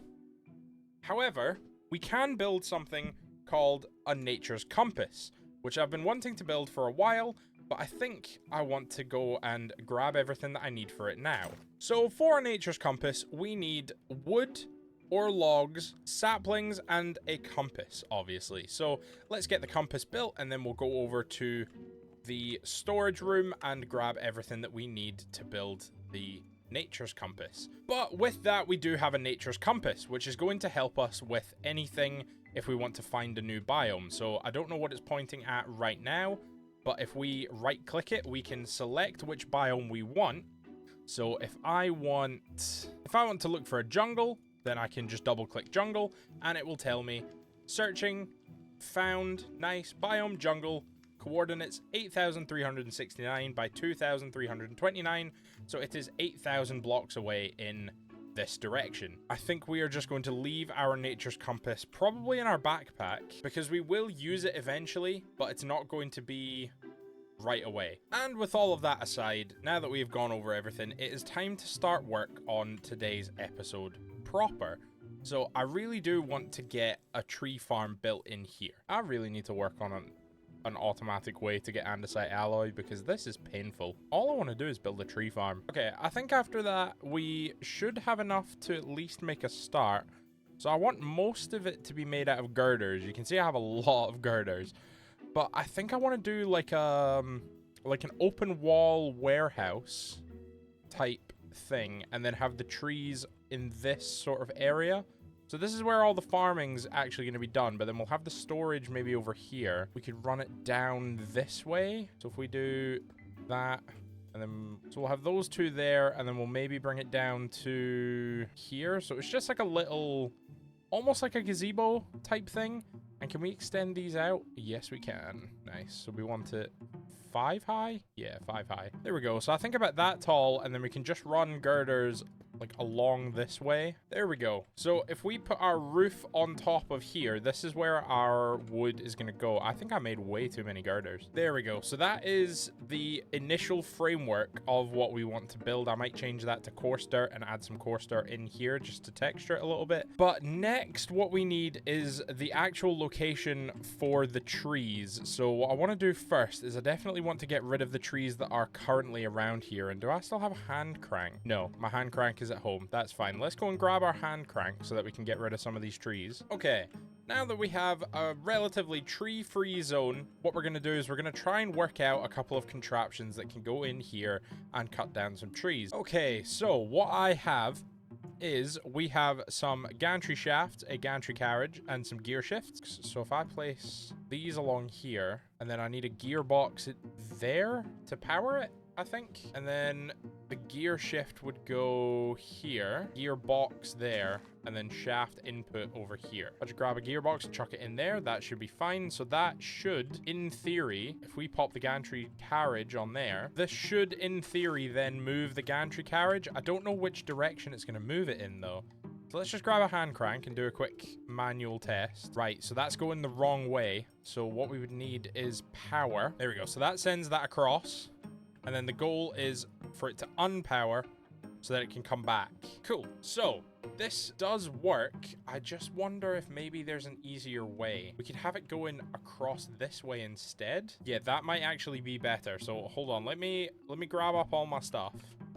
And then we'll try it the other way, because then it'll be way easier to get a shaft input into here. So instead of having the gantry carriage there, what we'll do is we'll have the gantry carriage run along the back here. And then we could probably actually have one gantry carriage go the whole way. So I was just thinking that we can add in some power like this, so we can get it in this little power shed that is going to go on the back of our warehouse, which I think is looking pretty good so far. We're using the rough stone ground, but I don't know if we're going to fit the water wheels in here. Yeah, we are going to have to go with the lower floor, but that's fine because we can do slopes as well. There we go. So now we have power that we can draw out from that block, I think. Yes, right. Okay, so we can draw power straight out of here. And if we grab a shaft output, there we go. So now we can take power straight out of here. And if we just move the farm along by one, we can do that. We could have one carriage do all of it, actually. That might be a better idea. There we go. And now if we grab this, we should have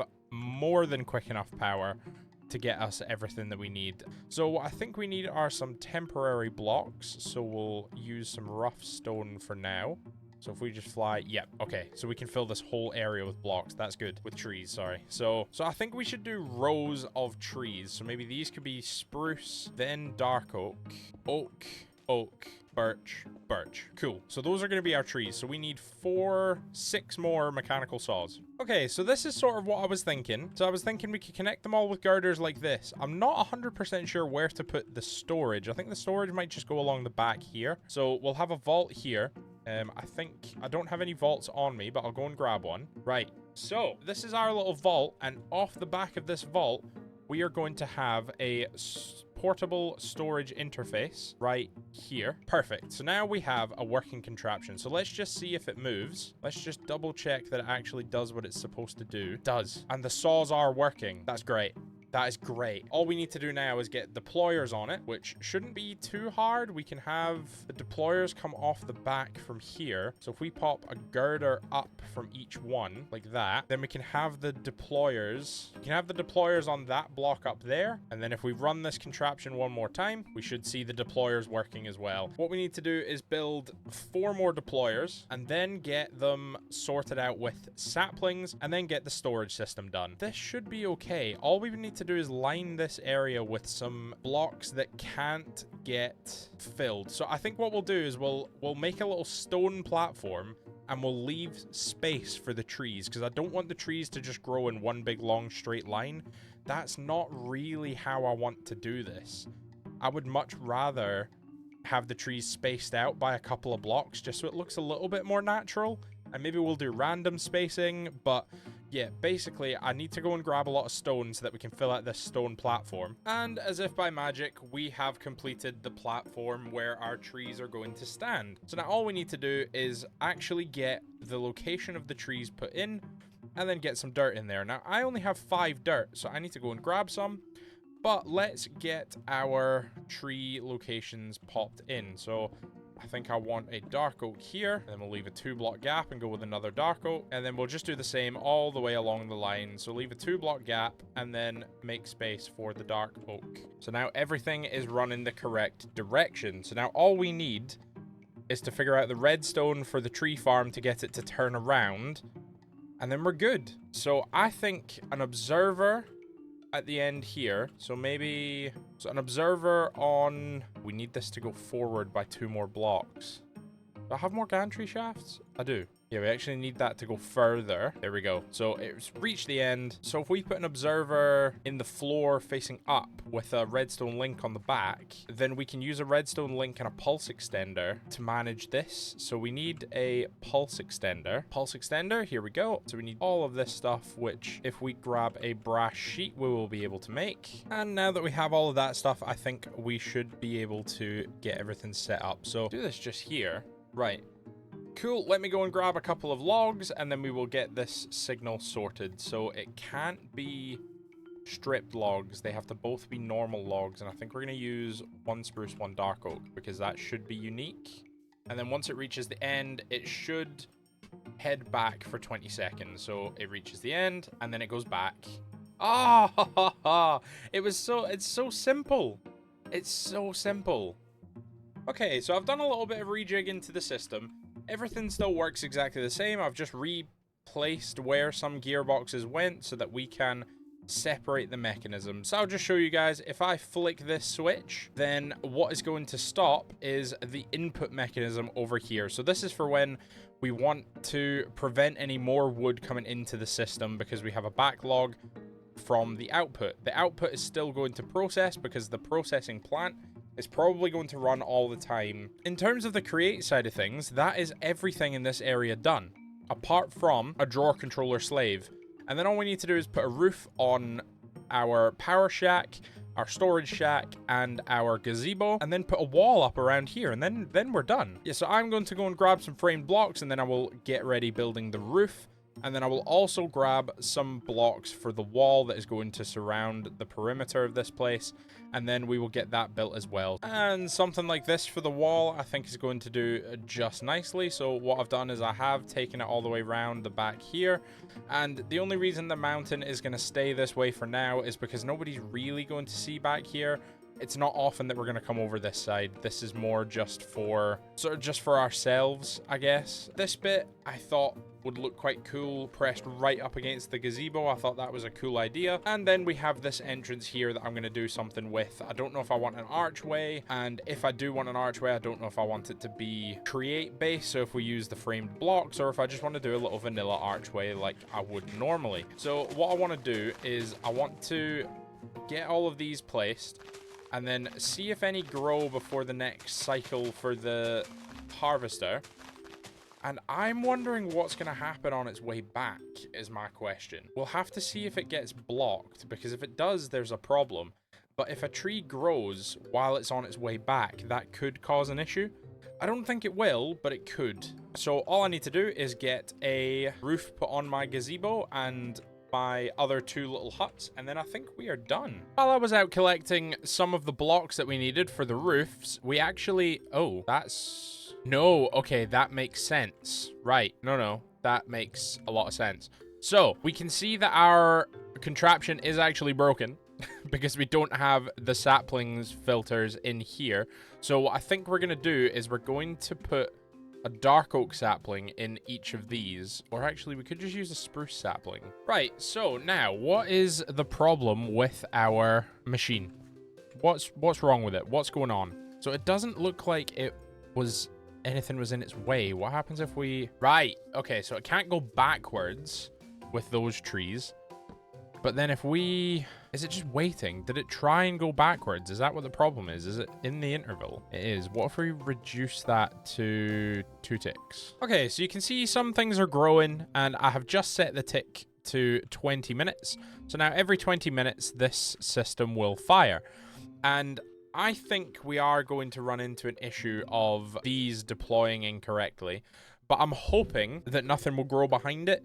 And if something does grow behind it, then I think what we're going to have to do is we're going to have to place some mechanical drills on the back. But now we can do that. That wouldn't be too bad. Actually, maybe we should do that. Perfect. So now it shouldn't ever get caught on another tree. Here we go. It's working. It's going. It's stuck. Why is it stuck? Oh, because the deployers can't go through the tree. Right. Okay. You know what? I'm going to completely get rid of this entire contraption. And what I'm going to do is set it all up on a minecart instead. Because right now, it just doesn't seem to want to work with the gantry. So I'm going to set it up as a minecart contraption. Because I think that is just going to work a little bit smoother. And because to me, it makes way more sense to have it on a minecart, and the gantry was always a bad idea to begin with. What was I thinking? Why did you guys let me do this? Why didn't you stop me? You could have said something, and you didn't. Right there, now that it's on a minecart contraption, it should work perfectly. I know how minecart contraptions work. I don't know why I didn't just stick to that the whole time. So I'm going to go grab enough rails to get this sorted. I need a couple of activator rail, or what are these called? Controller rails. I need 2 of those. Perfect. And I need some more powered rails. So I'm going to go and get those made. Right. So the last thing we need to do is get a system set up for putting the saplings back in. So we're going to need 2 more portable storage interfaces. We will need to turn this back into a real block, which is fine. We can do that. So we need to turn this back into a real block, which we can't do from this angle. Okay, now that we have all that sorted, all we need to do is figure out the method of getting saplings back into the system. And I have a perfect idea for that. I think what I'm going to do is get another portable storage interface on here and then hook that up to a portable storage interface on the back of a storage drawer over here.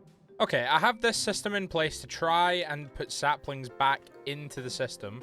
So what I'm going to do is I'm going to let this run and see if it works. So my understanding is that this should work fine. It's whether or not it actually does is the question. However, unfortunately, we have run out of time for this episode. So I thought that I would be able to get this episode finished recording by Thursday, get it edited over the weekend, and then get it up for Sunday. Unfortunately, this weekend has been terrible. I won't go into any details with you guys because I don't want to bum yous out in a very, very, what I think is quite a light-hearted video. But either way, unfortunately, we have run out of time. It feels like I'm running out of time for every episode recently, but we have made a ton of progress. I mean, our tree farm is working. It is producing all the different types of wood. The wood is backing up, but that is okay because we don't actually need it right now. But we will get the drawer controller slave set up and the rest of the tree farm done in the next episode. So I do apologize. I do apologize for this episode running a little short again. I am really trying to get them out on time with enough content for you guys, but things just keep popping up, and you know, you can't always help life gets in the way sometimes. But I am really trying. I hope you guys still enjoy the episodes. If you do, drop a like on this one and drop a comment, let me know what you think we did well or anything else that you'd like to see me do in the world. And if you are enjoying the content as a whole, please do subscribe. It really means a lot, and the support on the last few episodes has been absolutely incredible. I just cannot thank you guys enough for all the wonderful comments, all the new subscribers, welcoming everybody, and just everybody watching the videos. Even if it's just for a few seconds, it helps out a lot. And if you guys want to help out the channel anymore, please do hit that subscribe button. But other than that, I will catch you guys in the next one. You guys have been awesome. Bye, guys. I can't believe we didn't think about sticks. I mean, how stupid can I be? Last episode, we collected a blaze spawner from the nether to make our mob farm, give us a little bit more XP, and we can also farm some blaze rods. We also put up a wall in our valley to make it look a little bit nicer, make sure the world ties together a little bit better, and overall just get rid of some of the annoying dirt mounds that were sitting about everywhere. We also built a massive tree farm that is gathering us 4 different types of wood: birch, oak, dark oak, and spruce. And in this episode, we are going to look to finish that farm. Because last episode, as you guys know, I was cut a little bit short due to what was going on over the weekend. And basically, I had to release the video almost 5 days late, which I'm not a massive fan of doing. And you guys will also know that we didn't actually finish off the wood farm. We only got it to this point here. So the contraption is currently running. There's no dark oak saplings being planted. I'm not quite sure why. That one's a little bit strange, but we can sort that out. But there is nowhere for this wood to go. The drawers are full because we don't have anywhere to send it yet. So in this episode, we are going to look to fix that. We are going to get the processing part done. So we are going to strip down the logs into their plank variants, store the planks, and then store some of the logs, and we are going to strip some of the logs as well. So we're going to have slicers, we're going to have saws, we're going to have just storage. Overall, we're going to store a little bit of everything. I don't think we're going to craft any of the planks into anything, but at least then we will have an abundance of the different types of wood available to us. So I think that's probably the best way to do it. And the best way to start is probably having a look at getting them separated. So first we need to start bringing them through. So first thing we need to do is get a drawer controller slave there. So this is what is going to bring out all of our wood into this area and make sure that it can head onto the belts.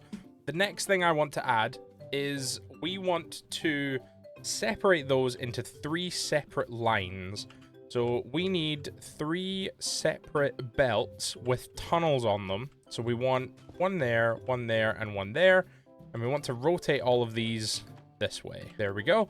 So that's going to give us the 3 types of wood that we're going to need. So we are going to strip the logs into the stripped log variant. We're going to craft the planks, and we are going to just store logs. So I think we'll actually do it the other way around. So we'll store logs just over here, and then we will strip the logs in the middle, and then we'll strip them down into planks over here. So I think that's probably going to be the best way to do it. And I think if we have something staggered a little bit like this should be okay. And this is just andesite casing. So what we can do is we can actually take this input from here if we extend this belt back. So now we just need some brass tunnels to go on here. There we go. So if we grab some brass tunnels and we just pop them on there, if we have that set to split, that is fine. So now every time more than one item comes through, they will get split evenly into this belt, which is good because that's exactly what we need, because we need an even split of all 3, and we need an even split of all 3 types. So what we're going to do from here is... okay, we need to figure this out, because we need to have a mechanical saw in the middle as well. So what if we did the mechanical saw there, and then the belt from there just to there, like that? Oh no, we're going to have to do... Right, okay, we're going to have to do that on this belt here. There we go.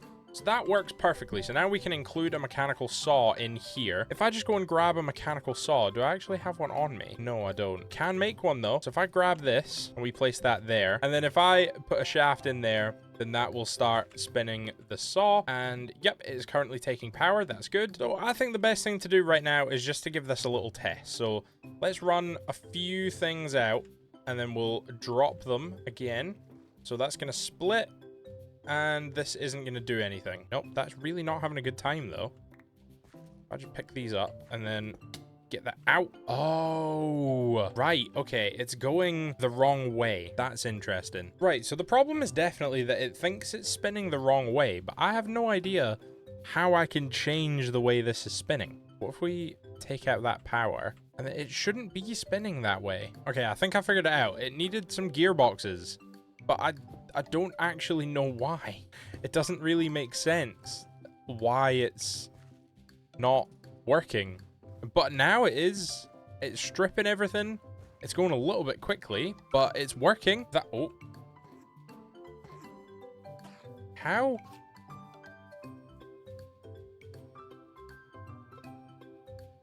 How is there...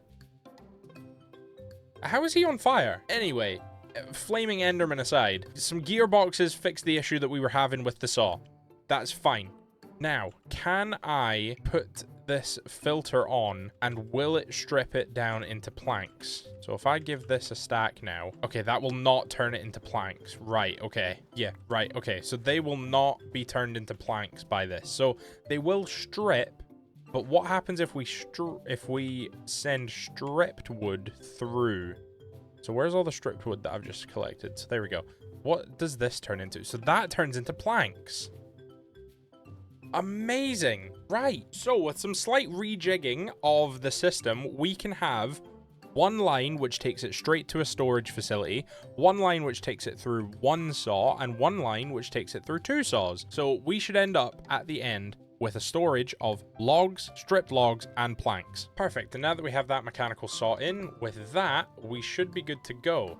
So let's give this a quick test. So what I'm going to do is I'm just going to dump a few stacks of logs onto here and see what happens with them. So 1/3. Ah, the saws are going the wrong way. Okay, I think a system like this should work. So let's try and dump a bunch of logs onto here and see what happens. So, yep, they're getting stripped. That's good. And they're getting turned into planks. Awesome.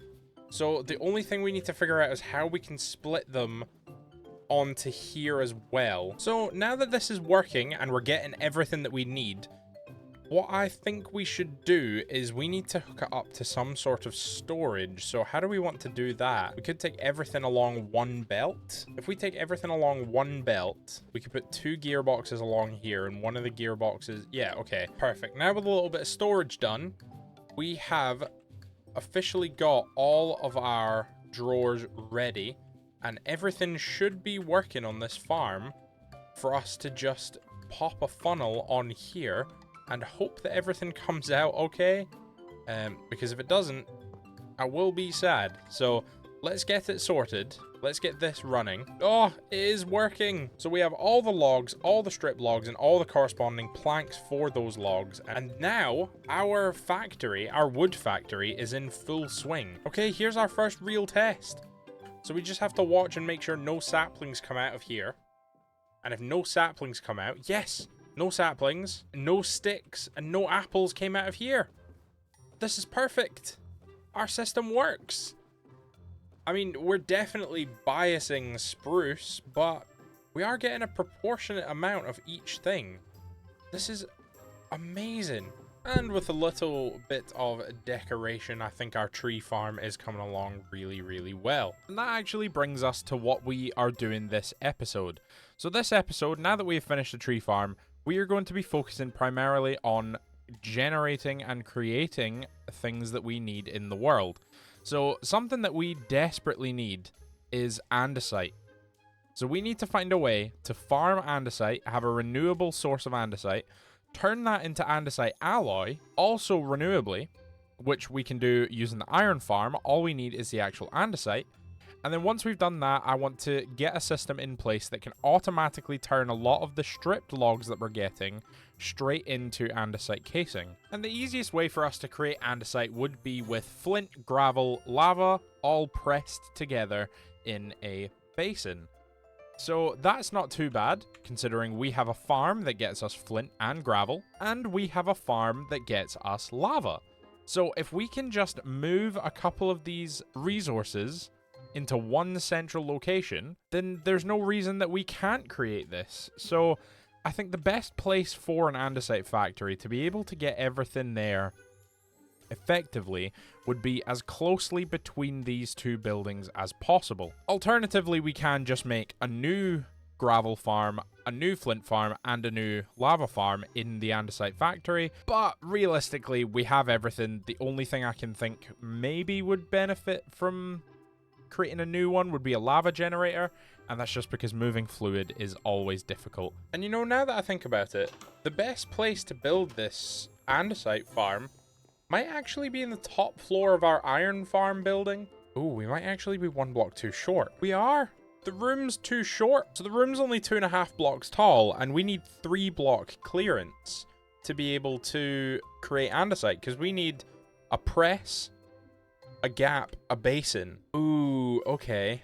That's not good. So after some time thinking about where we can put a new building, I thought we could put it down here. But then I remembered that I have some plans for this middle area, and that will... building anything here will definitely affect those plans. So my plan is to build it here. We are going to clear out a big empty space in this area on this level down here. And then that is going to be where we are going to place our andesite farm. So let's send this thing on its way. Oh, it's gone the wrong way. Oh no. There we go. Now we've got it going the right way. I think a space just like this should be perfect to build our andesite factory. It doesn't need to be too big, and it doesn't need to be too tall either, which is good. So it's not going to take away from any of the buildings. It's probably going to be a similar size to the Foundry, actually. But for now, I am going to get the create contraptions in place. Or actually, I'm going to try something a little bit new for this building. I'm going to build the building first, and then we'll get the create contraptions put in the building afterwards. So that's something that we have only done on our workshop. Everything else, we always build the platform, and then we've built the contraptions, and then we've built something around the contraptions. I think for this one, we're going to build the building first, and then we'll put contraptions in it. So I will see you guys when that is done. And despite having no texturing done and no door or windows or anything, I think this is going to be the shape that we are going to use. I really like it. I think it ties in well with the rest of the valley, but it's also unique enough to be a new addition. As well as the shape may be very blocky, but I think it works really well, especially for what we need. And I like the smokestacks. We're going to get a door put on this, and then we'll light up the inside. We'll get some girders in place, and then we will go from there. Get the production started and start wiring everything up. First thing I need to do is get power. And then after power, I think the best thing to do is try and pipe some lava down. I was just cooking away in my house, getting a few extra potatoes, and there was a thunderstorm, and I've come out to this. I slept through it. I don't know if this is still going to trigger. Yup, it's still going to trigger. Oh, no. Oh, God. Hold on. I grabbed some arrows. I want to try and keep one of these horses alive. I would love a skeleton horse. Let's see if I can only hit the skeleton on top. Yeah. Oh, that wasn't good. Ow. Oh, we have one. Oh, that's not good. But we have one. Wait. Let's tame it. They just like us. Wait, let me go grab a saddle. Hold on. I only have one saddle. So this is the only horse that we can ever have. Well, until I find another saddle. Yes. Oh, this is amazing. Right, where are we keeping him, though? Okay, that should be good enough for now. We can just keep him here. Now that we have all of that out of the way, I have opened up a little area that I think would be really cool to use as the door. And I was thinking about using vidium for the door, but I have an idea that I really want to try. All I need to do is get, is it a mechanical bearing or a windmill bearing? I think it's a mechanical bearing. Yeah, mechanical bearing. But I have an idea that I think is going to look really, really cool if I can do it right. I'm gonna give it a go, and let's see what you guys think as well. Let me know in the comments. And after a little bit of texturing and also finishing off my idea for a door, I think we have something that I am really going to enjoy building the inside of. Now, you can see these doors. This was my idea. I saw this on another creator's channel. If you guys know who Foxy No-Tail is, then his new Create series has a couple of buildings with doors like this. I didn't want to sort of steal it as like my own idea, but I saw it on his videos and I just thought, that's sick. So I wanted to give it a go, and I think it's turned out amazing. I love the open door, and as well just the massive door on the building really ties it together. And I really like this color combo, the vidium with the deep slate and the granite and the spruce wood. It's all the same color palette from over here, which I think is really cool. So it ties it in again with some vidium. It's also the roof of our workshop and the roof of the lean-to on the workshop. So there is a lot of vidium in our valley. Overall, I think the way that this building has turned out is I'm in love with it. initially, I thought to myself, like, oh, it's very plain, it's very boring, it's not really that fun to look at, and I didn't really like it, I'll be honest. But now that I've kind of finished off the door, I've finished texturing, I've added a couple of details with this little liquid tank on the front here, this has slowly become one of my favorite buildings in the valley. And it's it's a really simple building. It's not overly extravagant like the iron farm. It's not massive like the lava factory. It's just nice to look at. Now that we have the building sorted, I think it is time to start work on what is going to go inside the building. So the first thing we need to do is pipe some lava into here. And I don't know if we should put it in a tank or not. I think if we just pipe it directly in, we should be fine. We're going to have quite a few cauldrons. So I'm thinking we're going to have to get power in. And if I think about this right, we need to input gravel, input flint, input lava, output andesite. And I think something like this should work fine. So as you guys can see, we're over in my creative testing world. And I have managed to find a way to get this working without having all four sides visible all at once, which means it's much more extendable. All we need to do is make 2 mechanical arms, which I don't actually think we've done in our world yet. So we need 2 mechanical arms, 1 for flint, 1 for gravel, 4 basins, and some lava being piped in. And then we need 6 drawer controller slaves, and then we just need to find a way to actually store the andesite. But, you know, that is a small price to pay. And then, obviously, flint and gravel, we need to find a way to get that over to the farm as well. Once we have that, that should be fine. I'm really excited to get this built. I'm really excited to get this going. So let's hop back over to the survivor world, get everything sorted, collect all the items, and then we will get building. Okay, we have everything ready to be built. I have a little checklist here. Let's just go through it. So 6 drawer controller slaves. Yep, drawer controller, arms, cogwheel, shafts, casing, pipes, drains, pumps, funnel of both types. We do have 4 mechanical presses, and we do have 4 basins now. So that is everything that we need to create this little contraption. The one thing that I'm worried about is that this won't be enough power. So we have 5 water wheels in here. We could probably squeeze in a 6th, but I'm worried that it won't actually be enough power. I feel like we are going to have to find a way to bring more power into here, because I do want to run this quite quickly. But let's get building anyway. So we have the 2 mechanical arms, and we need to grab our copper casing first. We need to figure out where we're routing the lava in from first, actually. That should be our first port of call. So I'm going to get to work on that. And I'm also going to try and power it. I think I've routed some lava in correctly here.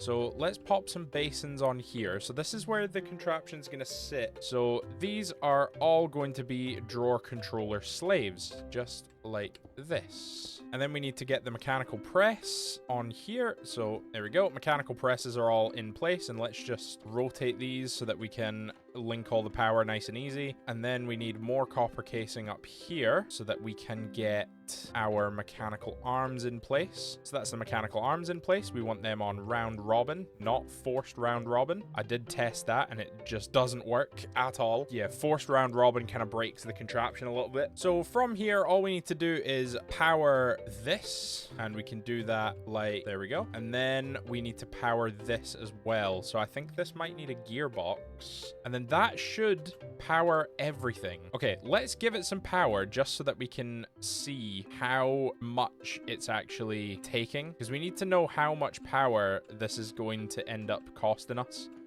and it could potentially cost us way more than we actually have. So let's find out. Is it going to overstress? Ah, immediately overstressed. And with some rejigging of the power and moving the water wheels, we have managed to get enough SU to be able to power everything. So I've just thrown the power underground. I've got 10 water wheels now. I still don't know if 10 is going to be enough, because I'm sitting at 92 RPM again, and the 92 RPM seems like it's only powering this. It'd be really good if I had a stressometer, wouldn't it? So let's have a look at how much stress we are using. So we have 1,808 stress units left. At least we can create andesite. So we have the andesite creation in place. That's good. All we need is a pump on our lava line, and then this whole system will be good to go. So let's go and get that put in. Okay, this is the moment of truth. Whether the pump is going to overstress the system or not. Oh, it hasn't. Are we actually getting lava though? We are. We're getting lava. The lava is coming through and we're not overstressed. Now, all we need to do is get the gravel and the flint over here and then have a storage place for the andesite itself. So I think we could probably tuck that all into this corner. If we take some trim there and then we can pop another trim there and just have the 3 elements. So let's go and grab those drawers quickly. So this is the moment of truth. Is this system going to work? Okay, it didn't work. Why not? Oh, there's no drawer. There's no drawer controller. Oh, there we go. It's working. It is working. Yes, and we're getting andesite. We have andesite. Yes. This is amazing. And we still have 1,440 stress left. We could probably get another machine in here. Oh, 400 andesite. This is amazing. Wait, I need to do a time test. Let's see how much this will get us in an hour. We're going to run it for 1 minute, and then we'll see how much we get in 1 hour.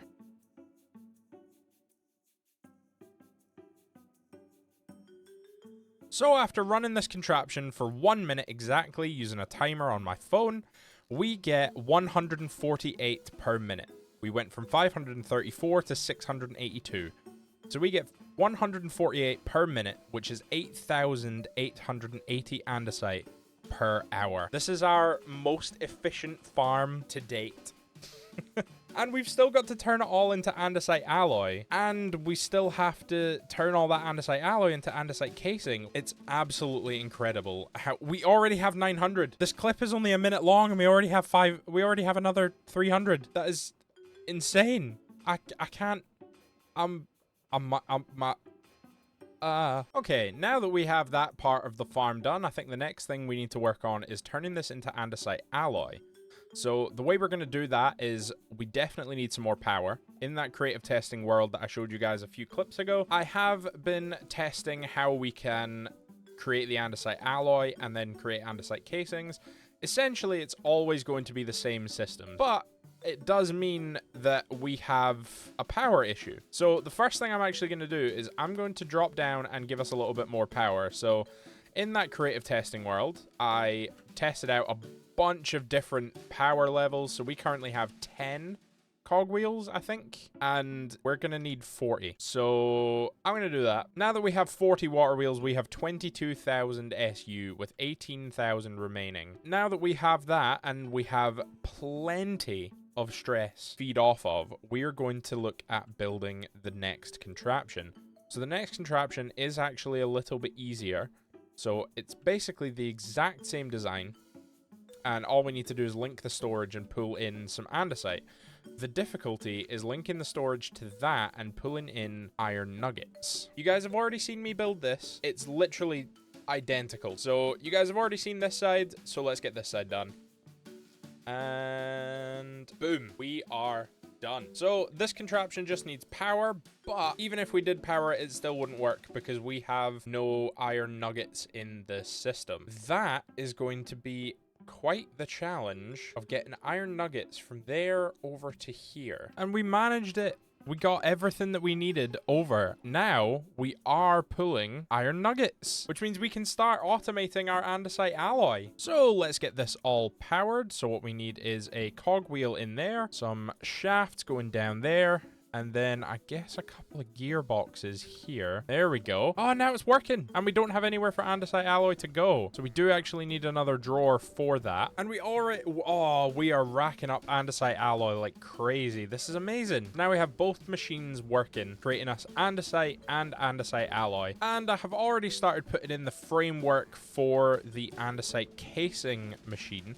So again, it's going to be identical to the other two machines, The only difference for this one is we're going to be using 4 deployers and 4 depots instead of mixers, presses, and basins. Realistically, it is going to be exactly the same machine again. We're just going to use brass funnels instead of the mixer's own output onto more item drains into the drawer controller slaves, which is going to give us andesite casing. But unfortunately, that is going to have to be left until next episode.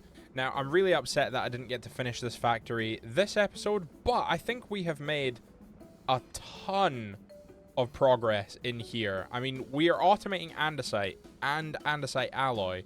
All we need to do is automate andesite casing, and then we can move on to the next project. And the next few projects, I'm not going to give you guys any spoilers, but the next few projects are going to be quite fast-paced in the videos, because ideally, this is episode 8.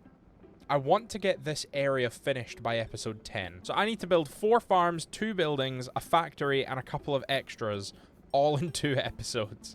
So the next couple of episodes are going to be very, very fast-paced. And the reason I want to do this is because I would like to get a world download out. And I think it would be nice if the area is completed. And getting a world download out on episode 10 just seems like a really nice round number for me to do that on. And I would like to move to a new area. But while I love the area that we have found, it has a lot of work that needs done to it. So a lot of terraforming streams coming up. If you want to check them out, head on over to the Twitch. The link is in the description. But a lot of terraforming streams, a lot of extra projects, a lot of linking of storages, new buildings, new farms, new machines, new factories, everything. So yeah, there's a lot going on here. And then I have a few ideas for some really big projects that I want to get done, but I don't want to try and squeeze them into the valley. So ideally, I would head to a new location. I don't know where this location is going to be yet. Even just looking at the valley as it is now. I mean, if you guys can remember back to episode 1, when we started and we had the little tent down there, we walked for 6,000 or 7,000 blocks to find this area. To see the progress that we have made in the last 8 episodes is absolutely incredible. And the elevator that still doesn't have a building around it. Our mechanical crafter that's just out behind our foundry, everything. Like, so many things have been built, so many adventures have been had in this valley that I want to finish it off, leave it on a high note, and head on over to a new area. And you'll notice that I've left a really big space in the middle and this section at the front here that has not been touched. That is all intentional. This will stay empty until episode 10. Episode 10 is when we're going to be working on this section here. So I hope you guys have been enjoying the episode so far. If you have, let me know down in the comments, and let me know anything else that you guys would like to see added to the valley, or if you have any ideas for the new area, let me know as well. But we are going to be moving pretty soon. I'm very excited for it. I hope you guys are excited with me. Expect a world download on episode 10. Get excited for that. And also a little progress update, a couple of other little things, and the next 2 episodes are going to be jam-packed full of stuff. So I hope you guys are excited for that as well, because I am super stoked to get everything sorted, make sure that everything looks good, make sure that everything functions well, and get out of my way. Make sure that everything works well. I'm super excited. So next episode, we will be finishing off the andesite farm with an andesite casing farm. And once we have done that, I think I have another surprise for you guys that will affect the front of the building a little bit. I need to figure out how to do that though. But that is all I have time for this week, so I hope you guys enjoyed. If you did, leave a like, and the support on the videos recently has been amazing. So if you want to drop a sub, please do. It's free, it helps me out a ton, and like 85% of you guys aren't subscribed, and that is just ridiculous. So subscribe, and leave a comment of anything else you want to see. I'll catch you guys in the next one. Bye. I think we might be producing andesite alloy a little bit too quickly. Last episode, we finished off our lumber yard so that we can pull in 4 different types of wood and all of its variations. We also built ourselves a little factory that can create us andesite, turn that andesite into andesite alloy, and turn that andesite alloy into andesite casing using some of the stripped logs from the lumberyard. And in this episode, we are going to be finishing off that factory so that it can do the last of that process, so that it can turn everything into andesite casings. Now, you can see that I have left this running for a little bit, and we have 4,420 andesite and 3,000 andesite alloy. This is going incredibly well. So the next thing that we need to do is we just need to replicate this system again on this side and with deployers, and then we are finished with this farm. But if you guys remember the end of the last episode, I did tell you that there were big plans in this area. You can see I've cut down a lot of the trees, and the next couple of episodes, episode 9, this episode is going to be doing a lot of prep for episode 10, which is hopefully going to be the final episode of this area. Don't you worry, the series is not over. We will just be moving to a different area. You can see that I've put up a little wall here. But yeah, you can see that I've done a little bit of prep for the middle bit here. And this episode is going to be a lot of preparation for the end of this area and how we are going to move on and what our plans for the new area are. Okay, so like I said last episode, this episode is going to be predominantly preparation for leaving the area. And if you guys remember, I said that I had quite a few farms to build. I think I said 4. I have a little bit more than 4. So I just want to run through those with you. So we have a cactus farm, a cocoa bean farm, bone meal farm, wheat farm, dough farm, slime farm, magma farm, and obsidian farm. All that I have to build before episode 10. Now, I am willing to let the obsidian farm go and not build a full-on farm until the new area. But that's a lot of stuff to get through. So the next episode, this episode is going to be a little bit faster paced than normal. We're going to get a lot more done, hopefully a lot quicker. So what I'm going to do right off the bat is I'm going to go and collect all the resources for this, and then we can finish building it. You guys have seen me build this one. You guys have seen this one pop into existence. So I'll just do the same for this one. I'll come back to you when it's done. Okay, now that we have everything sorted, let's get this built.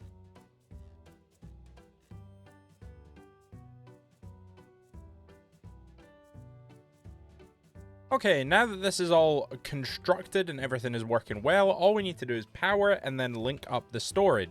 So the reason that I have not linked up the storage just yet is because obviously we need to link up the storage to our lumber yard over there to make sure that we can pull in some stripped logs.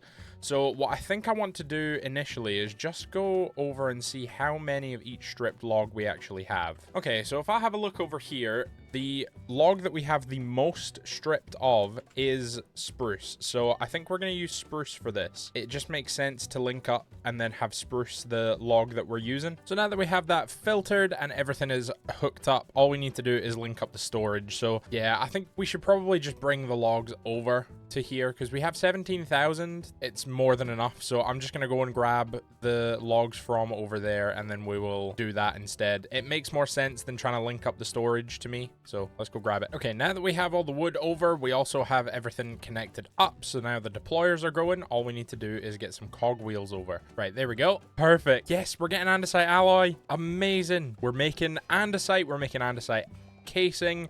We're making andesite alloy. All we need to do is get a clutch in. And I think the clutch is going to go on this block here. So now we can make andesite alloy, andesite casing, and andesite itself all in one go. Look at the andesite casing. So now that that is done and our andesite factory is producing andesite, andesite alloy, and andesite casings, we can move on to a couple of the next projects that I want to build. So I've been having a little fly around the valley using my free cam, and basically what I've thought is we're going to put one farm up here and another farm over here. So the one that's going over here is going to be cocoa beans turning into bone meal, and the one up here is going to be cactus. So those are two very, very prominent farms that we need in this area right now. So I think I'm going to start on the cactus farm because I think it's going to be the easiest with this terrain. So I'm just going to get our contraption up here, level the top of this out, get rid of some of these trees, and then we can start building our cactus farm. And I think a space just like this should be fine. So if we just fly up, you can see that it is quite a big space. There's a lot of space at the front so that we can have a path and some stairs and everything.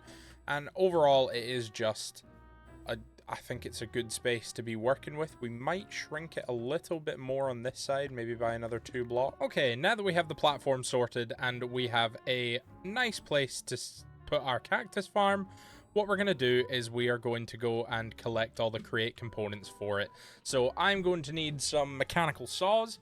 some chests, and a couple of other crate components that are going to power this thing. It's going to be a very simple farm, and I'm wondering if we can try and squeeze both farms into the same building. So I think the first thing I want to do is figure out where we want to put this. So I'm thinking here. So we'll have a controller rail there, and then we'll fill the rest with powered rail until the end. That will pop a controller rail there. Then we can power these and pop everything down this. So we want to make sure that's going in the right way. We want to lock rotation, and then we just want to build this out. And I think a system like this should do just fine. I was debating maybe using a few other millstones, but I feel like I don't think we're going to need that much realistically. And then that's pretty much it for this factory. Like, there isn't anything else that we can include, except I think we are going to do the bone meal on this side of the factory. So we still have this whole corner, and I think this is where we're going to do our bone meal farm. So it's going to be the exact same system, except it's just going to be going into a composter, and basically we're just going to have a little system here with harvesters harvesting a few cocoa beans that are on some jungle wood. I've already gone out and collected the cocoa beans and the jungle wood. I just need to get the actual farm set in place for the cactus, and then we can build a building, and we should be good to go from there.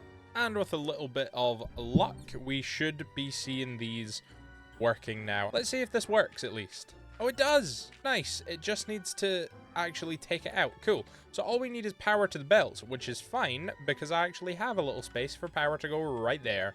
So I did add a couple of walls to this build just to make sure that I had the dimensions right and to make sure that I could fit everything in. I need to add a little bit more on the front here, but that's fine. Like I said last episode, this episode and next episode are going to be very fast paced. So if you guys do see me skip over a couple of processes, for example, skipping over the building process of this, I'm sorry.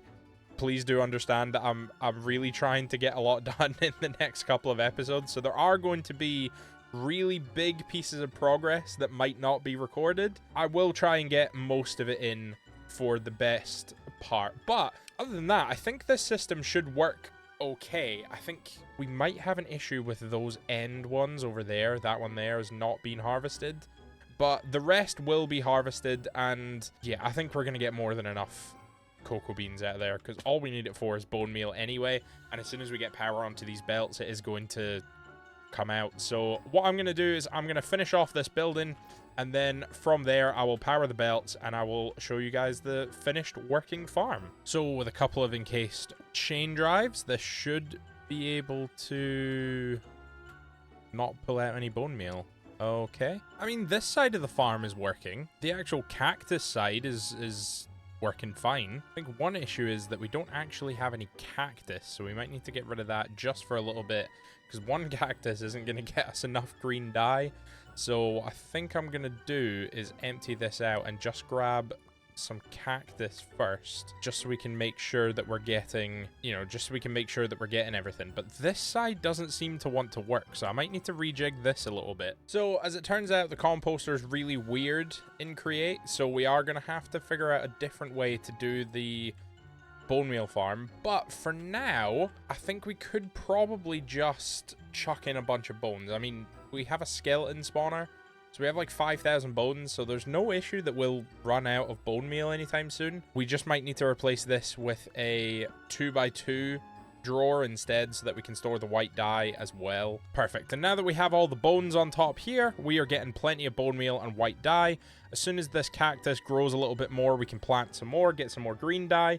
And then once we have that, we can start combining it for lime green dye, and we'll get a wheat farm built so that we can get them combined to make slime. And once we have the slime, we have loads of blaze in our blaze spawner over there, which we can combine with that to create magma.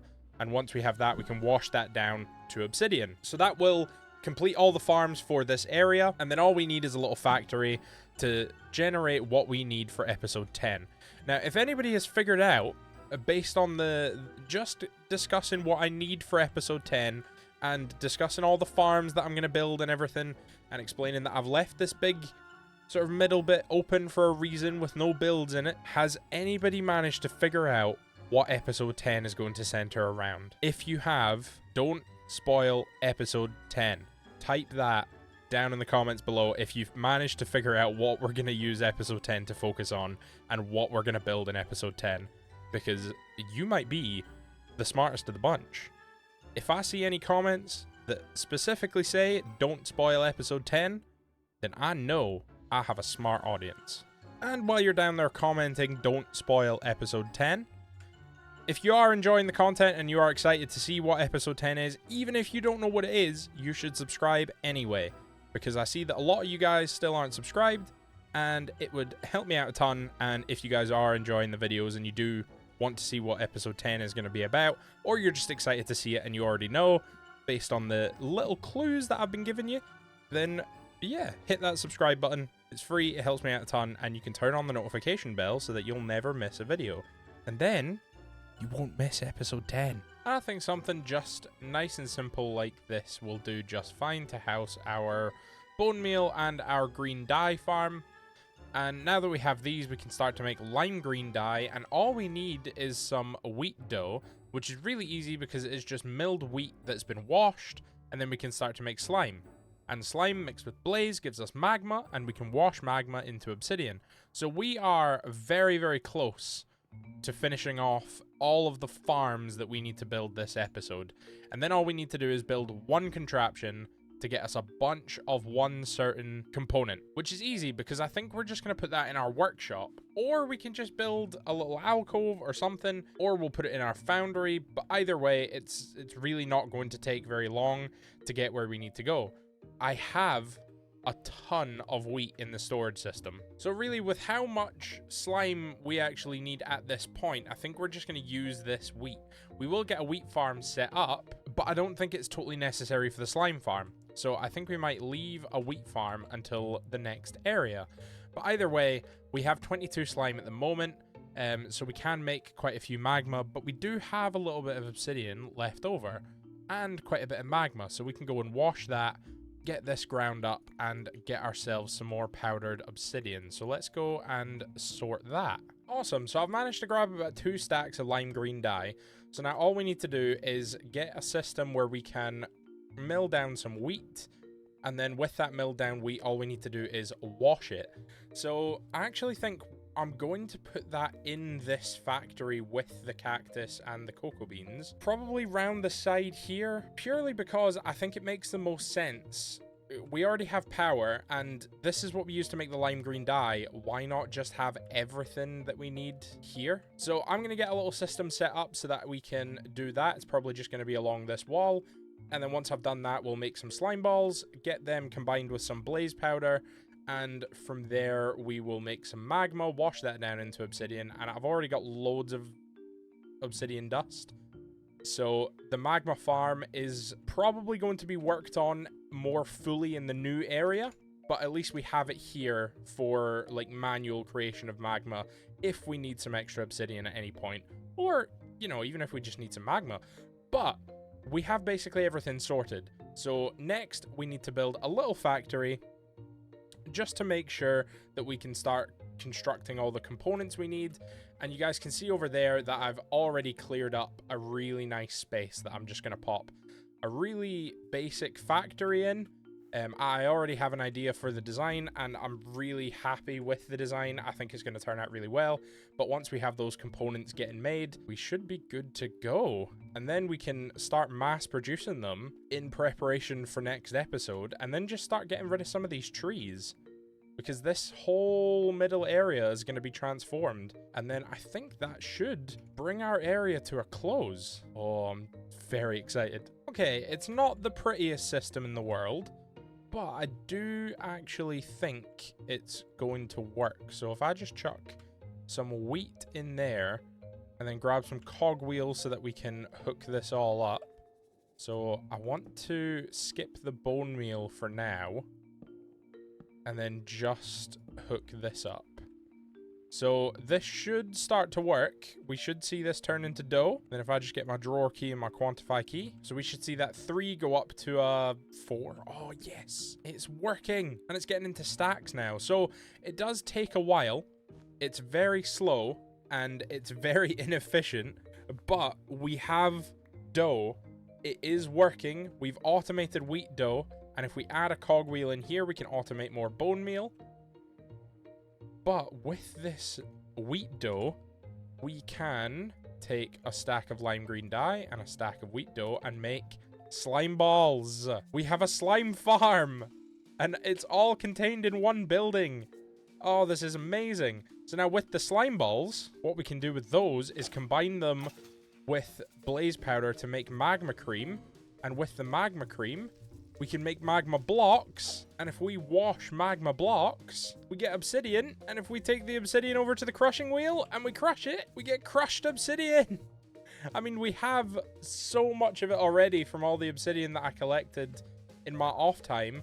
But now we can automate it. And that means we're one step closer to finishing off this area and getting exactly what I want out of this world. The first major project is now farmable. This is incredible. So I need to go get to work on that other factory that is going to go over there. And then once we have that, then I can start mass producing something that we're going to use next episode. And I think something just like this is going to do perfect for what we need. So obviously I'll terraform around here a little bit so it fits in, but I think it's a nice contrast. It's much lighter in color than any other build we have. Every build we have is really dark with the deep slate and the granite and the spruce and everything else. And this is tough and granite, and I'm being chased by a creeper. This isn't good. Anyway, now that's dealt with, I think it's a lot lighter in color, and I actually don't mind too much that it's lighter in color, because I think it still fits in really well with the surrounding area. I think it's still a really nice building to have around, and this is going to be our little factory that is going to produce us a couple of components that we need. We are predominantly going to be using the bottom floor, but obviously the top floor is going to be used for something. I just don't know what yet. So I am just going to get some power put in the little power room there, route it in through the back, and then we need, I think, 2 contraptions in the bottom floor, and then that's pretty much it. I think it might just be the 2 contraptions. So this building might be a little bit overkill. We probably could have just thrown the contraptions into the workshop, but I felt like we needed something over here. Like I said earlier, if you commented earlier saying don't spoil episode 10, then you already know what we're doing. If you've got to this point and you still don't know, well, you're just going to have to subscribe and stick around and find out next episode. And now with a bit of power rooted in, I think all we need to do is get the system for what we need set up. Well, one of the systems. And then after that, we should be good. It's just trying to figure out, I need lava for this system. So I have spouts, and it's just trying to figure out where I can actually put them. What I'm thinking is if we take a cogwheel and we get rid of this one and then put a cogwheel in there, then we can put a pump on here and then have the spout like here. That makes sense. And then we can have one press here and one press here, and that should get everything powered properly. So all we need to do is actually just power these. I don't know if they're too high. No, they should be fine, because we're gonna have a belt down here anyway, going over to here. So all we need to do is get a fluid pipe and then pump in some lava. Okay, after a couple of tiny mishaps with the contraption, I decided to put our lava tank on the back of the house, and you can see the mishap where it kind of clipped into the wall and sort of broke a hole in the building. But you know what? We fixed it. All we need to do is replace a couple of spruce planks, but I think this makes a lot more sense for what we're going for. So we need to have something exporting this. So we want a belt along the bottom here. We want a belt along here, maybe to here instead. And then we just need a way to try and power this belt. So I think the best way to do that would be probably with a gearbox, and we get one there. Let's just see if this is turning the right way. There we go. Is that turning the right way? Yes, it is. Amazing. So then we can put a shaft just in the middle here, and that will power our belt. So now all we need is, I actually want to shrink this belt a little bit, just like that. And then now that we have that, we can fill that up with andesite casing and get our inputs and outputs on here. We need a barrel on the front here. So let's quickly fill this in with andesite casing. And then we're going to use copper casing right here. And we could actually do copper casing along the whole front of the system. That would be quite cool. But we're going to have a barrel sitting here with a brass funnel coming out and only outputting one item. So do we have any brass funnels? We do. We have a brass funnel. Nice. And then over on this side, we'll just have another barrel just here with an andesite funnel facing inwards, just so we can collect all the items. So all we need to do is actually get a barrel in here and start making the component. And once we have done that, we are ready to move on to episode 10. So as a case of not spoiling, I am not going to show you what is going through this system, but for anybody who knows Create and anybody who knows what needs lava and then pressed twice and why we've needed any of the other farms we have today, then let me know in the comments by typing "Don't spoil episode 10." But that is all I have time for this week, guys. I hope you're looking forward to next week. I know this video was really hectic and fast-paced and all over the place, but I had a lot to do and not a lot of time to get it done in. So I hope you guys are ready for episode 10. I'm going to use what little free time I have left just to make up a bunch of these components and test a couple of things in a creative world. And then once I've done that, we should be good to start filming episode 10. And that is, episode 10 is going to be my favorite episode of the series, I think, so far, as long as I can get everything that I want done. But this valley is about to go through a massive change, like bigger than any individual change we have had so far. It's about to completely change in the course of one episode. As long as I can get everything that I have in my head translated into Minecraft, I am so excited that this is going to look incredible. So I hope you guys have enjoyed this episode. If you did, please drop a like. It helps me out a ton. And if you are enjoying the content, please do subscribe so that you never miss an episode again and you can keep up with the series as it goes on. It's also free and it helps me out a ton, and I know that, like, a lot of you guys still aren't subscribed, so it'd mean a lot if you could hit that little subscribe button down below. I cannot wait to get filming this next episode. It's going to be so good. I'm so excited. I'm ready for it. I hope you guys are too. I will catch you guys in the next one. Bye! And so the production begins. Last episode, we made a semi-automatic slime farm by collecting cactus to grind up into green dye, crushing bones to make white dye, and also washing wheat dough so we can combine the lime green dye with the dough to make slime. We also created a workshop on the other side of the valley, which is creating us 2 mysterious items that we didn't go over last episode for one very good reason. And that reason is what we are doing this episode. So this episode we are going to be working on something new, but there are 2 things that I want to go over just before we do that. The first one is I'm not wearing my skin. I look very different. I'm wearing a default skin, and that is because I currently do not have any Wi-Fi where I am recording. You can probably also tell that my mic sounds a little bit different, and that is because the room I am in is very different to the one that you guys are used to hearing me record from. So the one that I usually record from is mostly sound treated. It's not exactly soundproof, but it is sound treated so that there's a little bit less echo. However, the room I am in right now is unfortunately not the same. I am just in a regular dining room, so we are going to have to deal with a slightly different sounding mic. I'm sure we can get over it. Yeah, I thought I would just go over those 2 little bits of housekeeping before we get in, but now that we've got that out the way, we can talk about what we're doing this episode. So this episode we are going to be working on something that I have been talking about since probably episode 8, and it all starts in that workshop over there. And over in this workshop we have 2 machines working away tirelessly. One of them has ran out of material, but now that we are in episode 10 and you guys have waited long enough, you can see what we're producing on the right hand side here, and you can see what this episode is going to center around. This episode is about trains, and I am so excited. So you can see that I've done a little bit of terraforming in the middle here, where I have kind of leveled out the center of our valley, and I've replaced a lot of the bottom with gravel. I've still got a little chunk to do over here, but what we are going to do is we are going to find a place to set up our new area, which is going to be an industrial area with factories that are just going to produce anything that we need for any moment in the series. Where I want to start is right here in this area. This is going to be our train station. I think what I'm going to do is we are going to have the train coming in and out from this side of the mountain here. But the reason I thought that is because of the shape of the valley and the space in between our iron farm and our house, it just wasn't practical to put a train track in there to have it go through the other way.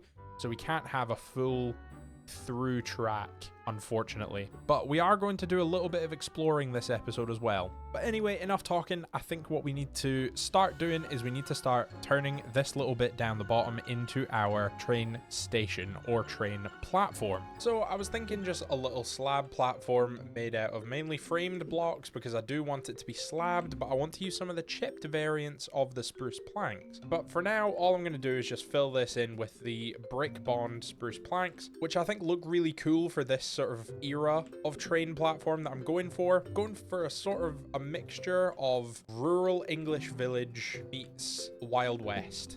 That's kind of my inspiration here, is like a mix between the Wild West train platforms that you would see in like Wild West movies, or like anything Wild West related, like Wild West images, comic books, movies, anything. And little rural English villages, like villages with a population of like a couple hundred people that still have a train connecting to major cities, but the train goes through like a really, really small train station that kind of is stuck in the 1700s. That's sort of my style that I'm going for, because I think they're really interesting, and they can be really, really beautiful when you look at them. They're just like really serene, really peaceful locations, and even though super hyper modern hybrid electric diesel trains go through them, it's still, you can still imagine steam engines, and you can still imagine coal engines and everything going through them, and it's just really nice vibe to look at. So that's kind of my inspiration here. I don't have any specific train platform in mind, but just the sort of general idea of a wooden platform, really rural, really peaceful, really serene, really old-timey sort of vibe. So I'm just going to fill in this floor, get everything sorted, maybe build up a little wall along the front, and then I will see you guys when that is done. So now that we have our platform built up, we have something in place. We do have a couple of extra blocks over here that I'm not quite sure what to do with this. I'm not sure what to do with this area back here. I think we'll figure this out a little bit later on in the episode. But I have extended this part out because I think I want to do like a little ticket booth, kind of public bathroom sort of thing. And then all of this is just going to be the platform. And then we're going to put a sign over here, which is going to have the train arrival times, all of the information that you would need, and also the name of the station. So that is something that I need your guys' help with. Obviously, we've had this valley for 10 episodes, which is bordering on, I think, 5 months now. No, probably 4 months.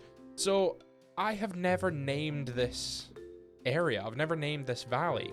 So if you guys can come up with any creative names for the valley, anything that you think it should be called, please pop it down in the comments and I will have a look, see what we can call it, and we will potentially name that next episode.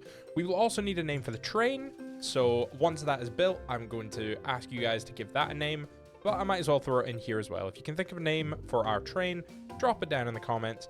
But I think it will be easier once you can see what the train actually looks like, which is what we're going to get building now. So for now, we're just going to pop the station there. We can pop our first bogie down there, and I want it to be these, and then we need a second one there, I think.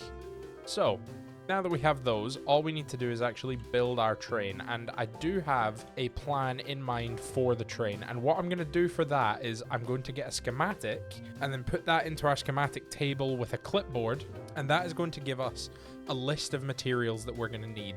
So we are going to do that, and then we're going to follow the list. Awesome. Now that we have a material checklist, what we can do is we can just go through and make sure that we do have everything. Amazing. And now that we have the train controls, we are completely sorted to start building our train. So we have absolutely everything that we need.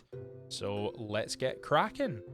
So I think the first thing that we want to do is get our chutes in place. So I know that we have 2 chutes over here and 2 chutes over here with an industrial iron block in the middle. Chutes coming off of these like that with an industrial iron block there. That seems right, but it also seems off somehow. But I know we want an industrial iron block there. See, I know what I want my train to look like, so this is fine. Let's just keep building and see what happens. Okay, I think I've managed to figure it out. So now what we want to do is we want our industrial iron train hull to be on this block. So we need to place one there. We need to get rid of this one and then replace these with our 4 zinc ones like that. And then this front bit is where our oil burners are going to go, our smokestack. So we want the oil burner smokestack, then the coal burner smokestack, then our fluid pipe, and then that's going to do the front. So our oil burner goes there, our coal burner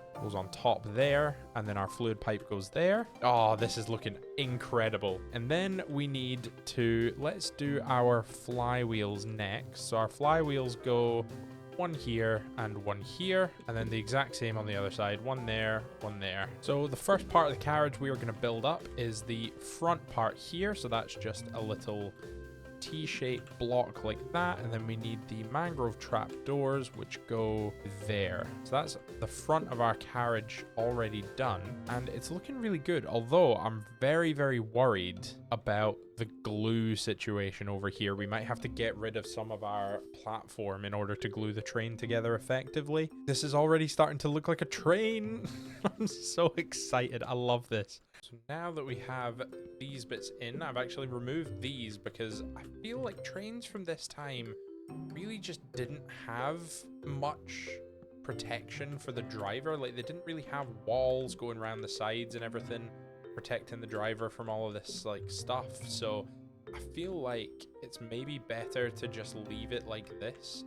And next we are going to do the roof. So the roof is just going to be plain slabs, but they are going to be double slabs because the inside's going to be mangrove wood and the outside is, or the top rather, is going to be industrial iron. Now we just need some ladders on there and then to finish off the roof. But you see, now I feel like the actual locomotive is too small to pull trains. Whenever you see a locomotive, they pull up at the station and the front is huge. But we're going to stick with this. I like our small little train. I like what we've built. I really like it. It looks a lot bigger from here. So I feel like this should be like, almost, this should be the level that our platform is at. And then we can build all the carts lower. But at the same time, I do quite like the height that this is, and I like the height that our platform is, and I'm not too fussed that it sort of comes up quite high on the train. Like, I actually quite like the way that it looks, so I think we're going to stick to it. Right now, I think what we can work on is the second carriage. Okay, so I actually realized that a lot of the last couple of clips that we recorded didn't record properly, so we have skipped ahead a little bit. We have basically finished the train, I think. All we need to do is fill in the roof, and that is why I have some of these blocks here. I have thought, now that I've built the train all the way up, and all we need to do is glue it together, it looks fine from this side, but the issue I'm having is it's very low down when you're on the platform. It doesn't look like a big train, but that's fine, because that's only going to be the case when we are over here in the valley, which we still need a name for, by the way. So drop it in the comments and see if we can decide on a name for the valley. And now that we have that done, all that is left to do is to glue it together and create an actual train that we can drive around and spend some time in, get going. But to glue this train together, we actually need to break part of our track. So I really should have probably built this quite literally anywhere but here. Any other location except from right here would have been perfect. If I'd moved the track like a few blocks over or done it in the middle somewhere, it would have been fine, but I didn't. So yeah, not ideal. But what I'm going to do is I'm going to destroy part of this platform, and what I need to do is I need to take a couple of blocks back. So we are going to lose most of the fences as well, and a lot of these blocks, so that we can glue the train together and make sure that nothing comes with it. But if I grab my super glue, I just grab sticky here, what we need to do is we need to glue all of this together. So what I think we should do is start here and then go to there. Okay, and then we need to start down here and hit over there We need to do the same on the other side. So we need to make sure all of these are glued together before we can move on. So from here, we can go over here and take it to... We can probably take it to there. Will that get everything? I think it will. Yes. Okay, that should have everything in. There we go. And then this one should be easy. So we just go from this back corner over to this corner here. And that should grab everything in this square as well. Is there anything that we've missed? Does it look like there's anything that isn't glued on apart from these ladders down here? Because they always seem to cause some trouble. Okay, if we assemble this train, assemble train, attach at least one forward-facing train controls block. Are you missing super glue? Ah, so we haven't super glued the internals yet, which is fine. So if I grab this and then glue that onto there, and then we need to glue the seat onto there, then we can assemble this train. So let's grab that, assemble train, 3 bogies, unnamed train. We're just going to call it train 1. We need to grab some track so that we can actually get this thing moving. So what I want to do is I want to grab from this track and then try and come round to here. Then we want to go from here over to here. And then we want to go from here over to here. And then from here, we'll just link right up into here. Okay, we can't do that. That's unfortunate. We're going to go on a diagonal there. And then this just needs to go straight into the mountain. And then this one can just link in right onto the same track from there. So let's go right. Oh, that's very annoying. So we can do that. Okay. Oh, well, we'll have 2 tracks. That's fine. So we can have trains entering and exiting here all at once. But let's go over and hop in our train and see if it moves correctly. So we have our little ladder. Let's get in our seat. Let's start controlling the train. And then I'm sure we're supposed to... Oh, okay. So already we have left some of the train behind, which is not ideal. So what actually happened? What have we left behind? So we've left the chute and pretty much the whole top cabin. Right, okay. We've left the chute and the whole top cabin. That's not good. Okay, so let's disassemble the train and then close the window so we can glue this onto there. And then I think we need to glue this onto... Yeah, glue this to there. And then what, glue this to there. Oh, that would have been better. Right, let's reassemble the train, see what we can do. Train is assembled. That chute has broken. So is that one. That's really odd. Some of the chutes break. Oh, okay. Have we left anything behind? Oh, no. Whoa, what's going on there? Oh, no. Oh, it's because it's glued to... Right, okay, I see. We need to disassemble this and then unglue a couple of these bits and glue them on properly. Oh, no. Okay, let's try this one more time. Assemble, done, in. Let's check. Sit down, control. We are a train and we are moving. Yes.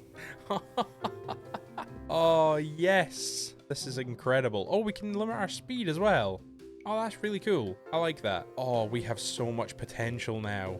We can do so much. Am I clipping the... Ooh, I am. Okay, we need to adjust the platform for sure because we are clipping that corner. So I think what we're going to have to do is knock that corner back anyway, potentially put it on a diagonal, and then see what we can do from there. So I'm going to work on that, and I will see you guys in a minute. Awesome. Now that we have adjusted our platform, this is going to make the train a lot smoother going through this corner, I think. And we're just going to leave the stairs off of this side. I don't think we really need them, but what I am going to do is I think that's wide enough for 2 trains to go by simultaneously. So what I need to do is I need to build a second train and cover it in drills so that we can drill through the mountain this way.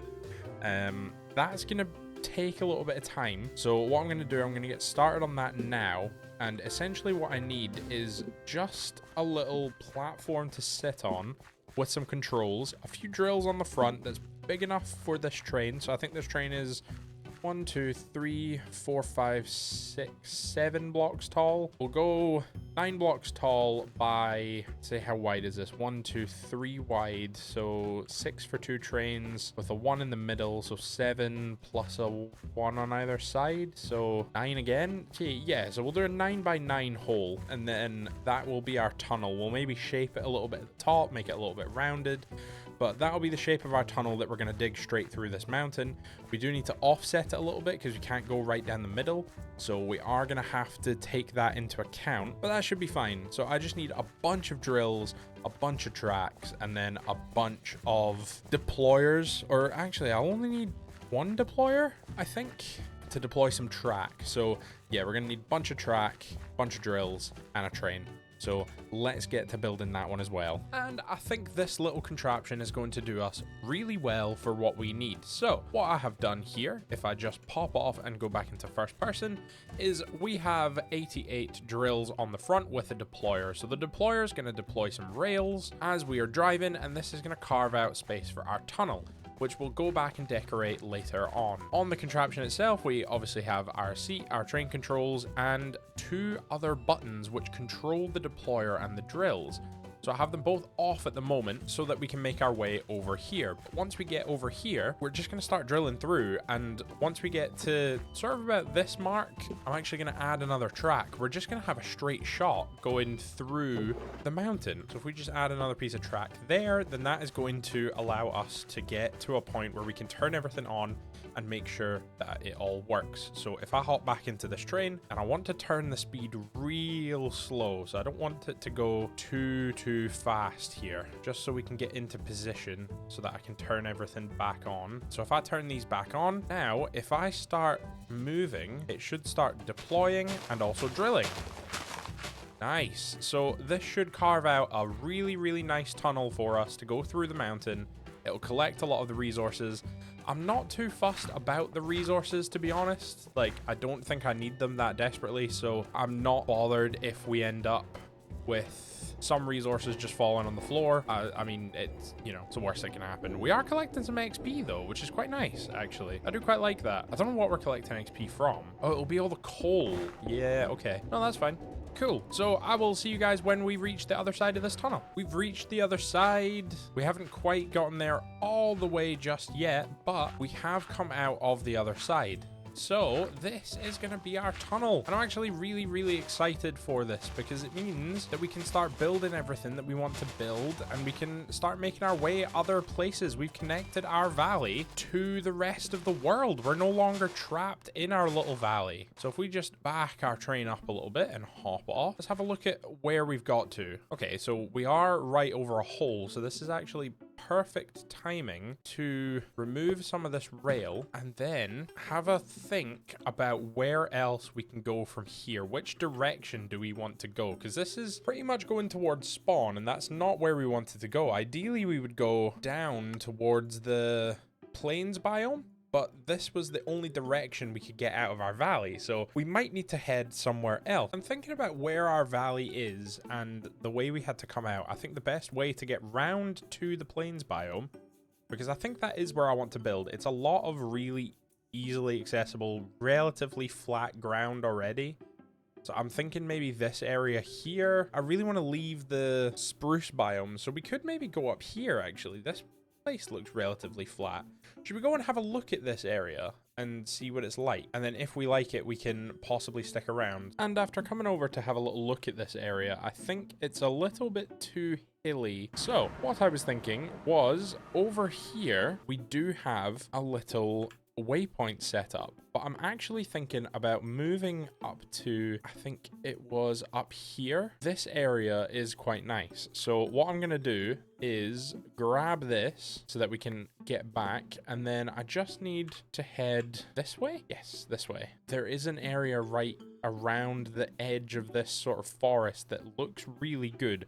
So what I'm going to do, I'm going to find it so that I can show you guys, and then we will go from there. I'll let you guys see where I'm thinking, and then we'll start plotting out our route from there. And the area that I was thinking was just here. I've already put a waystone down so I can get here quicker, and I will give you guys a little overview. So this is probably the flattest patch of land I can find in the plains area down at the bottom of the map. It's a lot further south than we had initially planned on, but you can see from the map view that this area is relatively flat and should be quite easy to build over. And this is going to be our new industrial area, our industrial district. It's going to have a bunch of factories. I've already sort of planned out the sort of area. It's going to be along here in a sort of rectangle shape. But for the next part of our playthrough, I want to work on the industrial area. And that is what I'm going to be starting in between this episode and next episode. And hopefully we should have the platform in place to just start building from next episode onwards. But I think that's going to be where I'm going to leave this episode off. We've managed to find the new area. We've built the train. We just need to connect the two. I know I said I would plot out a route, and I do have a route in mind for where I want the train to go, but you guys will have to see that next time. But just before I leave you guys fully for the episode, I just wanted to say a massive thank you for everyone who stuck it out to the end, and also a really massive apology for this episode being, I don't even think you can call it late at this point. It's been 10 months since my last upload. So I just wanted to give you guys a little bit of background as to why the episode is 10 months late. Essentially, right after the release of episode 9, I was a little bit burnt out and I wanted to take 2 weeks to make episode 10.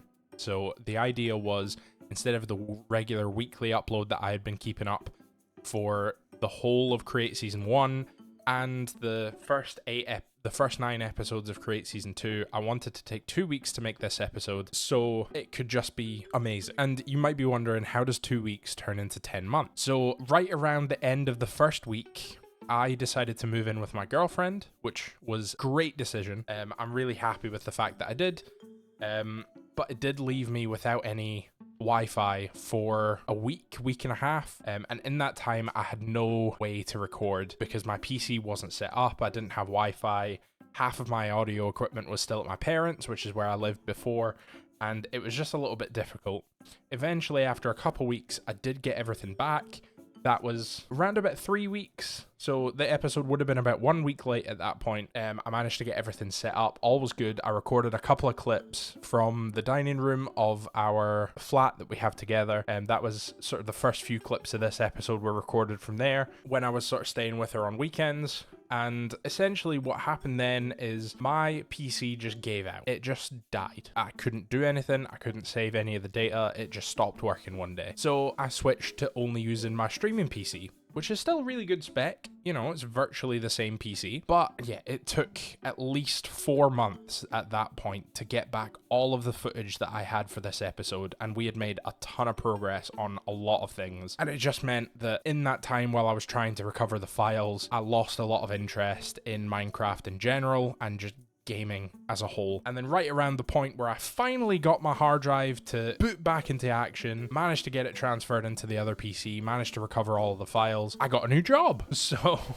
that was then 8 weeks of non-stop training for the new job that I was really, really psyched about, that I'm currently still in at this point. I've been in that job for a while now, and I'm still feeling really good, feeling really confident, and I'm really enjoying it. So that's a little bit of background about why this episode is so late. It's just been a lot of compounding little things that have been happening in life that have just caused a loss of either interest, motivation, footage, or time. And it's just been really difficult to get back on top of all those things. But I have a plan to start getting episodes out again on a regular basis, hopefully keep the series running, and eventually, should this series ever end, I have the mod pack for Series 3 already planned out. I have the base plans, I have the location plans. I don't quite have a map, but I know what I'm going to look for in a location. And to let you guys in on a little secret, these playthroughs have all been done in a single player world, but I think the next season I want to run it on a private server so that we can keep factories running and churning and bringing out new stuff all the time. It does mean we will lose hardcore unless I can figure out a way to do a hardcore server. If you guys like the sound of that, drop a like and let me know in the comments. If you don't like the sound of that and you want me to keep it single player hardcore, then I'm happy to do that. But the mod pack for Season 3 is already done, already created. It's all sorted, no worries. It's just a matter of time. Hopefully we don't get there anytime soon, because I am actually really enjoying Season 2. But still, I'll see you guys in the next episode. Peace out.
Well, I really hope you guys enjoyed that little cinematic experience of us getting the train down here, going from our old valley to our new area, our new industrial district that we're going to be working on for the next few episodes.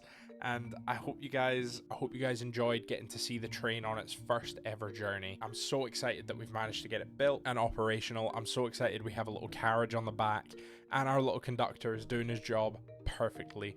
He's just sitting back there waiting for his next order. I could not be happier. We have the little stopper at the end of the rail, and all of it has just come together so nicely. There's a little bit of beautification that I'd like to do to the track itself along the way, but I think that's going to be a project for later. But you can see behind me, we have this vast expanse of land, which is going to be our new industrial area for the next few episodes. I've put a lot of work into flattening this area out, getting it ready, prepping it, making sure that it's all fits together and everything is ready. And that includes giving it a gap underneath so that we can build any contraptions and localize power to underneath our valley so that we don't have to clutter anything up with water wheels or lava generators or anything. I really liked the theme of our valley and the style that we were putting into it, but I want to have something a little bit more refined for this area, and I have to say I could not be happier. I'm so excited to get to work on this place. I'm so excited to release the next few episodes, and there's a very, very special video coming out very soon.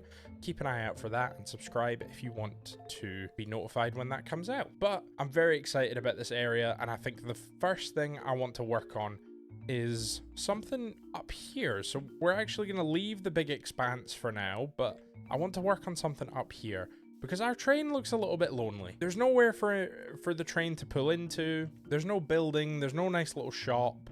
There's nothing. It's just a bland rail. So what I think I want to do is the first thing I think we should add to this area is a train station. I think we should add a little building along the side of this wall here, and potentially a little shop, maybe something in this gap here, and then lead it down onto the front of this valley, have some stairs in the train station, and just make the area nice to look at. Just make it fun and inviting and make trains want to pull into the station. But now that it's nighttime, I think what I'm going to do is get to sleep and then start building up something to look at while our train is here. A little house or a little station for it to have pulled into, and I think it's really going to create a good foundation for our new area and give us something solid to work from. And I'm so excited. I really love the train, and I really love the fact that we have it running and working, and I can't wait to dive into this area. It's going to be so fun. Right, I will see you guys when the train station is done.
And with that, we have a train station in our new area. This is our train station. It's very small. It's very quaint. It's based off of a train station down in England.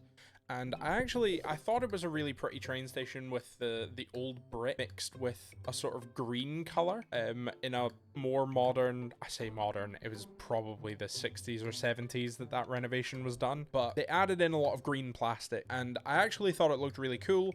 It was this little building on the platform covered with a big glass roof and it fit the vibe really well and I really liked it. I added in a fence on the side to protect pedestrians from going onto the tracks, making sure that they stay safe. And we have these bits at the end, which is very common on pretty much all train stations in the UK. I cannot say for sure if it's in the US, but 100% in pretty much every train station I've ever seen in the UK, the end of the platform has a ramp down onto the track with a little sign saying only authorized personnel allowed past here. We haven't got a sign created just yet for out here, but we will in the future. But yeah, I thought it was a really cool touch to add in. We have that on both sides. We have some lampposts so that the train station is nice and bright. We have some plants. And it's just, overall, I think it's a really nice looking kind of train station. We'll pretty it up down here, make it look all good and link it in with the land. But we finally have our first little structure in here. And there are two more things that I want to add to it that we'll get to towards the end of this episode. One of which is a sign telling you when the train is going to be arriving. And we need to put that in the valley as well. So we're going to be creating two of those signs and making sure we can get one in the valley and one over here so that we can gauge when we can get the train back. The other thing I want to do is I want to get a new rail set up. You can see these two rails kind of go off into nothing. I'm thinking for now, rather than manually place this rail all the way back home, which is a long way. I mean, a long way. So we would have to manually place the second track all the way along, all the way down, all the way across. It would just take hours. It would take me 3 weeks to get this video ready if I had to do all of that manually. So instead of that, what I'm going to do is create a little section of track over here where the train can just turn around, or possibly just go up, reverse in, and come back. So we're using the same line of track every time. The only issue is the line of track closest to the station is actually not the line that goes home. So that's not ideal. But what we can do is we can build a bridge somewhere. I don't know where, but we can build a little bridge to get us to the other side, and then we would just replicate this over there. But that's definitely for a later date. So for now, I think what I'm going to do is just connect the lines up so that it all runs off of this track. And then we'll just have the train go forward, reverse, and come back. So it turns around and makes sure that we can get on the train from both sides. And that way we can make sure we can, without any hassle of having to turn the train around and redo the schedule, we can just look at the board and see, the train's coming in 5 minutes. We'll wait it out, we'll get on the train, and then we can head off. I mean, I know we can teleport. I know we have waystones, okay? But I feel like it's more fun getting trains, because trains are just so cool. But with all the talk about what we plan to do with the train aside, I think what we should do is put some of it into action. So the first thing I want to work on is getting those signs created so that we can see when the train is going to arrive and leave the other stations. And then I want to set it up in the valley first. I think once we get it set up in the valley, we can be happy and confident knowing that it's going to work. I know they need power, so I'll put some power underneath the train station, which is only going to power the sign. And then we can get the sign put up over here and make sure that we can adjust the schedule. We'll also sort out the tracks and everything. And then we'll have a fully functioning railway line connecting the two halves of our world. And I'm so excited. Let's get to work on building those signs. And I'm just over in the valley collecting up some resources so that we can start building those signs. But we have a little bit of a problem. So you can probably see behind me right here, we have 19 quartz, 503 redstone, plenty. We also have 0 electronic tubes, something like that. I can't remember exactly what they're called, but to make those, we need rose quartz. polished rose quartz, which we have 0 of, and we have 1 unpolished, which is fine, but we don't have enough quartz to make enough electronic tubes to make the signs as big as we need them to be. So now the problem I'm having is that I don't have enough of the resource that we can get in the overworld, and we don't have a nether portal anymore. So I was thinking what might be a good idea is heading into the nether and maybe farming up some quartz. And we've been into the nether on this side, and it wasn't the best spawn location. I don't know if you guys remember, but it was pretty terrible. So I thought, let's put a nether portal over here where we can, you know, it could be a little bit of fun. We could make something out of it. We could turn it into something cool, and it gives us a new place in the nether to explore, somewhere fresh, somewhere that we haven't been yet. So I think that's what I'm gonna get done. I'm gonna set up a little nether portal, head on into the nether, try and gather up some quartz, and then we will see where things go. I'm thinking about putting the nether portal just on the mountain for now, on that mountain behind me. And then I think what I want to do is maybe turn it into some sort of evil lair looking over the new area. I'm not 100% sure. For now, we're just going to put the nether portal up there because I don't really want it too close. It makes really annoying noises. So yeah, let's get that done.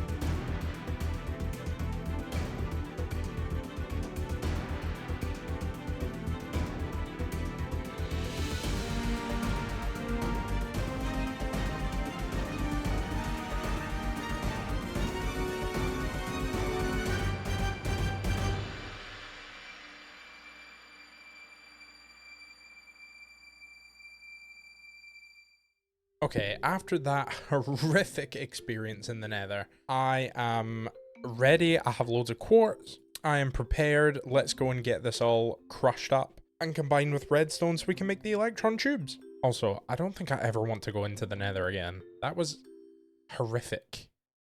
Those mosquito things, did not like that one bit. However, while this is smelting up, or rather crushing up, I did get this for completing the achievement of killing a crimson mosquito.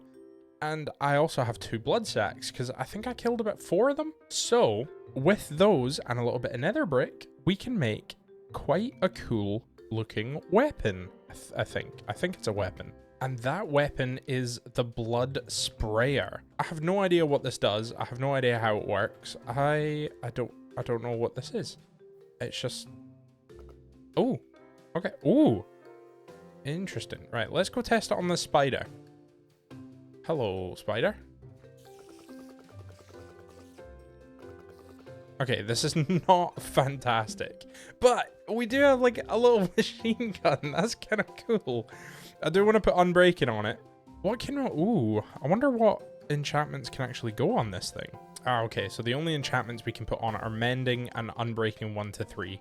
We could put a curse vanishing, but who puts that on anything in a single player world? That's just ridiculous. Okay, we finally have our blood sprayer enchanted with unbreaking 3. It still feels like the durability goes down very quickly, which kind of sucks. It's also very weak. So this is... I don't think this is going to be a regular weapon for us. Are we really 2 redstone short of making a full stack? But at least we have a lot of quartz and a fair amount of rose quartz that we can sand up.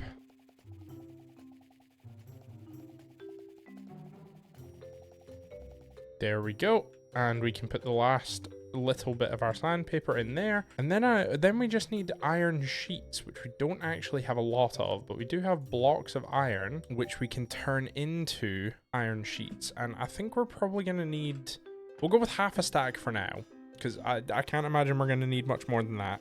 16, well, you get 2 per electron tube, So half a stack will give us a stack of display boards. So yeah, that should be perfect. So now that we have these, I'll get back to you guys when we actually have the display boards ready to go up. Okay, and now if we link up these cogwheels to this gearbox, we should now have power to the sign. It's not rotating with enough speed. Okay, so we need probably a gearbox. No, it's not a gearbox that I need.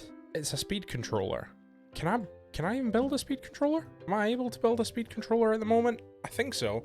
Let me go grab a speed controller. There we go. Now it's spinning quick enough. Now, to get this to actually display anything, we need a display link, which you make with a redstone torch, brass casing, and a copper sheet. Okay, so we have managed to link the valley up with a display link. I think what is happening is it's not displaying anything because the schedule is actually not telling the train to come here at any point. And that is because the schedule has not been updated to include a new set of rail for the train to turn around on. So that might have to be our next port of call. I have another train station. I have some more track. So let's just go and grab another couple of stacks of tracks, put all of our other stuff away, and then head on back over to the new industrial area and see if we can't fix this little problem that we're having. This is a very good time to mention that last episode I asked you guys to help me come up with a name for this valley, and I actually did get quite a few really good suggestions. And there's a couple that I really like. And the two that I want to highlight specifically, or rather the two comments I want to highlight specifically, are suggesting Derail Valley, Swallow Valley, and Copper Canyon. And I love all three of those. And we actually have two really good train names from God's Full Armor 777 as well.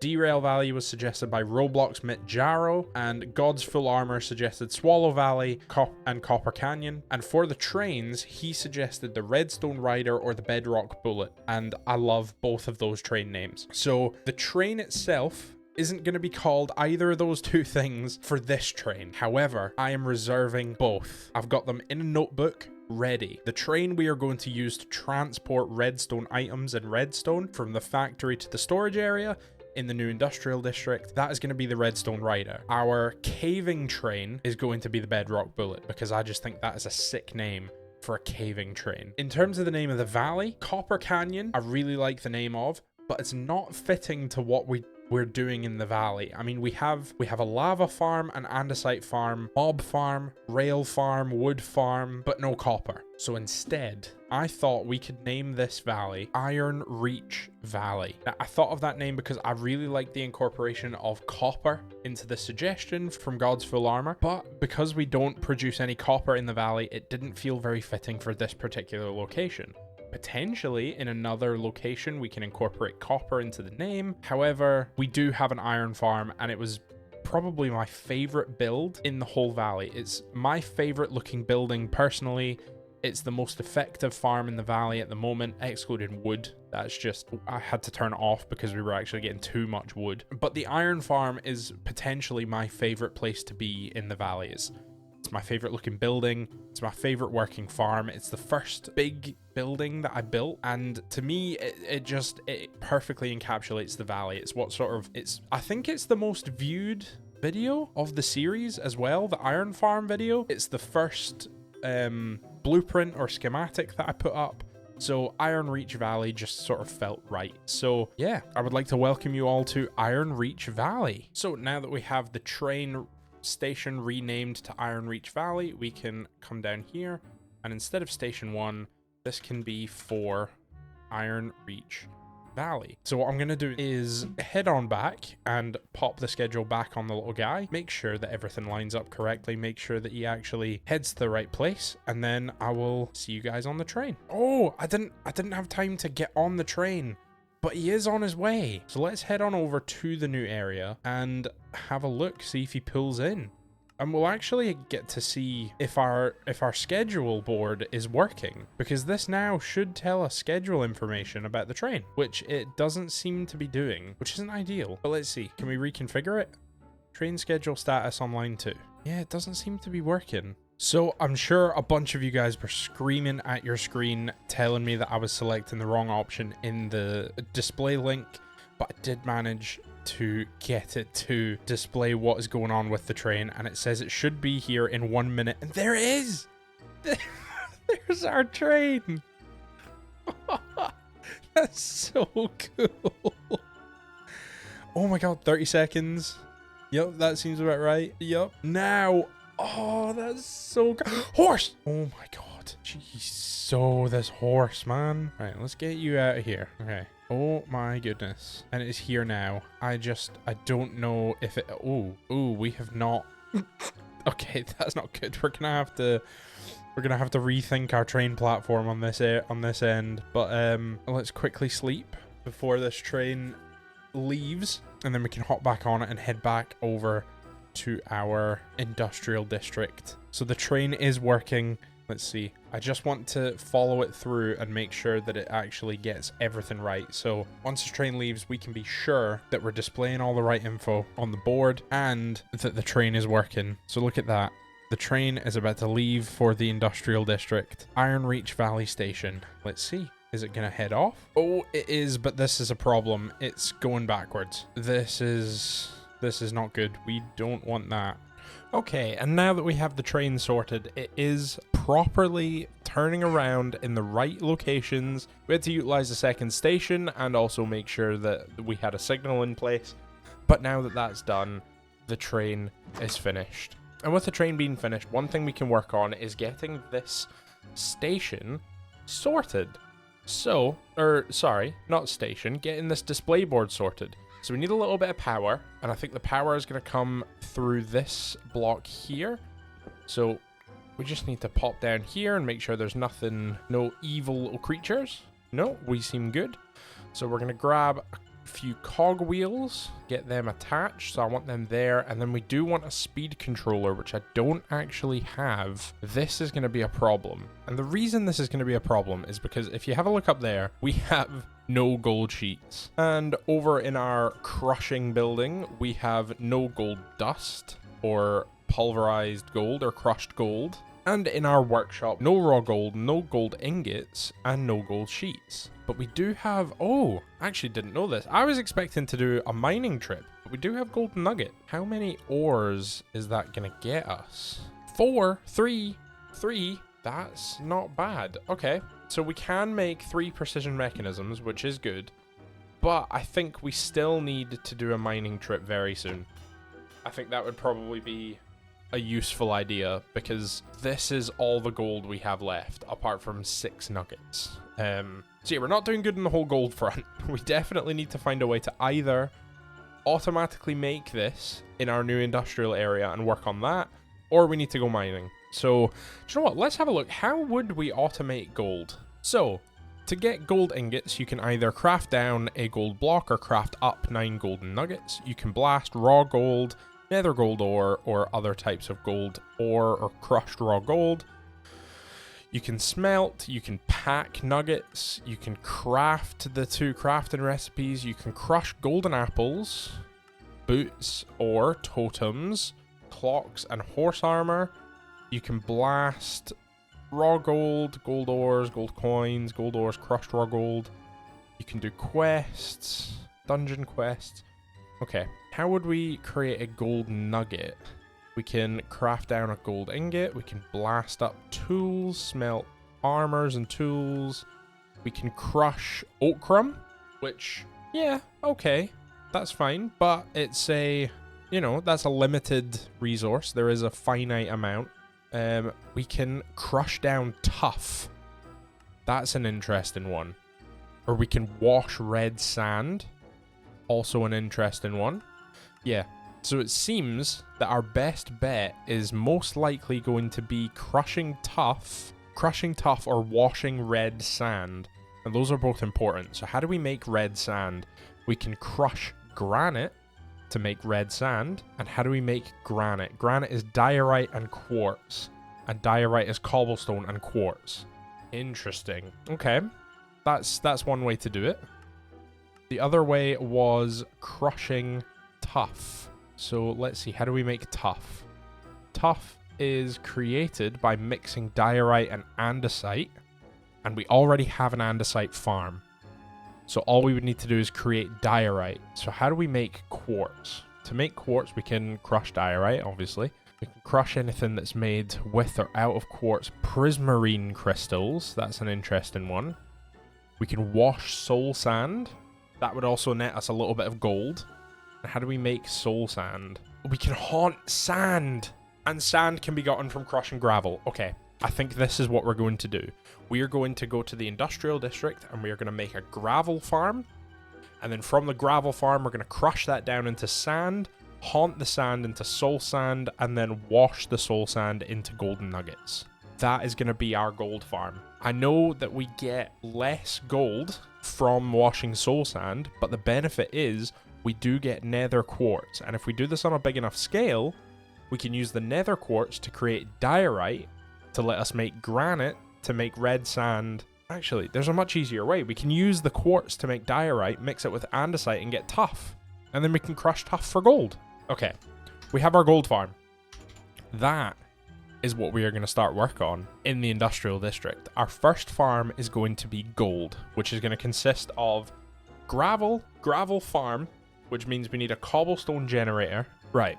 You know what? I'm going to figure this all out off camera and I will come back with a little bit of a list on a clipboard of what we need to do. Okay, so I've had a bit of a think. And what we need to do is we need a cobblestone generator. We need to crush that cobblestone into gravel. We need to crush that gravel into sand. We need to haunt that sand into soul sand. And we need to wash that soul sand into gold and quartz.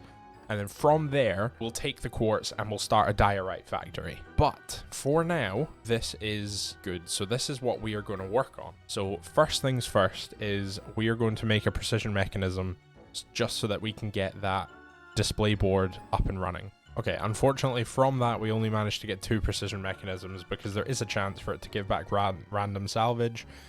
On one of the attempts, we only got a cogwheel back. But you know what? 2 is better than none. So let's get our precision mechanism crafted up into a rotational speed controller. And then we have water wheels, which is good. We have a bucket of water, which is good. So let's get back over to the new area. Actually, is the train around? No, the train is not around. That's unfortunate. It would have been nice to take the train, but you know, we can still teleport, so it's fine. Let's go get this built. Perfect. And now that this is running correctly, now all we need to do is cover this hole back up just like that, and then we need a display link, which I could have sworn that we had some, but apparently we don't. So let me... do we? No, I don't think we do. Let's have a look. No, we don't. And we're missing a copper sheet. Ah, but we do have copper. Right, so let's get this finished up. Perfect. Now that we have a display link, we can select that. Whoops, I did not mean to do that. We can select that, and then we just need to pop over here and chuck that on this station here. And now that we have our display board fully working and covering the whole back wall, I think it is time to start work on our gold farm that we talked about earlier in the episode. But with such a large expanse of land that needs to be filled, we need to figure out where we're going to put the gold farm, how big we want to make it, and most importantly, how we want to lay it out and design it. That is going to take some time. So, what I thought was we are going to kick off the industrial area with a bang by building the gold farm in the next episode. That is going to be the big introduction to the industrial era, is we are going to build an industrial scale iron farm, which goes through everything that we've already talked about. It's going to go through cobblestone generation, cobblestone crushing, gravel crushing, mass haunting, mass washing, and then taking the quartz from the mass washing over to either a second factory or a separate part of that factory to do a whole new process all over again to generate diorite, combine it with andesite and lava, create tuff, and then crush that down for even more gold. So I hope you guys are looking forward to that. I know I am. I will see you guys in the next episode. I hope you have enjoyed this one. Peace. God, I think this train is so cool.